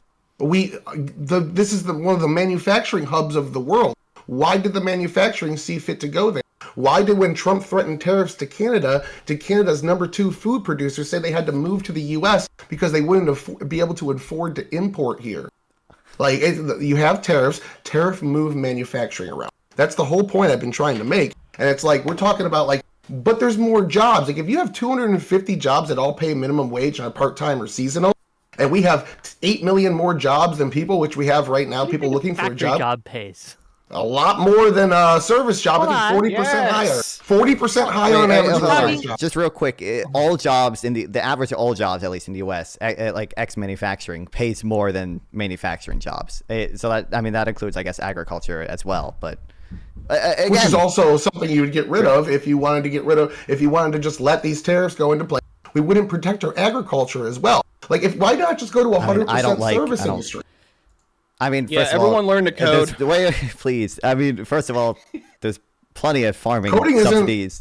Plenty of farming subsidies and tariffs that I don't support. Why? But why wouldn't we want to just go to 100% service industry? Can you answer that? Like, why wouldn't we just let all of our industry go overseas and just import everything? So, like, literally 100%, you'd have national security concerns over that. But I mean, like, I don't see a problem with being a mainly service sector economy. Every single developed economy has followed the same pattern of a rising MES curve that eventually falls. I want to wear the sneakers. I don't want to sew them and build them. True. I want to wear them. I don't want to screw the tiny screws in my iPhone. I want to use my iPhone. Get your trickle down, baby. Now, what happens when, let's say, you're the number trickle down? I'm the one pissing all over them. Let's say most of your imports for gas and energy are coming from a country called Russia, and then Russia invades one of the countries that's part of your union, and you can't sanction them because if you sanction them, it'll hurt your own economy. We are one of the most highly energy producing nations in the fucking world right now. I'm talking about the EU. I'm talking about the EU. That's a national security justification. No one is going to deny that there was some national security justification. Rid of nuclear. Oh, yeah. So you're again like wait. No one, Tyler. It's cheaper. Why not just offshore your energy? It's cheaper, Tyler, right? No one is going to deny that there are some national security justifications for industrial policy, and that might even include tariffs sometimes. What we're going to deny is that that's an overall net benefit for the economy. It just means it's good for national security. And I think broad-based tariffs probably undermine national security because they hurt manufacturing. I'll give just one example. The semiconductor shit that Biden did, they're hurt by this because they rely on specialized equipment that can only be made in the Netherlands, okay? So when China devalues its currency... I can reply to that. But like these semiconductor companies have to buy equipment from the Netherlands, which is our ally, by the way, who doesn't really tariff us. They are hurt. A strategic industry is hurt by the 20% tariffs placed on the Netherlands. That's not a good thing. That's a horrible, horrible, horrible thing. Again, you have to think in aggregate. All we can do is go against the EU. We can't put tariffs directly on the Netherlands. Sorry, it doesn't work out that way. They're in the union. The Netherlands is in the EU, exactly so I understand. We are the EU. What's that? Yeah, because they tariff us. We're trying to get the tariffs dropped off at the very least. They were tariffing our cars at 10%, right? like 2%. That's not. That's also not a good 10%. justification, by the way. 10% they were tariffing our cars. We put a 2.5% and they Wait, dropped it 2.5%. why are we talking about cars? I'm just talking about on average. Because he asked a question. I'm talking So it's all about about cars. That's the car industry that we want to bring from the EU back to the US. Because if you've been to the EU, their cars are totally different. So they have different roads. They have different everything. They can still buy US. We buy EU cars here all the time. We have German cars all at the US end. cars will literally not fit in EU streets. We can make versions of them. We can make versions of them for the EU if we wanted to. We can. That all being said, that's the yeah, that's because there's fucking tariffs on them. We can't afford to sell there. We're not going to redesign the cars. The factories. Nobody wants to change the Hold on. factories first. To quote Barack Obama, Korea has hundreds of thousands of cars here. We have less than 5,000 there because they put massive tariffs on us. They don't let our car companies come in and compete. That's why. That's money that was going into the U.S. dollar, into the U.S. worker, into the U.S. business owner's pockets that now goes into another company's pocket. They turn around, they reinvest it. They reinvest it into stocks or into bonds or things that they can make more money from. It's not going back into the hands of the worker. It's going to the richest 1%. We're funneling money upwards. It's proven in every way. Just to be clear, Hyundai literally has production plants in the USA, in Alabama, and in Georgia. So I think that's not quite what we're expecting. $10. We also have auto manufacturing plants that manufacture parts that we sell to Canada and offshore auto industry plants, right? That are actually going to be closing down because they can't afford to sell it anymore because of the reciprocal tariffs, right? I'd rather just respond to everybody. I've never got to my actual point. $10, real quick, and then I can let you respond, and you can have the mic again. All outlets are saying that the agricultural industry is about to be squeezed. Also, beef prices going up will hurt the consumer, and people will spend less in beef industry long term. Thank you for the $10. I really appreciate you. Okay, Tyler, mic's yours. So 11% of our GDP is based off of our export, meaning 11% at the end of the day goes out to the entire rest of the world. At worst, we can see an 11% reduction. At the end of the day, though, China is giving us 18%. So this is going to hurt China more than it's going to hurt us. But why would we do this? Why would we want to punish China? They've been devaluing their currency. They've been making crap steel that they've been using to go around tariffs, find loopholes in trade policy to flood our markets with that crappy steel. Now, if Amazon did that, if Amazon dropped its prices artificially low to put its competitors out of business, that's illegal in the United States. But we let them get away with it on a world stage because we're so tied into their economy. They have 18% of their economy goes to the U.S. We're so tied in with them right now, we cannot accurately punish them the same way the EU can't accurately punish Russia for invading a country. Like, we cannot have these ties with these nations. So if you're acknowledging we can't get rid of them because of national security, you're admitting the problem exists. Well, I'm telling you real practical shit that's been going on with China for 20 years that's been completely unpunished. I'm showing you real practical shit that's been going on with Russia for now 16 years that's finally starting to get punished. Finally, they're the number 2 exporter of oil and gas into Europe. They're still only giving them 40%, but they're the number 2 behind the United States. It took years, decades, and canceling pipelines and blowing up pipelines in order to get that because we allowed these people to make these deals with the devil to import all this cheap shit from our enemies that don't have human rights, climate concerns, or any of the Western values we have because it's a little bit cheaper. And then when it bites us in the ass, it's like, why would we change? And it's fucking stupid, and it's the reason we can't go after China. $10 from Zephyr and I'm going to give it to Namfon to respond to that, then to Tiberius. $10 from Zephyr says, I tried to buy a Ford in India. Same price range as a Hyundai for that model. It's the quality of Ford versus the quality of Hyundai that caused me to buy a Hyundai. You cannot tariff away quality and service. Thank you for that $10. Namfon, you can respond to his points. Then we're going to give it to Tiberius. Okay, just going back to the EU for a second so I can respond to that. The justification for tariffs on the EU is not even that they're tariffing our cars. Because again, the formula that they used is just the trade deficit divided by imports. This is like total unbelievable incompetence. Like they want balanced trade. Trump is openly suggesting that they want balanced trade. And also, Trump and Peter Navarro have both suggested that value-added taxes, which are a trade-neutral tax, are trade distortions. Peter Navarro wrote a piece for the Financial Times literally like 10 minutes before this panel started, and he considers value-added taxes a trade distortion, even though they're not. So how, I want to answer, how on earth do you expect Trump to negotiate with these countries to reduce their trade barriers when they are considering the value-added tax a trade barrier? You're muted. You're muted. We can't hear you. The exact way he's doing it right now with well over 50 countries coming and calling the United States to get them dropped. But you're conflating different tariffs. You're conflating the intent behind one tariff for the actions of another. I told you there's 3 different tariff policies based off of 2 different laws.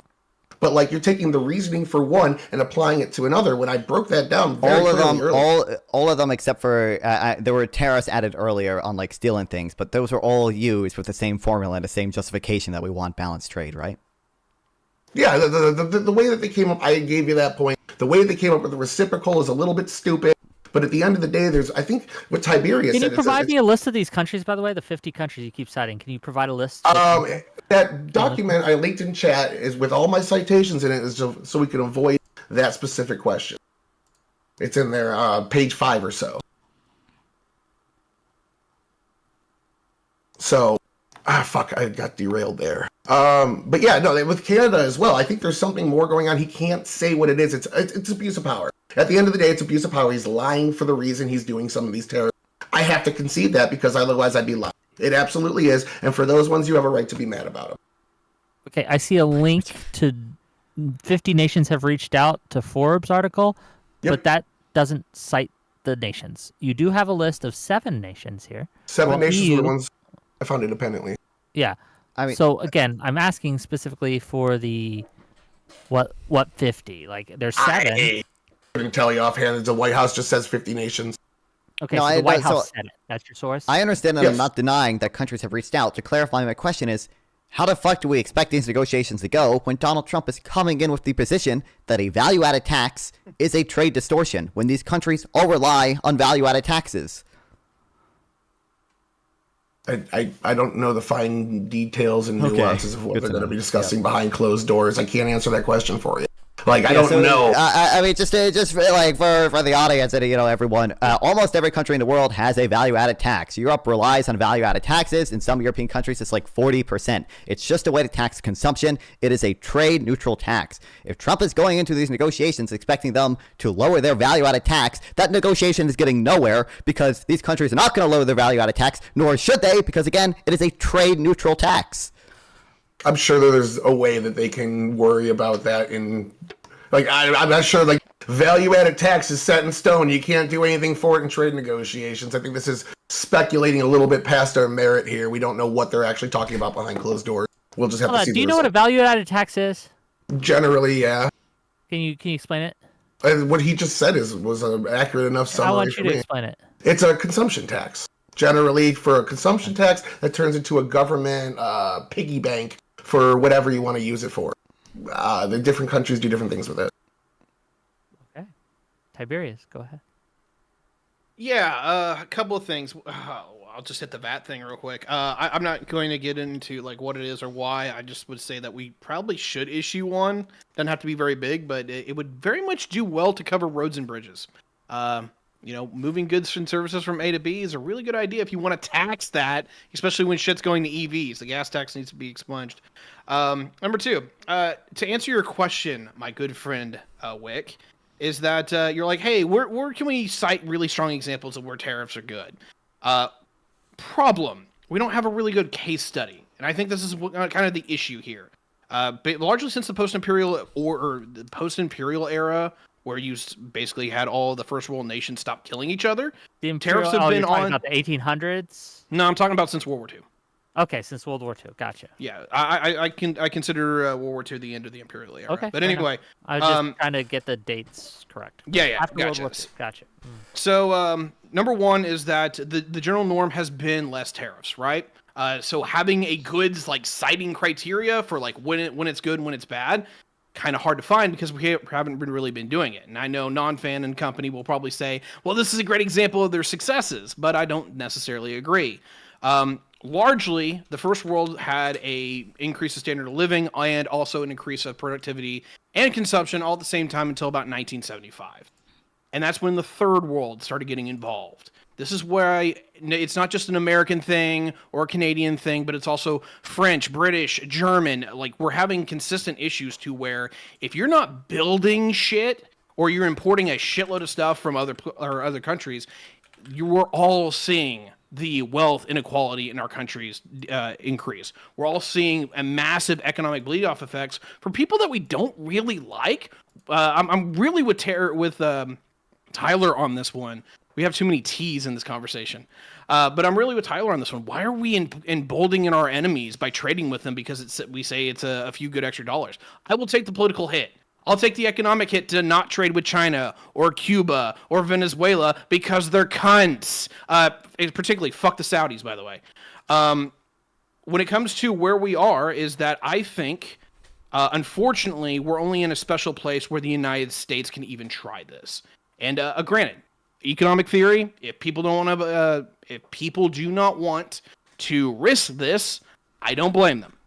But the United States is a $25 trillion consumer market. We basically are the Hoover of sucking up all of the goods throughout the domestic markets on the entire planet. The Hoover? Okay. Yeah, the Hoover vacuum. The Hoover I vacuum, get what right? you're saying. It's just anyway, an unfortunate comparison to a particular president, but fair enough. Yeah, fair. Anyway, if you actually wanted to test this by saying, hey, look, you have an innate consumer demand that's already within your country, you want to see how much your supply can domestically handle it and see the effects, the only country that I think can even take a crack shot at this is the United States. So yes, unfortunately, outside of saying I think there's some evidence to support that Japan has not or has managed its decline since 1990 because of some of its tariffs, which is a whole other conversation, because of the fact that Europe is an old folks' home, and everybody else is largely a net exporter, they can't try this, but we can,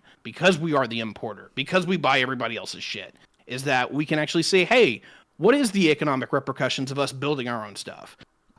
Here's the other side of that conversation.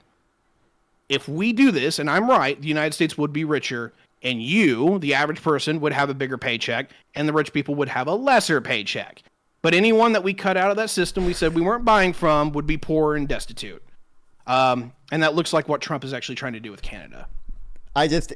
If every economist is wrong about comparative advantage, if every economist is wrong about all the empirical studies, because you're absolutely wrong, we have studied these issues. There are a ton of natural experiments on which we can study the effects of tariffs on countries, on employment, on output, all those things. Then America will be richer. Yeah, great argument, buddy.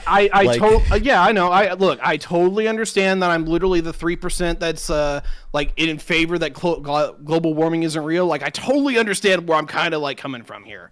But it's really, really fucking weird to me that I hear so many people talk in the left hand about how economic inequality is getting worse and how like all these trade systems are just more beneficial. And then when we actually see in the positive, not aggregate, in your face fucking effects, is that the average person's getting poor. The average person's having a lot harder time affording shit, and the only argument you actually have is in the aggregate. In the aggregate. Bitch, I don't fucking believe your goddamn aggregate anymore. I think you're a bunch of liars. Every time I talk about the effects of tariffs on these things, on affordability, you go to, well, we're going to help some people in these certain sectors. Oh, you're going to hurt people in other sectors. You're going to make everyone on net worse off. I want to hurt people who are rich. I'm specifically making it to where you're going to have to pay more to poor fucking people because they're building your fucking shit. I am willing to take that goddamn gamble. And if it fucks over other people, you know what? I'll have to eat it. You're hurting other poor people. I really doubt that. You really doubt there's an opportunity cost to it. But regardless, again, I'm not convinced. We can't hear you, Tyler. Okay. Still can't hear you, Tyler. I'm not convinced. Snail's trying to get in. Snail, go ahead. Snail, your time to sign, buddy. Oh, my bad. Yeah, I just think it's ridiculous because tariffs don't just hurt rich people. I wish that was true. You're hurting everyone else who doesn't work in those sectors. Everybody else who doesn't work in those sectors. That's a small part of the economy. Everybody else is going to be worse off. Only those people are going to be better. That might be really good to you in the Rust Belt, and you might say, oh, look, all my neighbors are richer. I can go outside, and, everyone looks happy. Unicorns, rainbows are shining. Everything looks great. That's just not how it's going to work for everybody else who doesn't work in those specific industries. If that's the case, hold on a second. Hold on. Let me hit this, Tyler. If that's the case, why do we see positive effects from increasing minimum wage? Because demand for positive effects where demand for labor tends to be pretty inelastic. The supply of labor also tends to be pretty inelastic. So It's just like, and there sometimes is monopsony in the labor market. So sometimes there are positive efficiency effects from raising the minimum wage. And in cases where there isn't monopsony, demand for labor tends to be pretty inelastic anyway. So it just ends up having a like redistributional effect.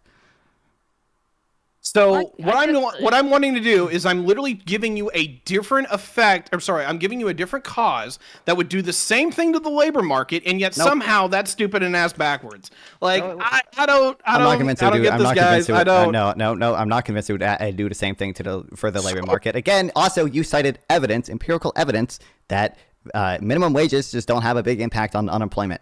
All the empirical evidence suggests that tariffs do decrease employment. So I don't know why you trust the empirical. I don't know why you're trusting the empirical evidence around minimum wage, but not any of the empirical evidence that I could send you about the effects of tariffs. Because it does the same thing, and yet somehow, some way, what do you mean it does the same thing? They do completely off of. Wait, what do you mean it does the same thing? If you have tariffs and you have to have them high enough, and this is actually one of the key issues that we keep having, is that for some reason people want to put out like a 5% tariff or a 10% tariff to where it's just like, yeah, it's going to cost more to import the item, but not actually be cost efficient to make it here or to make it within your domestic market. Now we're actually putting those kind of tariffs on the board to a large degree, where it was to 25% on washing machines, and now we're talking about like 40% on cars. It's like, yeah, now it is going to be cost effective. And so, yeah, I'm kind of this idea. It's like, yeah, with your empirical evidence, we haven't really crossed the line here to make it where it's like, yeah, now we've done the bookwork, now we've done the math, and the math actually says with this high of tariffs, it's now worth putting American jobs back to work. Just to be clear, Trump didn't do that math either, right? Because those tariffs have nothing to do with what you're saying. They're just completely ridiculous. So wait, which nobody tariffs? did that math yet. The Trump tariffs, the Liberation Day tariffs, reciprocal So- tariffs. We're tariffing countries that we have trade surpluses with, that have no industry that we're trying to compete with. So that's not doing what you're saying, right? I don't It's more doing disagree what I'm saying. I don't disagree that like the reciprocal tariffs have been kind of half-assed, 100,000%. But what I am 100% on board with is the fact that these aren't cheapskate tariffs. These aren't literally just, oh hey, here's 5% here, 10% here. This is literally swinging the hammer at something. We are going to see effects. Now, granted, could I be wrong? Yes, I am not the Omega God-given fucking non-fan who just somehow knows all the things and always trusts, just because somebody else said it, I'm going to go with them. Yeah, when it comes down to it, is that I do think that we're wrong in this. I have a lot of every different other reasons wrong. person who's touched that stove says it's hot, but me, I'm different. I think we're changing the conditions. That's the key to my argument here, is that one, I think the United States is special, so comparing us to a lot of other countries is kind of foolhardy. Number two is that we're not going to be doing something that is incredibly tiny, where it's like, yeah, here's 5% or 10%, enjoy your higher priced products, fucking eat shit. It's actually, oh, wait, I've done the math now. I can actually make products here for a profit. And so, yeah, I want to see the downstream effects of this. I'm not Giga Chad enough to say I'm absolutely right, but I have a feeling people like non-fan are going to look really ridiculous if this shit sticks for 6 years. Okay, $5. How do we know? Wait. Yeah. $5, and then I'll let you respond, non-fan, because you were called ridiculous, okay? I'll let you answer that. $5 from Nasser Gamers to say, you're not hurting the FANG-level rich as they'll further consolidate. You're hitting the mom and pop rich that can't. And that is another point, right? One of the problems with tariffs is that every time we have tariffs, people will go to the president at the time to get exemptions from the tariffs. And a lot of companies do this. A lot of industries do this. The agricultural industry will often do this. They'll get bailed out, basically, by being immune to these tariffs, and they'll raise heck, in other words. So you know who has the power to do that? Corporations, the big guys, the mom and pop stores, the middle class, the people who are just trying to start a business, they don't. So what this ends up doing is it helps the corporate and it hurts the middle class small business owners every time. And we see this every time. Tariffs do? Why is it different now? Tariffs do that? I don't think that's what tariffs do. That's absolutely what tariff happens. So when Joe Biden slapped a 100% tariff on China to get them to stop putting their EV cars on EVs on a specific industry. Just get them to stop dumping their EVs. Wrong. To get them to dump our EVs in our market. How many electric vehicle companies have suddenly shot up in America? Multiple. They're growing through the roof right now. I think the EV tariffs were almost every car. Almost every car company is outputting more EV because of that. And the same thing with a plant in Arizona said they're going to start outputting 50% more trucks because of the tariff. Like the amount of U.S.-based manufacturing, we're going to see an increase. Okay, but like you're saying, small middle-class business owners. if they're U.S.-based corporations, the ones that actually have the balls of the U.S., why we're not putting a tariff on them? We're putting a tariff on My foreign problem here companies. is if I want to start a new company that uses steel, let's use steel as an example, and I'm going to make a widget, and this widget, I need to buy steel to make the widget, right? I need it to make my equipment that manufactures a widget, right? All these things. If that goes up, and I don't have the same connections, and so Amazon, who's got an exemption, suddenly doesn't have to pay the 20% to import it from China, but I do because I don't have the same connections as Amazon. I'm not going to be able to compete. Okay, so let's just drop the sanctions. But that happens. Climate policy. Let's drop fucking now. Why aren't we talking about dropping workers' protection? Why are we talking all the things that drive the U.S. labor costs so up? dumb. Hold on. All the things that drive the cost of labor up in the United States, you don't want to cut those. You want to leave those in place. You just want to get people that take advantage of loopholes. So I got a couple things I'm finally able to get in here. Now, that doesn't even make sense. No, stop. Because that doesn't even make sense. This thing also does something bad or something that might be bad, but I can give you specific reasons why we want OSHA, for example, and how before OSHA, it costs the workers much more in terms of health costs. I agree. And things like that. Yep. Whereas Whereas with tariffs, you cannot give me a benefit. Not overall. Not overall. Yeah, overall, we're going to have less jobs. It doesn't matter that they're lesser paying or part-time or shittier. You're just looking at the fact that there's less jobs. Any of that. Increases wages. Absolutely. You haven't substantiated any of that. I just showed you factory and manufacturing. You gave me an anecdote. Manufacturing and production are 40% higher than the service industry. What do you want? Do you think it's the service industry jobs that are going to be lost? Yes, the 83% of jobs we have in service are the ones that are going to go away. Yes. Some of it will be that, insane to say. Most of it will be that.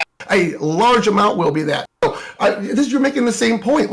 The tax cut point. Remember how Trump cut everyone's taxes, but it disproportionately affected the 1%. So it was a tax cut for the rich. You guys are making the same fucking argument here. It disproportionately hurts the 1% when we tariff. I don't believe that to be true again because I think. No, stop. First of all, the 1%, they might have one less house. They might have to sell one of their 30 Porsches. Okay, the people who get their jobs laid off that aren't the 1% ain't gonna be able to feed their fucking families. Excess jobs. Can't do that now. Hypothetical scenario. We have 9 million excess jobs. When is the time we say, okay, we have enough in the number amount, let's raise the quality? I think when you have 9 million more jobs than people employed, that's the time to do it. Okay. Am I good now? It's not going to work, though. Okay. Oh, okay. So, economist Rick, I don't care what your prediction is. Answer my point. You haven't made one. I just did. We have 9 million extra jobs than people working. When is your time to say we should worry less about the number of jobs and more about the quality of pay? We should worry about the quality of pay, but do you think tariffs are the best way to do that? I do not. It's like, if we have a crime problem, your solution is let's just shoot them all. It's not the best way to do it. It's a factor. There's a fire. Let's bring in the flood. Let's blow up the dam and to cut off the fire that's burning in this one house. Let's blow up the whole dam so the whole fucking city floods. Stop this one fire. Yeah, it's crazy. Yeah, let's completely stop using fucking gasoline to stop this climate fire. That's something you're for. That's something you voted for. No, it's like for that. I have never voted for stopping fossil fuel production. Yes, I live in Pennsylvania. I voted for completely phasing out fossil fuel. It was a massive reason we saw prices of gas spike before inflation. We were producing more gas than ever under. It doesn't matter. That doesn't prove my point. Facts don't fucking matter. Of course, facts don't matter to this guy. Refuting the point I'm making. This matters to this guy. I'm literally giving you. I can refute. Go ahead. I've cooked it enough. Follow up. It's not going to work. Power this bitch. That's all you say.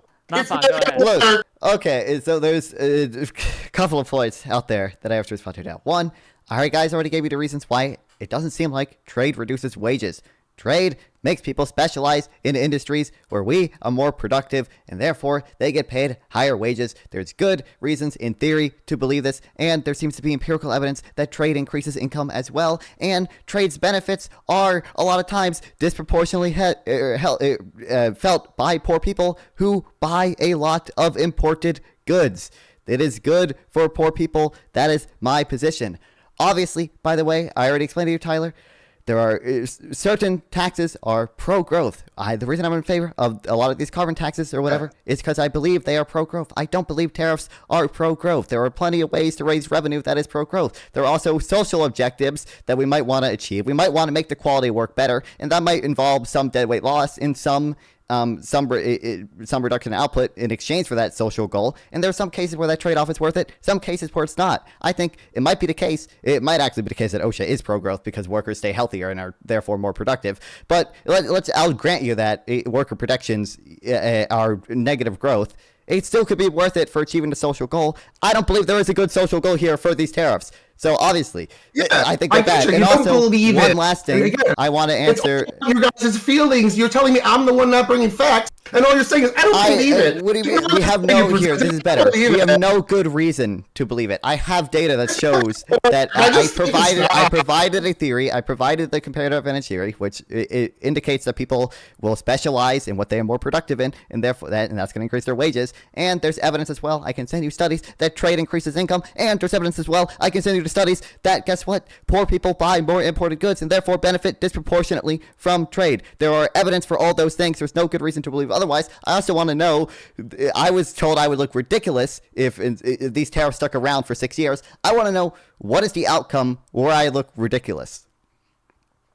Oh, the outcome the outcome is if this sticks around, and if I'm correct, is that we're going to see probably somewhere in the neighborhood of 6% wage growth every single year for the next until 2030, if not longer.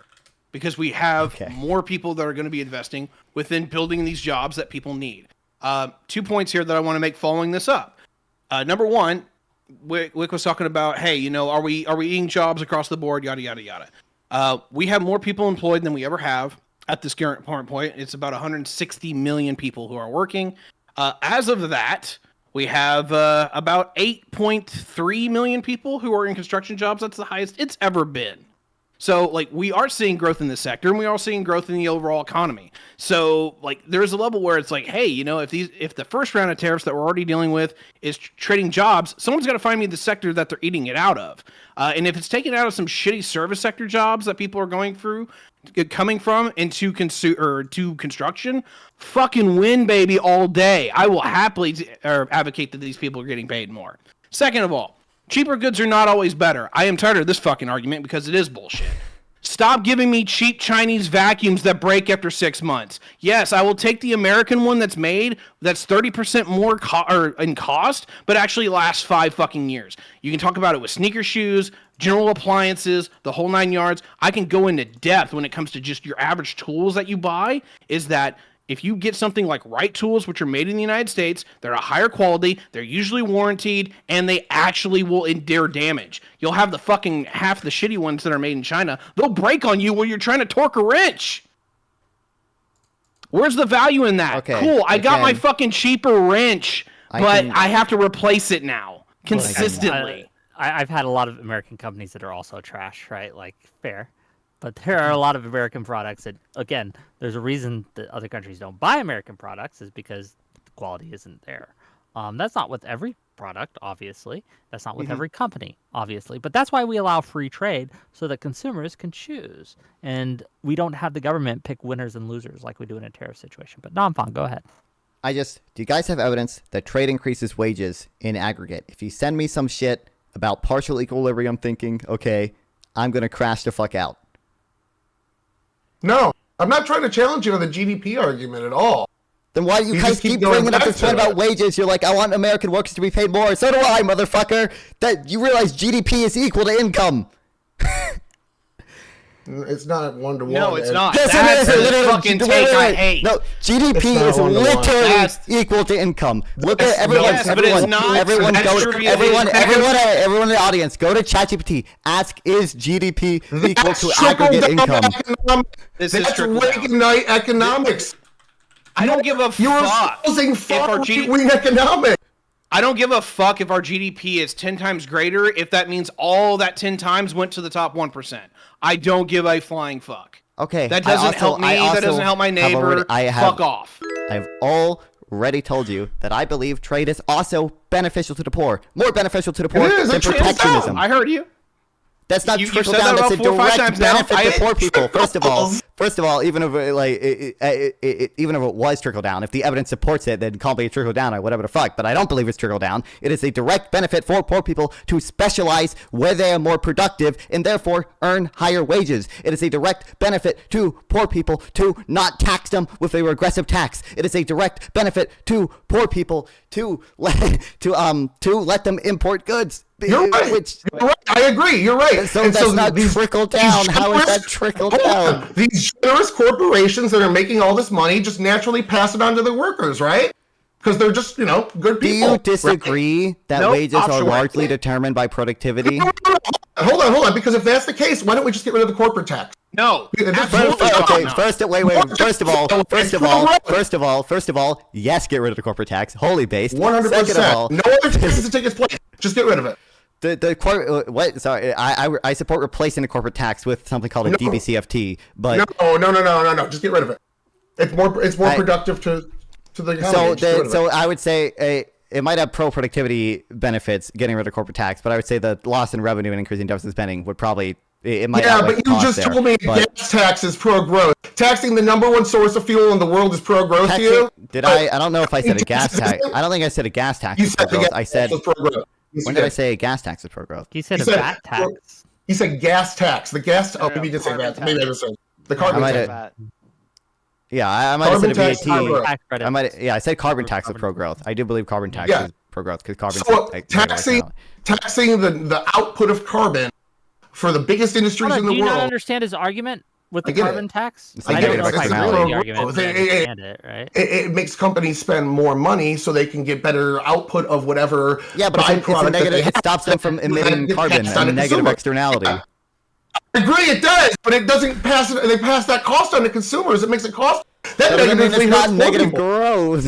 Government policy hurts poor people. Are you going to get rid of it? No. So no. Are you, if you're saying if you're not, you're just saying the juice isn't worth the squeeze. You are for policy across the board that hurts poor people because you think you're worth it, but then we have to believe that in this one instance, just because you read an economist like that plagiarized somebody from the 1800s, we should believe you that you're far right. Like, nah, dude.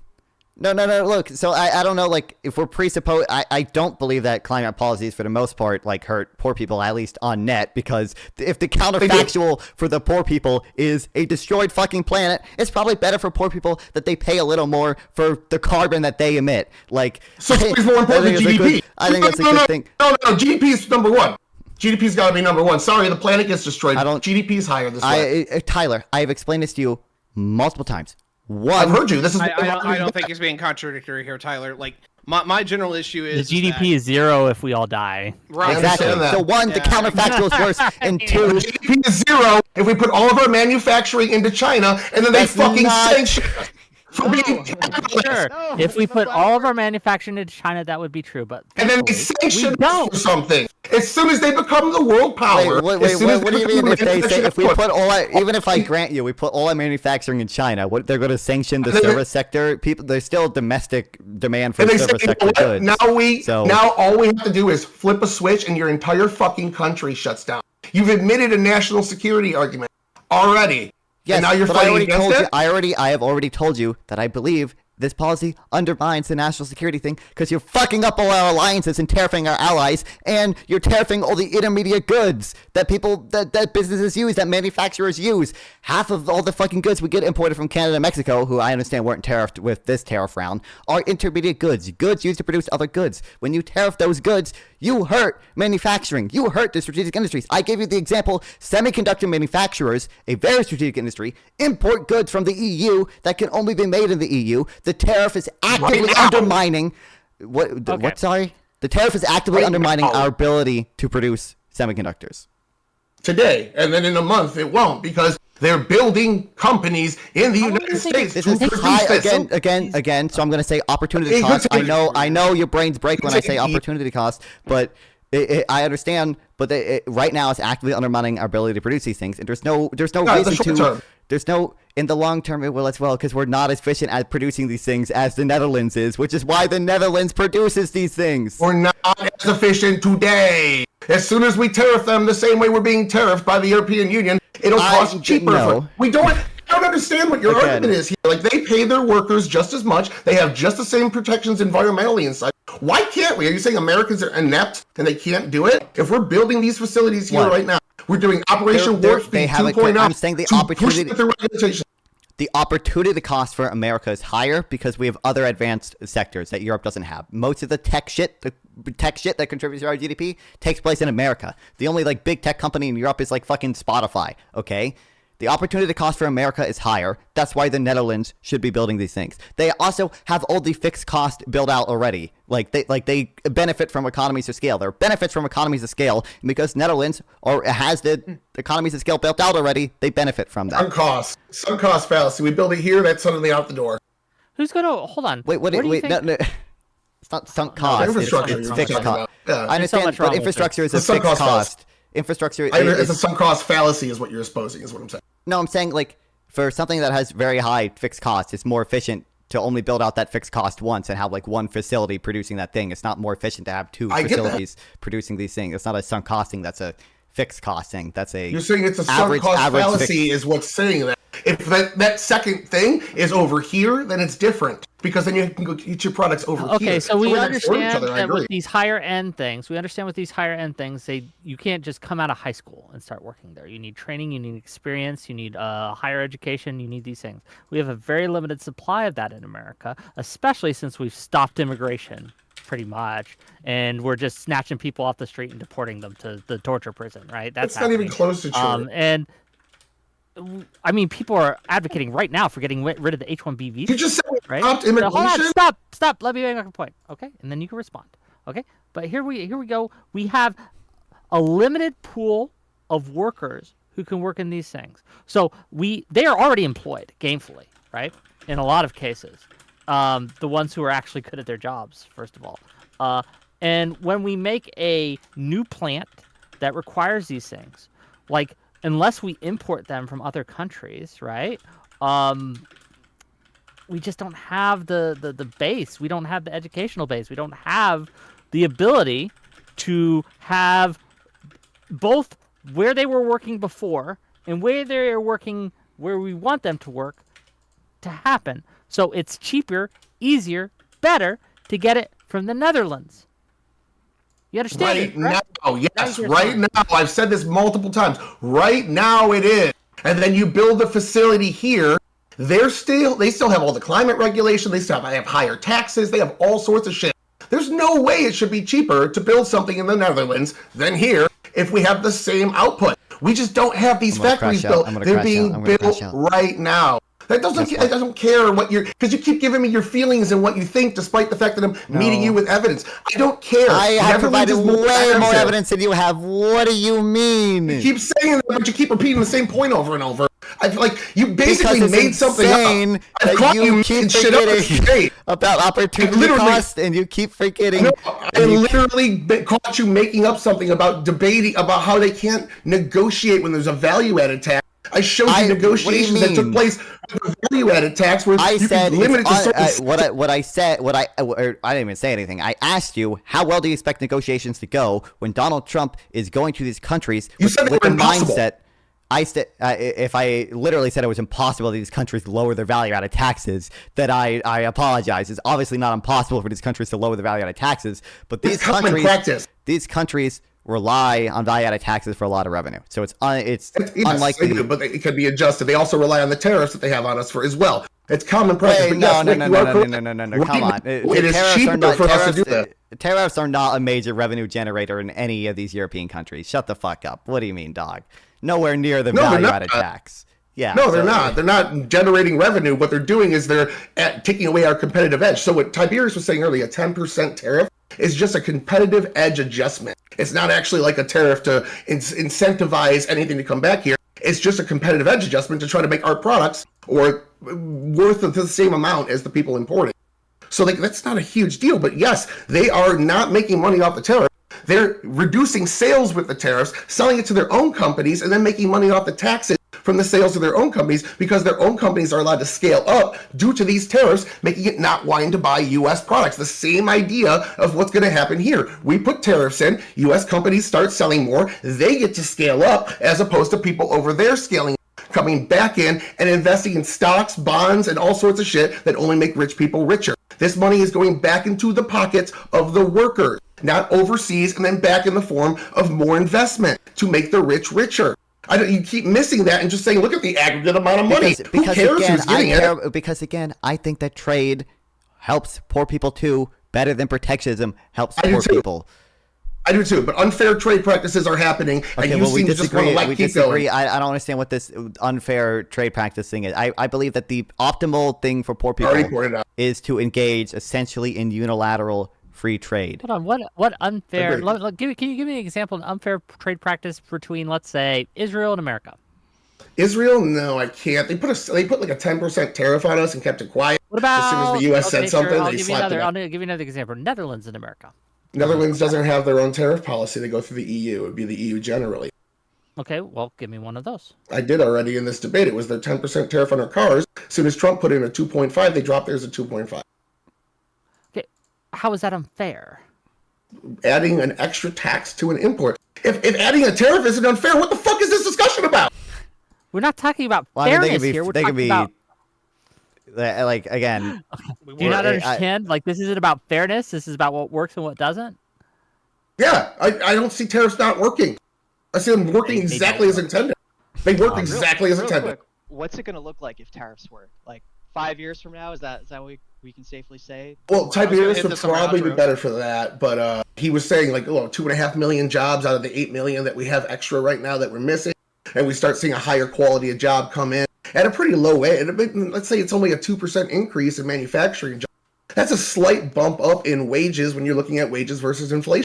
It is a small gain, absolutely. I'm going to fucking crash out, Tyler. Tariffs reduce wages in other sectors, dumbass. Crash you can't out. just assume crash. everything. You can't assume everything fucking stays the same. Can we do wait, Tyler, like, please. Wait, Tyler, please. Do you agree, yes or no, that tariffs increase exchange rates, generally speaking? Yes, and they also affect other sectors. Yes, I understand all that. Okay. Do you agree that generally speaking, can we agree that tariffs, generally speaking, lower labor productivity? I'm pretty sure that's right. I don't have that in front of me. Okay. Do you think that those two things would, let's say for the first one, hurt wages in export sectors? Do you think that raising exchange rates would decrease wages in export sectors? Generally, yes, because those two things you just described are also features of unions, and generally those do decrease exports as well, yes. Okay, wait. Sorry, I don't know if unions appreciate exchange rates, but okay. Yeah, but it does. Having a higher paid union working on a job affects the price of stuff, and it affects the exchange rate and the trade agreements. Yeah. Okay. Wait. No. I have to, please. No. You got a minute because it's 8 o'clock in a minute. Okay, 1 minute, please. Okay. So you agree that tariffs, although they might raise wages in some sectors, would decrease wages in, say, the export sector? Yeah. Okay, thanks. So I'm gonna fucking... I gave you the GDP argument right up front, and all you've been doing is arguing the GDP argument. That we're gonna get people to pay higher, we're gonna get people who have higher paying jobs when you're gonna have more people getting paid less. You're not gonna have more people generally. It's gonna take us some time. It's not instant, dude. It takes. We're talking as fucking. He said 30 years for this shit to pan out. Generally, yes, you're gonna see some short-term problems. Okay, great. We've circled the drain 100,000 times, and here we are. Thank you, one and all, for coming here. If you've enjoyed this content, hit that like button, hit that subscribe button. We have one announcement, and then I'm going to let these people have their outro. So my announcement, gang, we have no other shows this week. Why? Why such a light schedule? It's because I'll be preparing to go on Timcast on the Culture Ward podcast with Tim Pool on April 11th on Friday. And I will be debating Lactoid, who you've seen here before, on Ukraine. I'm here to argue that Trump has been a massive failure in negotiating on peace Tim Pool before Ukraine, before as we me? see What the Ukraine fuck? is continuously under attack. What the even fuck? today. We're on day what? It's been 3 months, 2 months here, and he was going to end the war on day one. Hasn't happened. Putin is 100% at fault for the invasion. There is no justification for it, and I'll be debating this with Lactoid in the lion's den, so to speak. I'll probably be debating with Tim Pool as well and all his friends, let's say. But that's okay. Those are bad odds for them. Okay, great. We're here. We're welcome. So tune in. Again, I'm going to be preparing for that all week. So get your super chats and stuff in now. Let's give it first to Tiberius to let him start off, and then we're going to let Snail have the last word. Tiberius, who are you? Where can people find you? And what are your closing thoughts? Go ahead. Yeah, my name's Tiberius D. I'm a retired Twitch poll streamer. I don't really do this much anymore, but I'm happy to have people invite me on a panel, but I don't really stream anymore because I generally don't like talking about politics that much anymore. We've turned it into the next form of religion. But it's always a pleasure to be invited on the Wake Show. I really appreciate that, buddy. And it's good to see you. And congratulations on going on Timcast. And you versus Lactoid. That'd be fun. Best wishes to you, buddy. Just as my closing thoughts, I think I outlined most of what I wanted to say out pretty well. I understand that I'm the schizo poster in the back of the room when it comes to economics, where it's like, hey, look, I'm totally going up against the grain. I'm the 3% against the 97. I 100% understand that. I studied in economics, voted for Kamala. I get all that shit. I'm not pushing this shit because I think I'm just completely nuts. I'm literally just tired of people, unfortunately, like non-fan who are like, hey, look, we're going to keep outsourcing your job, but you're going to get a better one. The economy's going to be better. I don't believe you guys anymore. I just fucking don't believe you anymore. And that's all this comes down to is I think somebody's been lying. And that's a whole other conversation. But no disrespect to you yourself, non-fan. I'm trying to, I'm archetyping you as the putrid enemy of 1,000, right? But yeah, if you want me on your panel, just feel free to reach out. I'll happily, at least try to engage with it. But it's been a pleasure to be back here, and it's been a pleasure to engage with all of you. Okay, thank you for being here, gang. I have a link to his stuff, or at least his X account, in my YouTube. So click on that, give him a follow and all that. $5 from Feder Methodist real quick. Did we just witness a great party switch, Doodles, when we were young Dems? When we were young Dems, we were protectionists. I never was a protectionist. I was a free trade guy, but I love NAFTA. NAFTA is good. But we're going to give it to Tyler. Go ahead. So first of all, big congratulations to Wick. You deserve it. You do a fantastic job here. Super entertaining. It's great to see somebody come up. Sincerely, super happy for you. I hope you provide Russia with some good content.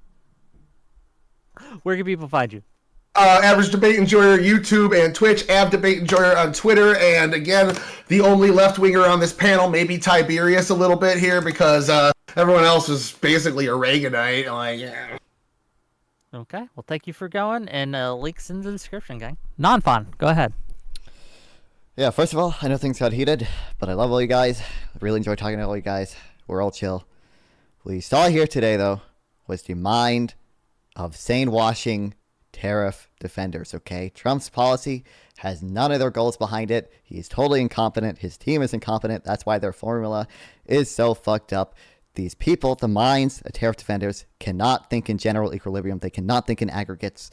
All they think about is wages in certain sectors. We're going to help this sector. We're going to help this sector. They don't think about everyone. They don't think about what's good for America as a whole. You saw a complete rejection of the theory and empirical evidence that supports that trade increases wages, protectionism lowers it. I'll end by citing this IMF study. I brought it up before. 151 countries from 1963 to 2014 we find tariff increases lead to economically and statistically significant declines in domestic output and productivity. Tariff increases also result in more unemployment, higher inequality, and real exchange rate appreciation, but only small effects on the trade balance. If you want to watch me defend free trade, I got like 2 or 3, maybe more debates coming up on free trade this week, I think. Head over to YouTube, NONFON Nonfun, Twitch and Kick and Nonfun420. My YouTube channel has all these debates edited and put up there. So go check me out. I'd appreciate it.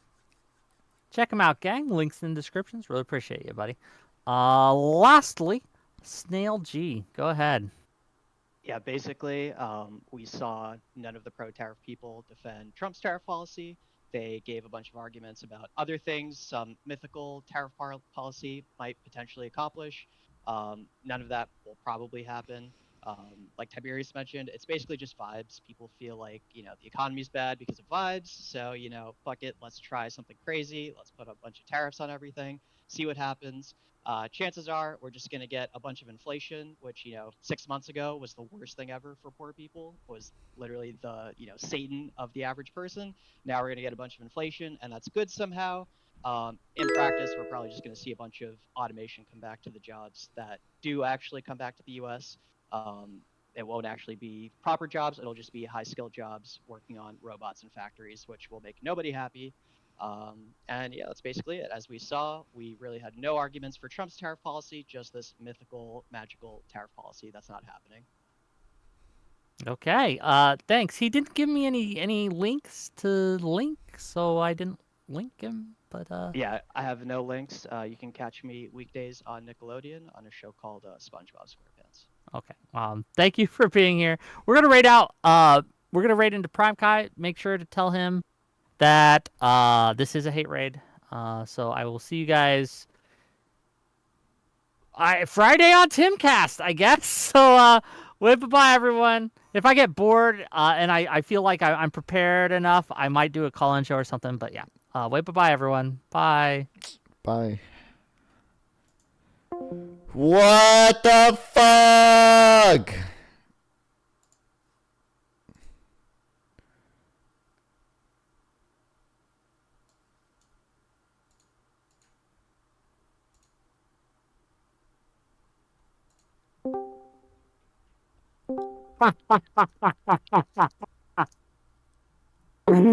How was that, buddy?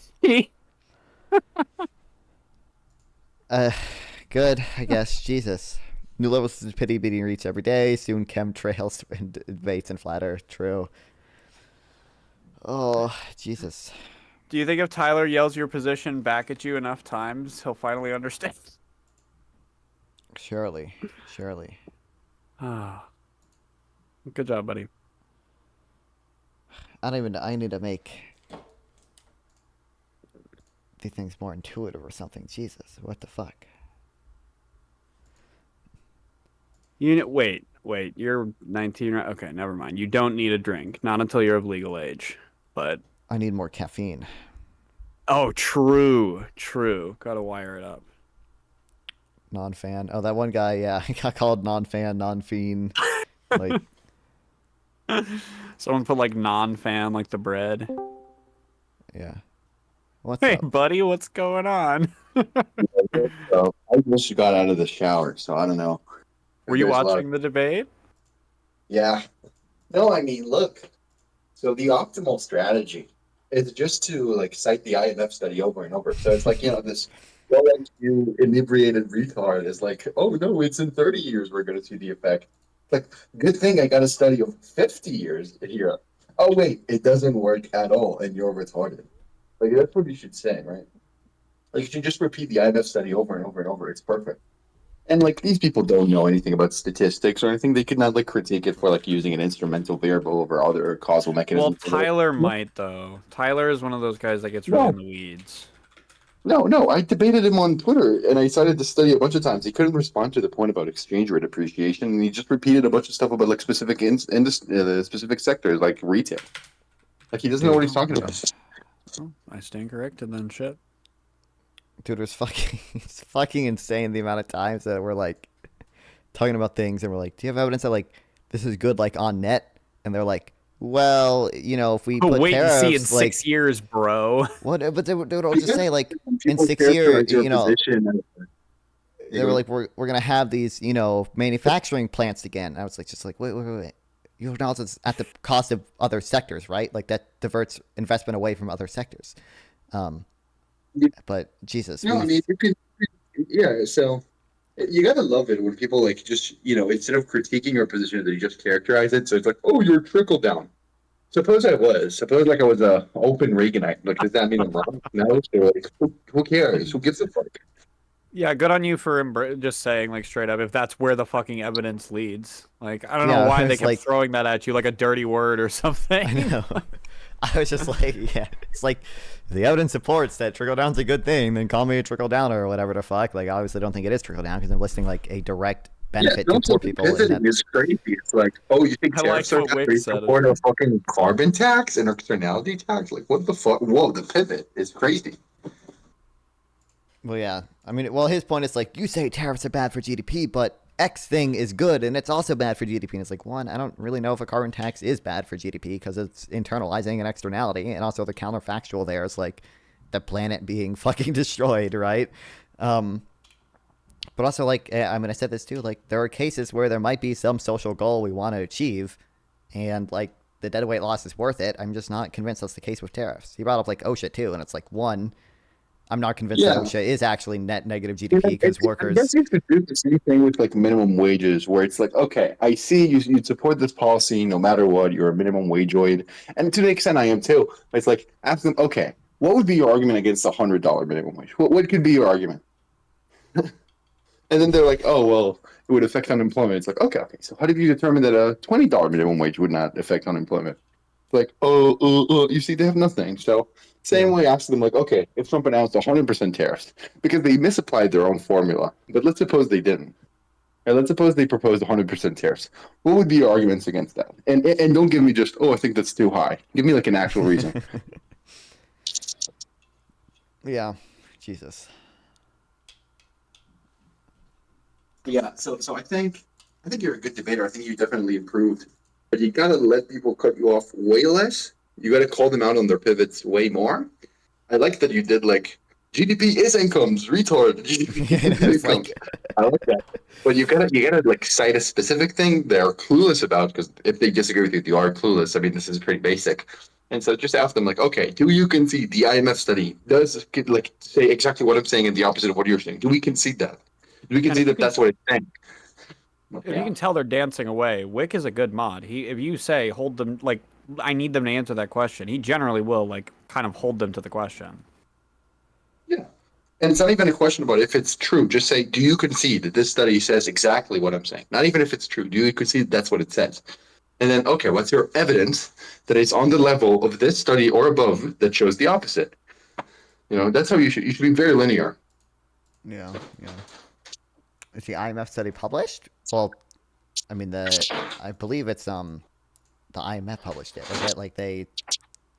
It's the fucking IMF. Like, I don't know if they publish it in journals, but I think they are perfectly qualified to. Yeah, that's another thing. It's by the IMF, so people's minds get broken. Wait, so was that guy who kept... They published it an IMF thing, but it's by private economists who are like credible people. Audit the IMF, true. Let's have Doge look into that one. That's right. True. But no, good debate from what I've seen. From the little I've seen, it's a good debate. Also, did you ever hear about the Triffin dilemma, Nonfon? You sent me the DM on Twitter. I didn't. Yeah, you should look into that. It's just an argument that I've seen like people throw around recently, and Seljan had a good debunking of it. Driven dilemma is no argument for Trump's cookie tariffs. First of all, it can't be said enough. The persistent deficits that are inevitable consequence of the dollar's popularity. Well, you should first read the tweet. Hidden cost of U.S. dollar dominance. Keep up the world. To keep the world running in dollars for trade reserves, U.S. must run persistent deficits.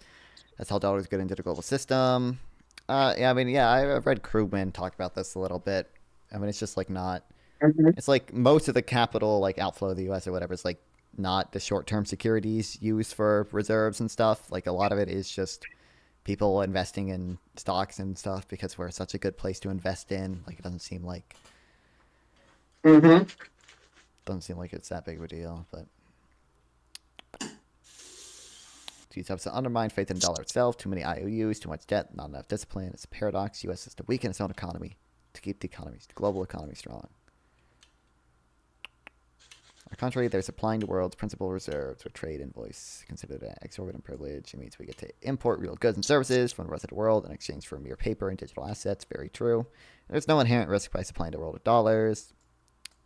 The U.S. for undermining the dollar's value. We just have to make sure to supply more than the world wants. It's called supply and demand.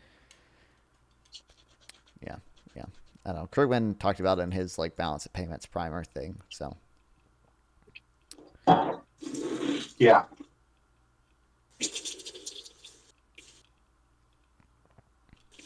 Also, there is this quote by the slave owner. Remember that from the book? No. Oh, from the protectionism book, there's this quote from the slave owner, something like, "Admit free trade to be a good, or admit liberty to be a good, and you have no room to argue that free trade is not a good, because liberty is free trade." Something like that. I think that quote is really good because one, it shows you how historically evil protectionists are, and also it shows you could tie it up to other topics as well. So it's and this quote demonstrates beautifully that this administration not only is terribly protectionist, but also cracks down on our basic freedom, like the First Amendment or due process. So just remember, the protectionists never stop there. They want to take away all your freedoms. Truth, nuke. Truth, it is. Also, thanks everyone there are a few people who followed and stuff on Twitch. Friends Night, thanks for the follow. Oro the Demon, thanks for following. Thanks for the bits, by the way, AZ Vocal Local. I think those were to me. They might have been a Wick. I'm pretty sure they were for me. I appreciate it. Yeah, that was helpful. DLJ Plays, thanks for the follow as well. On YouTube, I can't see who followed. If you follow on YouTube, thanks for fucking following. The guy who said I was based. Right. Oro Kuro. Seen you on Wix What a about few my boy times, Ian and you seem Hartman? extremely based. Yeah, hell yeah. The what argument? What about my boy Ian Hartman? Oh, Or yeah. Ian.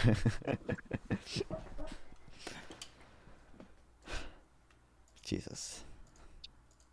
But either way. Ian thinks free trade is bad because he doesn't want us trading with any Jewish people. Yeah. That's right. Tariffs on Israel. I have this. Do you know Seth?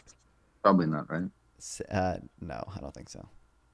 I probably described him before, but some post-Keynesian Hitlerite, right? Yeah. He was posting to TikTok 17% tariffs on Israel. The MAGA hat is back on. Yeah. Funny guy.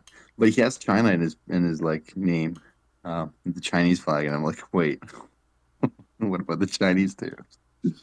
But yeah, bad stuff, buddy. Bad stuff. But yeah, we'll see what happens. I just don't there are so many good arguments you can bring up against the protectionists, but they always pivot. They don't care at all. You literally ask them okay, do you agree it lowers manufacturing productivity or export sector productivity? Do you agree it appreciates exchange rates? That means it's bad for exports, right? Okay. Yeah, I know. It's so you agree it decreases wages in other sectors? Yes. Okay, so why the fuck do you keep saying that we're going to increase wages by doing this tariffs? What are you talking about, bro? You can't just assume everyone else's wages are going to stay the same, dog. Fucking kill me. Even then, I don't concede that it lowers manufacturing wages, that it increases manufacturing wages. What's the evidence for that? Yeah. So you should not give them an inch.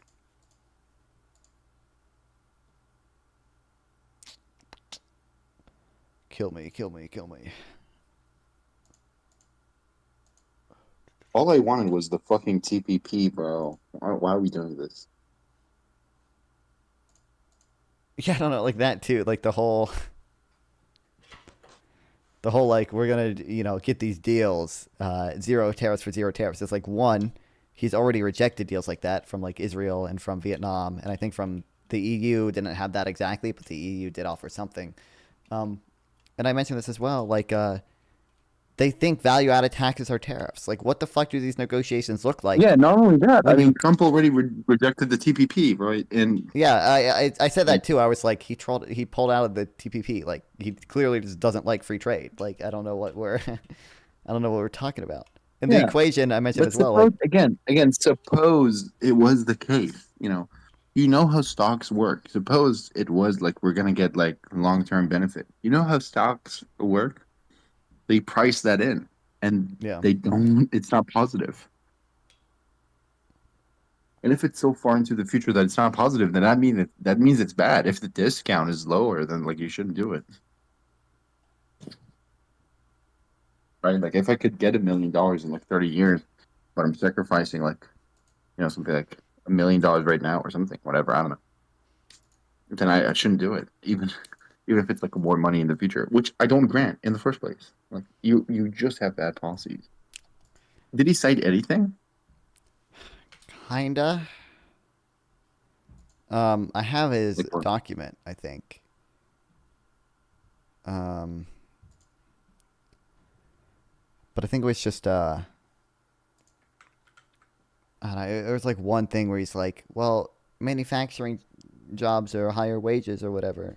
I think he cited yeah, let's just assume it's going to be from the same like distribution. Yes. Right. Yeah. I think he cited that. I said like these countries are not going to lower their value-added taxes; they rely on them. And he was like, "Well, here's an example. I think it was like in Spain, they lowered the value-added tax on electricity." And I was like, "Okay, I mean that's not really." Like, that's not really, I didn't mean, like, literally it's impossible to lower the value-added tax. I just meant, like, these negotiations aren't going to go well if he's going into them with the mindset that value-added taxes are tariffs. What's up, Sauce Rama? Also, you just missed. Also, reducing value-added taxes is hard. Like, it's possible, but they're a revenue machine. Yeah, if you reduce them, you cut into your revenue really hard. Yeah.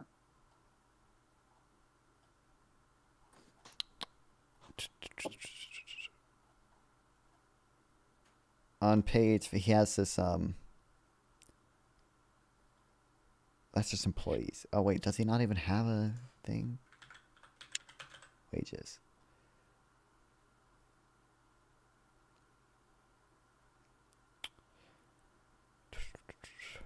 It only says wages once here. I don't even know if he does actually have evidence, if he has evidence of that. But Jesus. Can't wait to do the same shit on Thursday and probably Yeah, so what you got to do is improve your debate rhetoric or like whatever. Be cognizant of when they're cutting you off and be like, shut the fuck up. Yeah. And then just cite evidence, right? Like show people, like even maybe share your screen if you can and just scroll through the studies, the study mega thing. Just scroll through that and be like, here's my favorite study. So this is over 50 years, so don't talk to me about any long-term shit. And this goes over 151 countries, so don't talk to me about anything specific or whatever. It's like incredibly detailed, right? And let's see their conclusions. Oh wait, they fucking suck, and you guys are retarded. But yeah, I think it's really good to end with the slavery quote. Because one, it makes you look way smarter, right? It's like, well, here's something someone said 200 years ago that proves my point. Like that's, smart. And also it's like a good segue into like how they defend other evils, like, detaining people without due process and deporting them into a labor camp. Yeah. Pretty bad. Well, I'm gonna go now. I think we're gonna raid into. What? No. Well, I want to edit stuff. I haven't been editing stuff because I've been. Will I ever see you again? Probably. If not, it's because of the tariffs. Yeah. That's right. Either way, okay. Talk to wait. Check out the Bombardino Crocodilo, whatever. It's funny. It's niche brain rot. It's niche brain rot. Okay, that's my entire for you. My entire for you page is this shit, and then like cats over like a gay sex sound effect or like sounds. Just Oh, people pitting cats yeah. over like. I should send you that too. Either way. See ya. I'm gonna blow your TikTok DMs with just a bunch of cats and like over gay porn sounds. Good to That'd know. be Good fun. to know. Okay. Bye bye. Bye bye. Talk to you. Appreciate it. All right. On Twitch, you're heading over to Prime Kai's. On YouTube, I think you're gonna go over to IRI. I really appreciate all you guys watching me. It's really cool. Really cool you guys popped by. I love streaming. Really love you guys watch me stream. I had a fun time today. Again, we'll be streaming a decent amount all this week and next week too, to continue talking about these similar issues. I really appreciate everyone, all these new people coming by too to talk about stop by and see me. Sample Texas design is a piece of shit. This is true. Truth nuke. Yeah, love you guys. I'll see you guys tomorrow. Sub to the YouTube channel if you missed, some of the debate. You just go to the YouTube channel and watch it when I upload it, when I edit and upload it. That's what I'm gonna go do after I go on my walk.